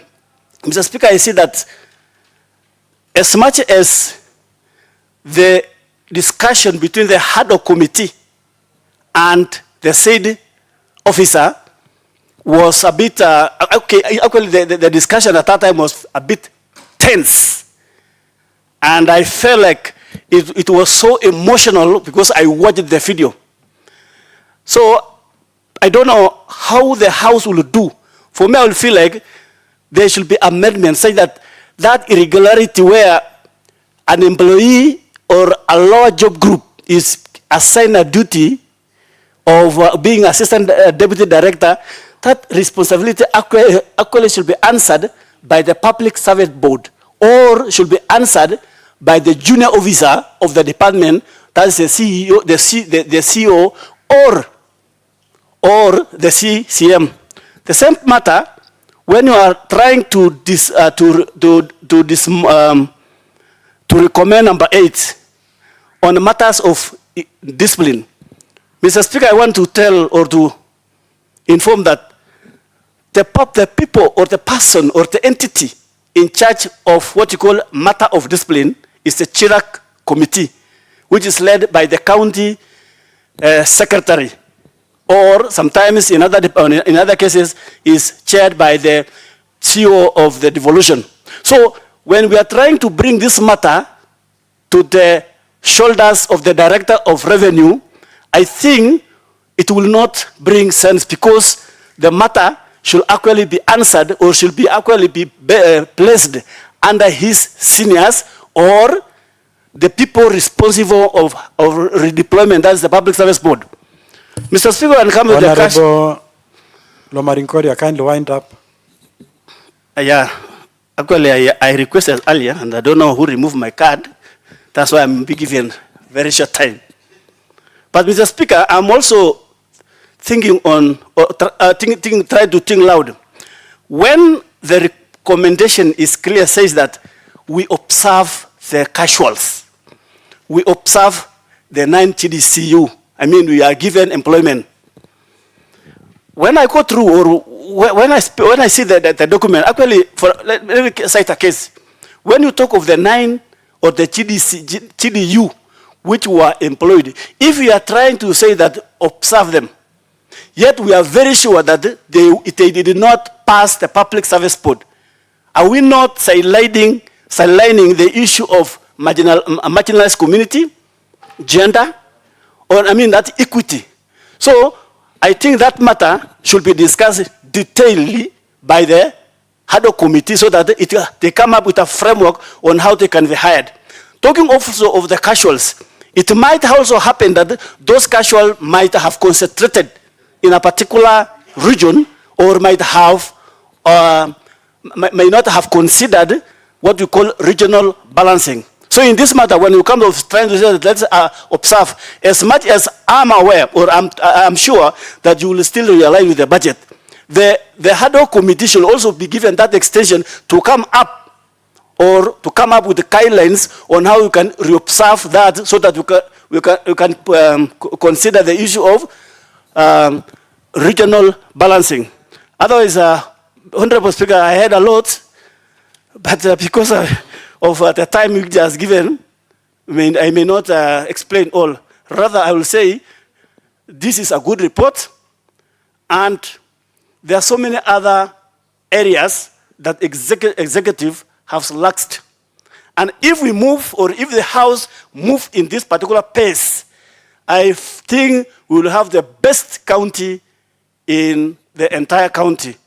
Otherwise, I am here to support the document, and I also urge that we should reconsider either deleting, because there is no amendment, either deleting or to give, not to give the question, not to put a question for today. You might use your wisdom, Mr. Speaker, because there is that amendment which Honorable Kiplagat was trying to say, which I think if it is ignored, it may it may come back, or it may not be properly managed, or somebody can challenge. So I also wish that when you put a question, or before you put a question, Honorable Speaker, it is good to use your wisdom to see how you can cap those areas that need to be either to be amended Honorable Maringoria, you know the standing orders. You do the necessary. You don't have the speaker. The speaker cannot move an amendment. It's you, honorable members, who can move the speaker. So do the necessary. Let me give Honorable Michael Chebon, then Honorable Seuri.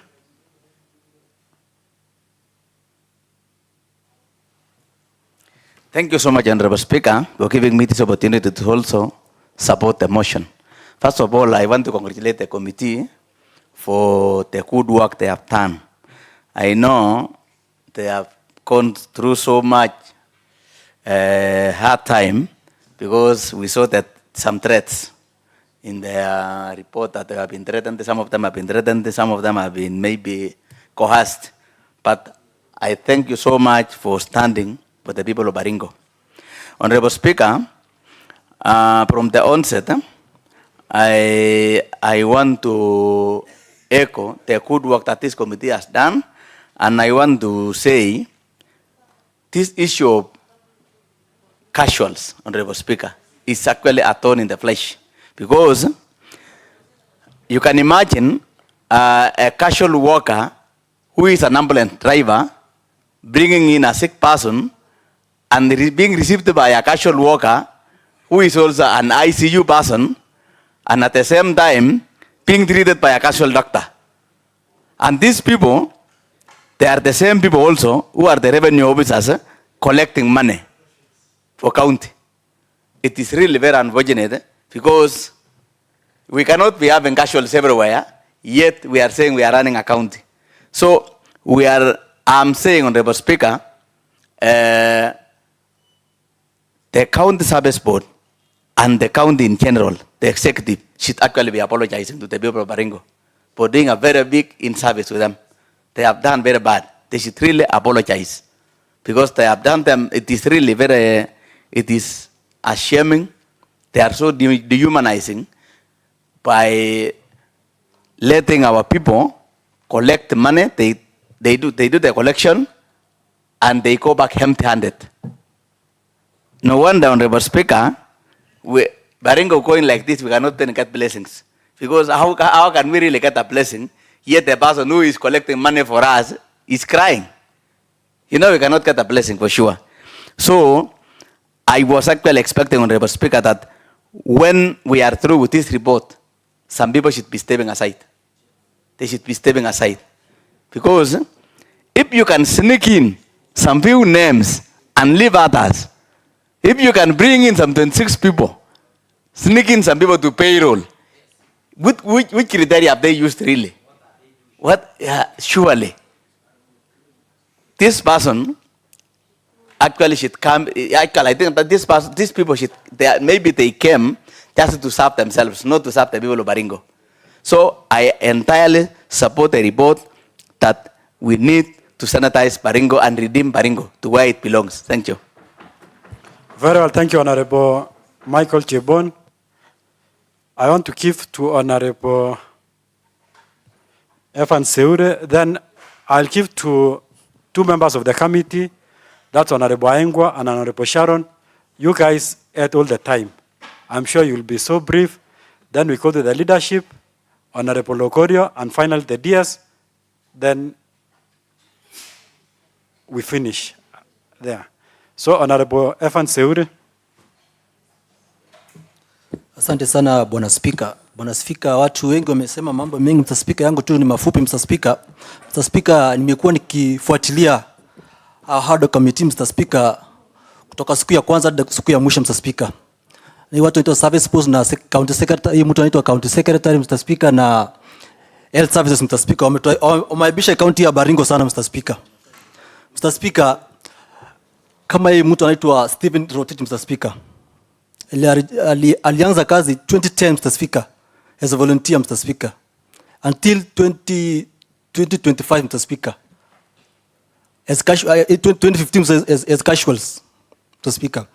Just, Mr. Spika, service board, Mr. Spika, wana advertise kazi, Mr. Spika, Alafu a old man like Stephen Rotich, Mr. Speaker, 40 years old, Mr. Speaker, anapelekwa kukimbia, Mr. Speaker.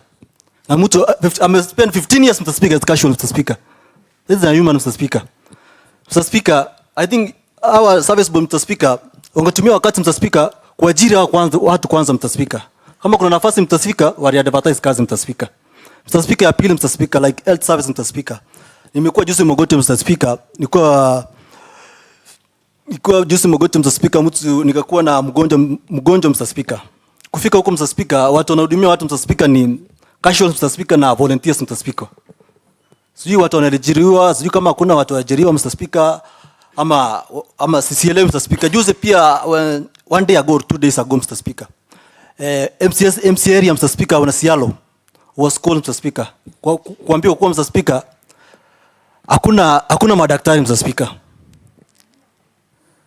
Na ingali, Mr. Speaker, tuko na madaktari ambao wako kazi, Mr. Speaker. Mr. Speaker, yangu tu nikusema, Mr. Speaker, huyu mtu anaitwa Chepkwe, Mr. Speaker, juu tumepea 30 days, Mr. Speaker, for nini, tutangulie tumtoe mtu kwanza, Mr. Speaker, kwanza. Alafu tupe governor, Mr. Speaker. Hiyo 30 days, Mr. Speaker. I implement hii kitu, Mr. Speaker, ama pia aende, Mr. Speaker. Mr. Speaker, hapa tuko hapa kusaidia vijana wa Baringo, Mr. Speaker. We have a lot of youth, Mr. Speaker. Anaona kazi, Mr. Speaker. Hata wengine wanaenda Australia, wengine wanaenda hapa, Mr. Speaker, lakini tuko county ya Baringo, Mr. Speaker, imeoza. Ni wazee wana to control. You have like service board, Mr. Speaker. Incompetent, Mr. Speaker. Hakuna mtu anafanya kazi, Mr. Speaker. I think those people must go, Mr. Speaker. County secretary na service board, Mr. Speaker. Or kama governor ameshona kazi, Mr. Speaker, atangulia tu juu imeoza kwanza juu, Mr. Speaker. Hakuna haja kulaumiana hapa, Mr. Speaker. Oh, imeenda hivi. Mr. Speaker, let's impede these people. Nilete watu wengine, Mr. Speaker. We have agencies, Mr. Speaker. Watarani county mzuri, Mr. Speaker. We all have Mr. Speaker, this Baringo is beautiful, Mr. Speaker. Tuko na vitu mingi, Mr. Speaker. We're supposed to collect a lot of revenue, Mr. Speaker. Lakini hii revenue, Mr. Speaker, hakuna kitu inafanyika, Mr. Speaker. Inaenda kwa mfuko za watu, Mr. Speaker. Ndio maana tuko tu nyuma, Mr. Speaker. Tangu 1990 ngapi, Mr. Speaker, tuko sana salia, Mr. Speaker. So, Mr. Speaker, we are here to change this county, Mr. Speaker. Asante sana. Asante sana Mheshimiwa Evans Seure. Gen Z, wacha tupe fursa Mheshimiwa Yohana Aingwa anene naye. Thank you, Honorable Speaker. I think because I'm one of the members of this committee, mine is only, Honorable Speaker, to thank, I know the mover of the motion will still say, but I want to say I'm a happy man today, Mr. Speaker. For the previous nights, Mr. Speaker, we have been sleeping late, actually doing this job. And I'm happy today, Mr. Speaker, this Honorable House, by the look of things, they are going to pass this motion, Honorable Speaker. I want to thank Honorable Kibet, who joined us during our fact-finding, Honorable Alges Kurui. We also have Honorable Julia Kumbelel, Honorable Sitoi. They were passionate about what we were doing, and they joined us as friends of this committee. Honorable Speaker, I don't want to belabor much. I only want to say I'm happy that this motion is going to go through, and going forward, there will be change in Baringo County. Needless to say much, because we were going through all these things. Thank you, and may God bless everyone, and may God bless Baringo County. Very well, Honorable Aingwa. Honorable Sharon, I also expect you to take the shortest time possible. Allow me to start by saying, Honorable Speaker, I really want to thank each and every member of Baringo County Assembly. I'm standing here very emotional because this motion has taken a lot from every one of us. It took a lot of dedication, it took a lot of hard work, perseverance, and resilience. Honorable Speaker, when we started this journey on the 5th of May 2025, whereby we brought a motion, and it was supported by each and every individual in this house. And then we moved to the Ad-Hoc, and we've been seeing support. And I want to particularly say thank you to members who came. Honorable Speaker, you can protect me from people I really respect, the leadership. I was saying that I'm really thankful to you, Honorable Kibet. Thank you so much for the times that you showed up when you were doing the Ad-Hoc meetings and investigation. You showed up many times, and the Honorable Kimosop, Alex, and everybody else who kept on calling us and giving us a lot of hope and encouragement. It was not easy, Honorable Speaker. Honorable Speaker, when we started this journey, I knew that there was a problem in Public Service Board, but I never thought it was this bad. It never occurred to me that the problems that we have in the County Service Board is immense. Honorable Speaker, I'm not going to restate what we've already said in our report, but it's so clear that there are people in the office, in the executives, who have been sleeping in their jobs, and particularly the CS, Chepkwony. We have no any personal vendetta with you, but you've taken Baringo County as a joke. We've seen the things that you've done, bringing people on secondments, doing all those irregularities that we've already stated in the report, and I'm not going to restate them. Honorable Speaker, it's the work of the government to protect its citizens. But in Baringo County, what we've seen is that the government has been working against the employees of Baringo County. And let's start, for example, with the rig operator. That man, I have a lot of mercy and compassion towards that man. He lost his 2 fingers when he was operating our county rig.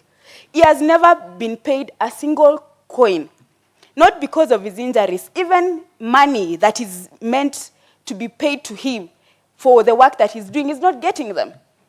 It is quite sad. Look at the man like Livingstone, who has worked as a casual worker for 15 years in Mogotio, and he has not been paid his dues for 9 months. That is from November. And we will not forget to say that even over the years, he has lost money. And quote unquote, allow me to just quote in Kiswahili, Honorable Speaker. There are times that these casual workers don't get paid. And when they ask for payment, they say that ikishaogelea, hakuna kitu ya kufanya. So they are working and providing services for Baringo County, and then they're not paid anything. Honorable Speaker, I will not forget to say that we've given the Baringo County Public Service Board a chance. Not because they deserve it. They don't deserve a second chance. In fact, the Public Service Board is rotten to the core. And this is what I want to say. The reason why we've given them a chance is because we want to see our casual workers paid. We have a budget of 34.9 million that was budgeted for this financial year.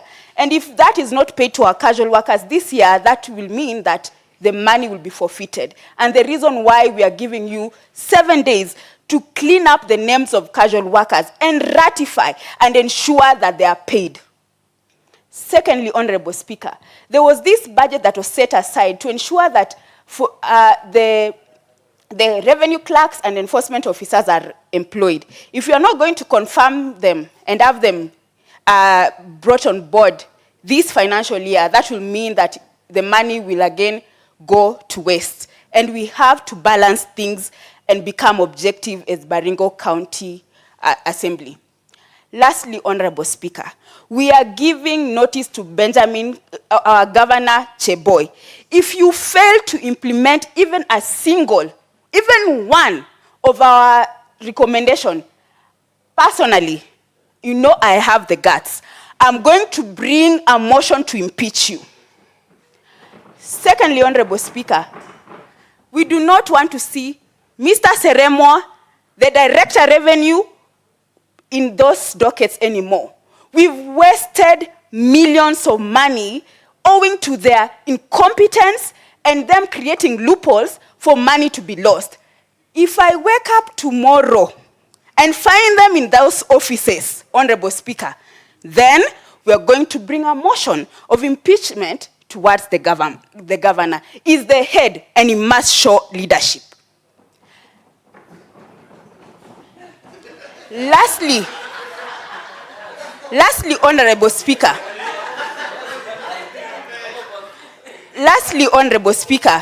allow me to say this about Honorable Chepkwony. We are going to form an Ad-Hoc Committee or follow a due process to ensure that you are investigated. According to me, I've already made my judgment. You are guilty as charged. But the committee and the members of this house will have to look into that matter. And members, don't let down Baringo County. Yes. You know, you've seen with your own 2 eyes what they've done. They were called here. I can tell you for sure, when we were interrogating them, I was shocked as the way you are being shocked when you're watching. Asking questions, simple questions, even to the CCMs. And we are going to investigate the CCMs of this Baringo County again.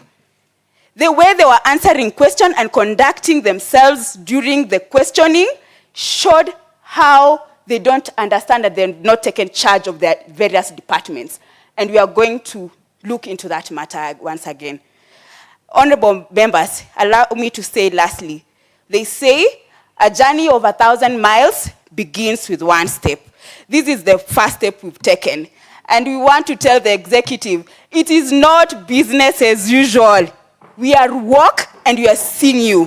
Thank you, Honorable Speaker. Deputy Majority Leader.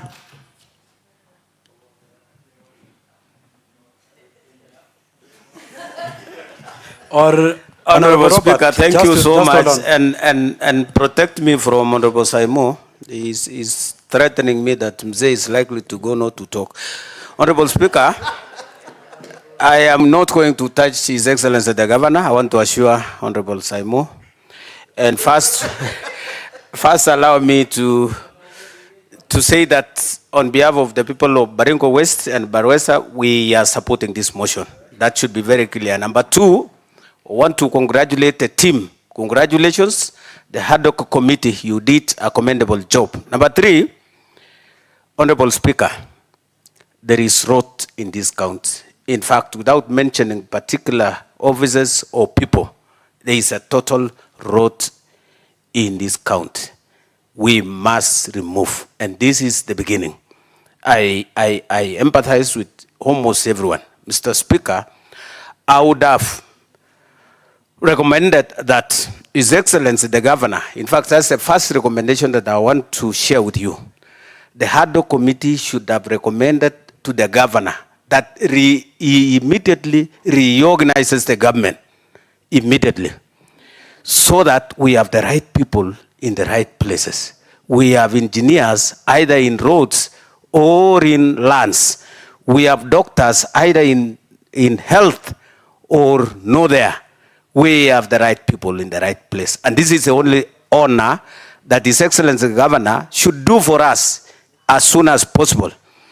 Honorable Speaker, this issue is particularly, I'm so particular with the health department, and I would recommend that the privatization that has been proposed should be done as soon as tomorrow, so that we are in the right place. Even the story of being at level 2 or 4 or where, I think the best is to begin the process of privatizing the BCRH. Will go the right direction. And Mr. Speaker, we've had a lot of problems in the health department for a long time. I must agree, and as a committee of health chair and my entire team, for a long time, we have requested that we do what we call staff rationalization. We can see from this report that we have 282 health facilities in Baringo, and one cadre, that is the nursing department, has over 482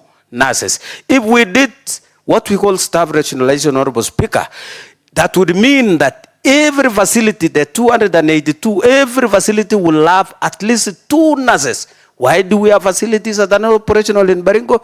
It is because we have inefficient persons that are taking charge of departments. Today, Honorable Speaker, I want to support and ask the Ad-Hoc Committee, now that they are requesting to have the extension, kindly in the recommendations or in that fact finding, include the fact that we begin by doing what we call staff rationalization. From there, that will inform us whether we will have more people to recruit or not. Because most of the staff, Honorable Speaker, the medical staff are stationed along the health facilities, along the main tarmac road. What would happen in hospitals in Riongo? What would happen in hospitals in Mumberes? What would happen in hospitals in Ayatia? Honorable Speaker, I think this is what we want to do so that we are able to go rightly. And Mr. Honorable Speaker, it seems that everybody is a boss in this county. I hear the stories and I read the report. A whole director is a boss over all department and can do anything, can move anybody at any time. A whole county secretary does all the things he wants without consulting. Honorable Speaker, this is terrible. So we should stop this nonsense that everyone is a boss in this county. Look at how honorable members are being mistreated in departments. A whole honorable member is mistreated by a whole CEO, a whole director, a whole waziri. And this is a person that has been elected by more than 10,000 people. And one person misbehaves with this honorable member. Honorable Speaker, we must stop this impunity. We must stop this impunity. And as I summarize, I want to ask the Ad-Hoc Committee to begin seriously asking in their recommendation the Public Service Board, the HR, the Roads Department, the CS, some of the health personnel, and the people at the Devolution Department. They, in my recommendation, I think they should step aside as soon as possible so that we're able to investigate these things further. Otherwise, they will hinder the process of investigation. Mr. Speaker, once again, I support this motion and that Baringo must come back to the glory that it had before. We must clean this county. I want to call upon His Excellency the Governor to be in charge of the county government of Baringo. Otherwise, Bonte is not going anywhere for now. Let's deal with these other small fishes as we spare Bonte for a while and see what to do. Thank you so much, Honorable Speaker.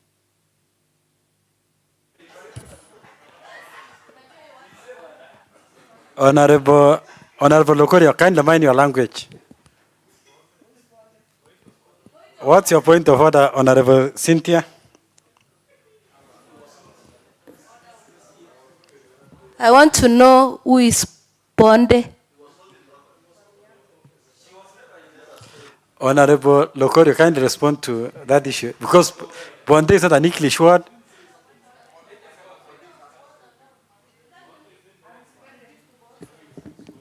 Honorable Speaker, Bonde is neither here nor there. There's nothing like that. Thank you, Honorable Speaker. Okay, finally, Honorable Kipruto Kimosop.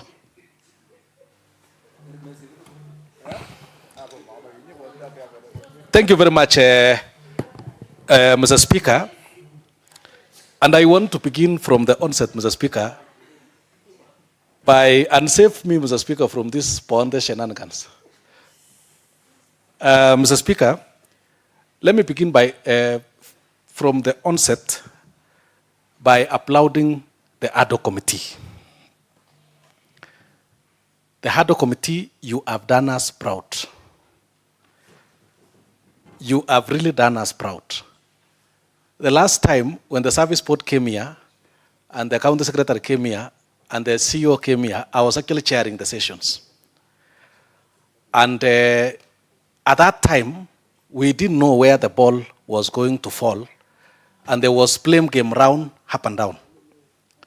And eventually, we decided to form the Ad-Hoc Committee. And we allowed the Ad-Hoc Committee to function. As a leader in this house, Mr. Speaker, I am so impressed that when we gave a chance to our members here to go and function, they functioned properly. That is the applaud I want to give. And this has even demonstrated, Mr. Speaker, that everyone in this house, the 45 of us, are capable leaders. Everybody can actually lead and can deliver.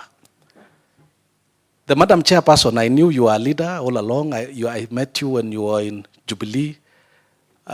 We have been nominated here. I mean, you have been in this assembly last time and this time. But I didn't know that you are more powerful than what I thought. The whole Baringo was watching, and the moderation that you did, and everything. So we must really appreciate the work that you did. And I think God gives you a chance in future in several other forums to serve Baringo in better forums. Sharon, there was a lady in South Africa. I don't remember the name of the lady who led the revolution. Slowly, you are actually leading a revolution. And I hope that God gives you the grace. And the Honorable Sialo, Honorable Baengo, and the team, Mheshimiwa Wisilelakakamon. Secondly, Mr. Speaker, is to this assembly. And locally, the vice chair, the 1981 colleague of mine. Secondly, Mr. Speaker, is to this house. Members, you may not know, I don't know whether, you see the whole county is watching us and the whole country is watching us. You may not know that even Baringo people, as far as USA, China, Australia, all over, were actually following what is happening here. And my prayer all along, having participated in previous debates, was whether we will stand up to the occasion. There has been moments when we get divided along party lines, along whether we are nominated or elected, along whether you come from Baringo Central or Tiati or Baringo North. I must laud this house and I must laud you that on this particular occasion, we stood up for Baringo irrespective of our party lines. I must thank you for that. Mr. Speaker, on the recommendations, of course, many people will pick one or two recommendations that, we have recommended that this impeachment or this process or this and that. But there are life-changing recommendations, Mr. Speaker, that should not escape mention in this House. The recommendation, Mr. Speaker, of the 17 revenue clerks who have carried permanent and pensionable letters since 2017 to date 2025. They applied for a job that was duly advertised. They got interviewed, they qualified, they were given letters. And for now, how many years? 8 years. They have carried those letters without being given the job. The recommendation that is here now is that these members, after we approve this report, must be deployed by the Public Service Board and by the HR. I think that is a life-changing recommendation that is actually touching real people. Mr. Speaker, we have touched the ICU. The ICU came to my office last year. They came, we kept talking to the Service Board and they are saying, there's no budget. You talk to the HR, you talk to the CS, it becomes a phone calls left, right, and center. I remember the chairperson, Budget and Appropriations Committee, we were wondering whether really we have a budget and that kind of thing. Those staff, one of them has actually been in service. She's now almost 45 years. She has children even in the university. And she keeps seeing people that she teaches in the ICU when they come for internship, she keeps seeing them getting jobs. This recommendation, we are saying that they should now get a job. I think that's a life-changing recommendation. Mr. Speaker, we have the Director of Medical Services, Mr. Thomas Chepchieng, a man who applied for a job that was advertised. It required somebody with medical-related field, and the Service Board appointed him, gave him the job. And funny things have just been done, and you are told that a man who has a substantive letter as a director, now cannot be the director because, you know, he studied nursing up to a degree level or master's level, so he cannot be the director. And there's no procedure to redesignate him to anywhere else. Now you have a situation where he is earning salary, he cannot be the director, and you bring another person to be the acting director. I mean, it's absurd. How do you become an acting director when there is a substantive director? Does it even make sense? That recommendation is a recommendation that is actually changing a life of a human being from Baringo watching us today. And that is actually what we have done in this assembly. Mr. Speaker, the RIC situation is even horrible that someone watching us today has actually paid bruises and injuries in the course of work and cannot get compensation, cannot get payment because documentation was not properly done. Now, this is what we are doing. All I can say, Mr. Speaker, 2 last points I can say is, members, today, again, marks the beginning of a journey. We will still be observed on the implementation. Will we follow through the implementation? Will the spirit? I was looking at members walking out and walking in, and I was worried whether the demon is coming in so that we don't have the quarrel. We don't have the quorum. But I'm happy that we are still intact up to now. The question is, will we stick together as we go to the implementation? And finally, Mr. Speaker, and I will say it, I think when Sharon was mentioning Governor Cheboy, we were laughing here. And I remember one time we had another motion similar to this. And at one point, while we were laughing with Simon, I will paraphrase. Oh, let me not paraphrase that. And he knows the comment that the comments that were flying here. Let's crack our heads, members. This is a train that has left the station. When I used to work in the human rights, you would get a situation where the suspect agrees on a plea bargain at the cell to actually be a witness and implicate the big boss. I'm just imagining we have splashed names here and we have made serious recommendations. Suppose it turns out that some of these names that we have mentioned took instructions from quote unquote above. How far are you members are you going to travel above? How far, members, is above? That is the journey that you have just begun. And the Baringo people will be watching you so that if we will be called upon to travel above, you should be willing to go above enough. I think that's actually the question. And Mr. Speaker, one thing that I'm impressed, Mr. Speaker, is you allowed me, Mr. Speaker, you had temporarily been out when this report was read and I was chairing, and I went through page by page. Sometimes we get distracted when we are at the bench here, but I think when you are chairing, you have no option but read page by page. One thing that is really heart-rending is this report is backed up with facts. You know, these guys have gone for the facts. Like, it's not condemning anybody. You know, I actually expected, even me, when I left here, I went to my ward, I didn't know why. I used to come in the evening and see the kind of questions that were flying. I would call Sharon, call a few members here, Cialo, but I really didn't know what to expect. But you have done a very good report in terms of backing up with facts. And the 30 days that we are going to extend to this committee, don't tire, get more facts. If what I would call suspects turn out to be witnesses, get more information. Get more information. And we have the commitment of the members that we are willing to travel above. Because we are redeeming. This is the redefining moment for this assembly. And it is sending a message, Mr. Speaker, that oversight in the Constitution and in the law is not just a mere statement or a mere English word or a mere semantic word put in the Constitution. It's a function that is constitutionally well-defined. So as a leader in this assembly, I'm proud. It's my proud day today. I was looking at messages, people wondering, why is Kumasop not contributing? Ernesty Kibet has taken long to contribute. I think sometimes as leaders, we take glory when we see the people we lead.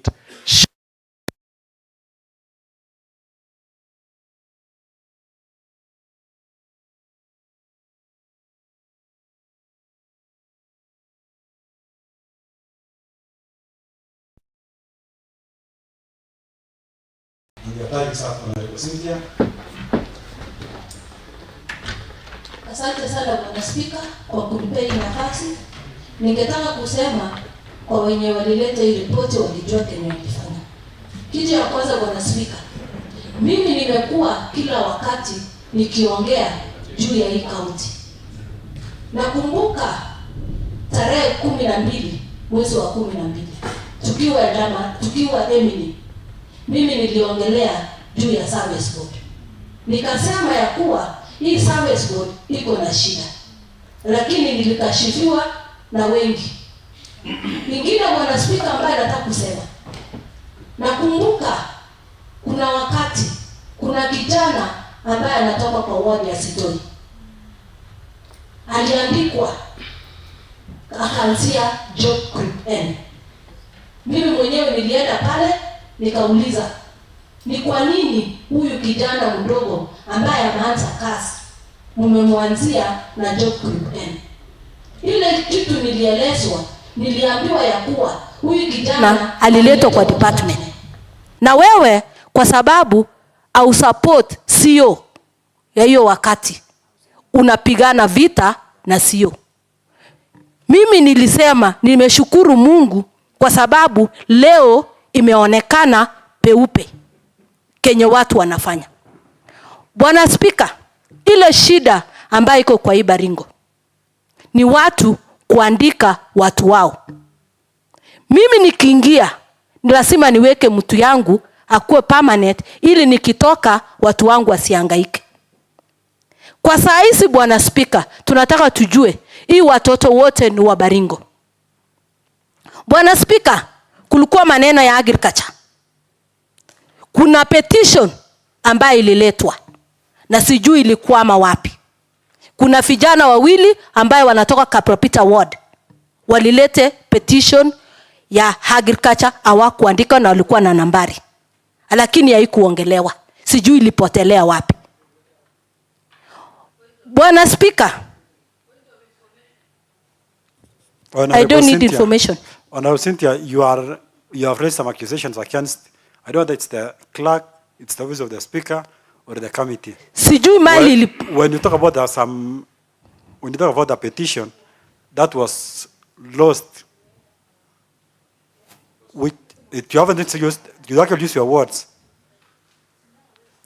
Bwana Spika. Hold on, let's hear the chairperson. Chairperson, are you aware of that petition? Chair. Honorable Speaker, I wanted to make it clear because you know the world is watching us. The same people, when anybody who had it, is a boy, two boys, one who was doing a livestock and something, and it's here in our report, Honorable Speaker. And I wanted to clarify to Honorable Cherotich that it's here. Let me look for that part, then I will submit when I will be doing my last submissions, Honorable Speaker.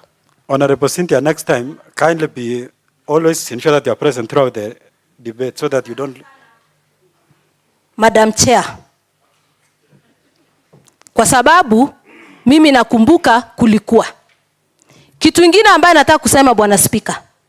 Mimi nasemanga ya kuwa dhambi ndogo na dhambi kubwa yote ni sawa. Mimi ninasema hakuna mtu aliye msafi kuliko mwingine. Mimi nataka tufanya haki, kila mtu abebe msalaba yake. Kama ni service board wabebe msalaba yao. Kama ni CS Chepkwony abebe msalaba yake. Kwa sababu kila mtu ako na makosa. Hata mwenda wa simu Bwana Spika anajua alifuatilia hii kitu venye ilikuwa. Na mimi nimesema kila mtu ako na makosa, kile mtafanya kila mtu afanyiwe kulingana na makosa yake. Ninaunga, lakini kila mtu apewe haki yake na kila mtu aadhibiwe kulingana na makosa yake. Thank you, Honorable Cynthia. Let's give to the mover to respond. Honorable Cheruta Kiptala. Thank you, Honorable Speaker. I want to say today I'm a happy woman from Baringo County. Honorable Speaker, while we were doing our fact-finding, Honorable Speaker, we shedded tears so many days. The revelations that we found during our fact-finding, Honorable Speaker, were so painful. I don't want to belabor on so many points, Mr. Speaker, because the members have really illustrated these points, and I want to make it clear, again, Honorable Speaker, about the petition that was said. It's in Chapter 6, Number 4, Honorable Speaker, that there is a livestock health assistant and an assistant livestock production officer who was informed to this committee. I think those are the people Honorable Jerotich was mentioning, and they are well captured. Honorable Speaker, the people of Baringo today, I'm sure they are happy because they've been watching through the hearings that we are doing in this house, Mr. Speaker. Mr. Speaker, I don't want to belabor so much because everybody has supported this motion, and the committee, we are so happy. Honorable Locales, Honorable Sharon, Honorable Laengwa, Honorable Sialo, Honorable Legagimon, Honorable Ngotie. Thank you so much for your big support. Even during these recommendations, the members sat throughout and generated this recommendation with the technical team. It was not easy. We had so many threats. We had so many offers. But members, we didn't take it because we believed in this cause. And Honorable Speaker, I just want to make the last recommendation, Mr. Speaker. Honorable Cheboy, the governor of this county, you've led this county to the dogs.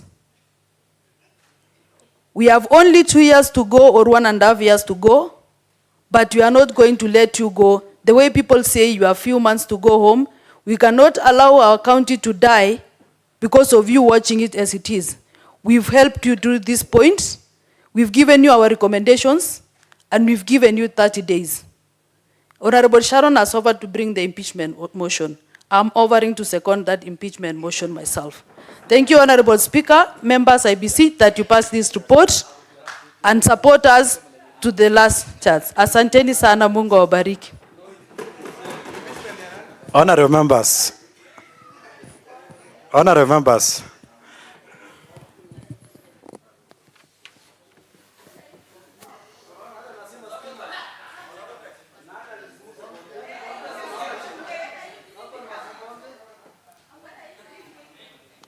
Honorable members, this house has sufficient sergeant at arms. No one will play monkey games. So whoever is trying to do that should be put on notice.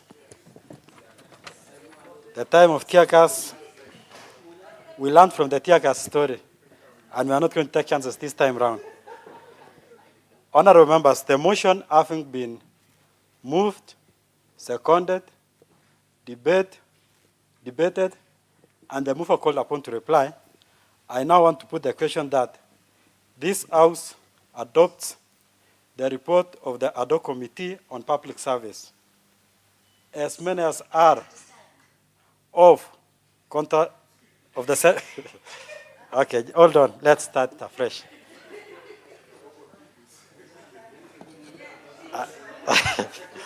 Honorable members, I now want to put the question that this House adopts the report of the Ad-Hoc Committee on Public Service. As many as are of the same opinion say aye. Aye. As many as are of contrary opinion say nay. The ayes have it. Honorable members, we now call upon the Committee on Implementation to take it up from here and together work closely with the committee, Ad-Hoc Committee, to ensure that these recommendations are done. This House shall be following. This House shall be following this House shall be following the recommendations and honorable members. Honorable Cynthia, I'll throw you out, Honorable Cynthia. Honorable Cynthia, get out.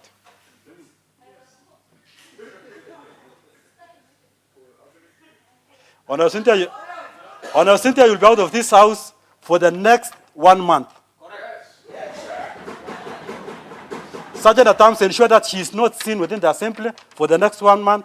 Let her come and face the committee on the 1st of July, 1st of August. Let her come and face the Powers and Privilege Committee on the 1st of August. Honorable members, as I said, the Ad-Hoc Committee shall work closely with the Committee on Implementation, and they will be reporting to this House on weekly basis on the progress made, so that we ensure that whatever that is supposed to be done within 7 days is done, whatever is supposed to be done within 21 days is done, and if need be, we shall be there all the time to ensure that these recommendations are followed to the letter. Other members.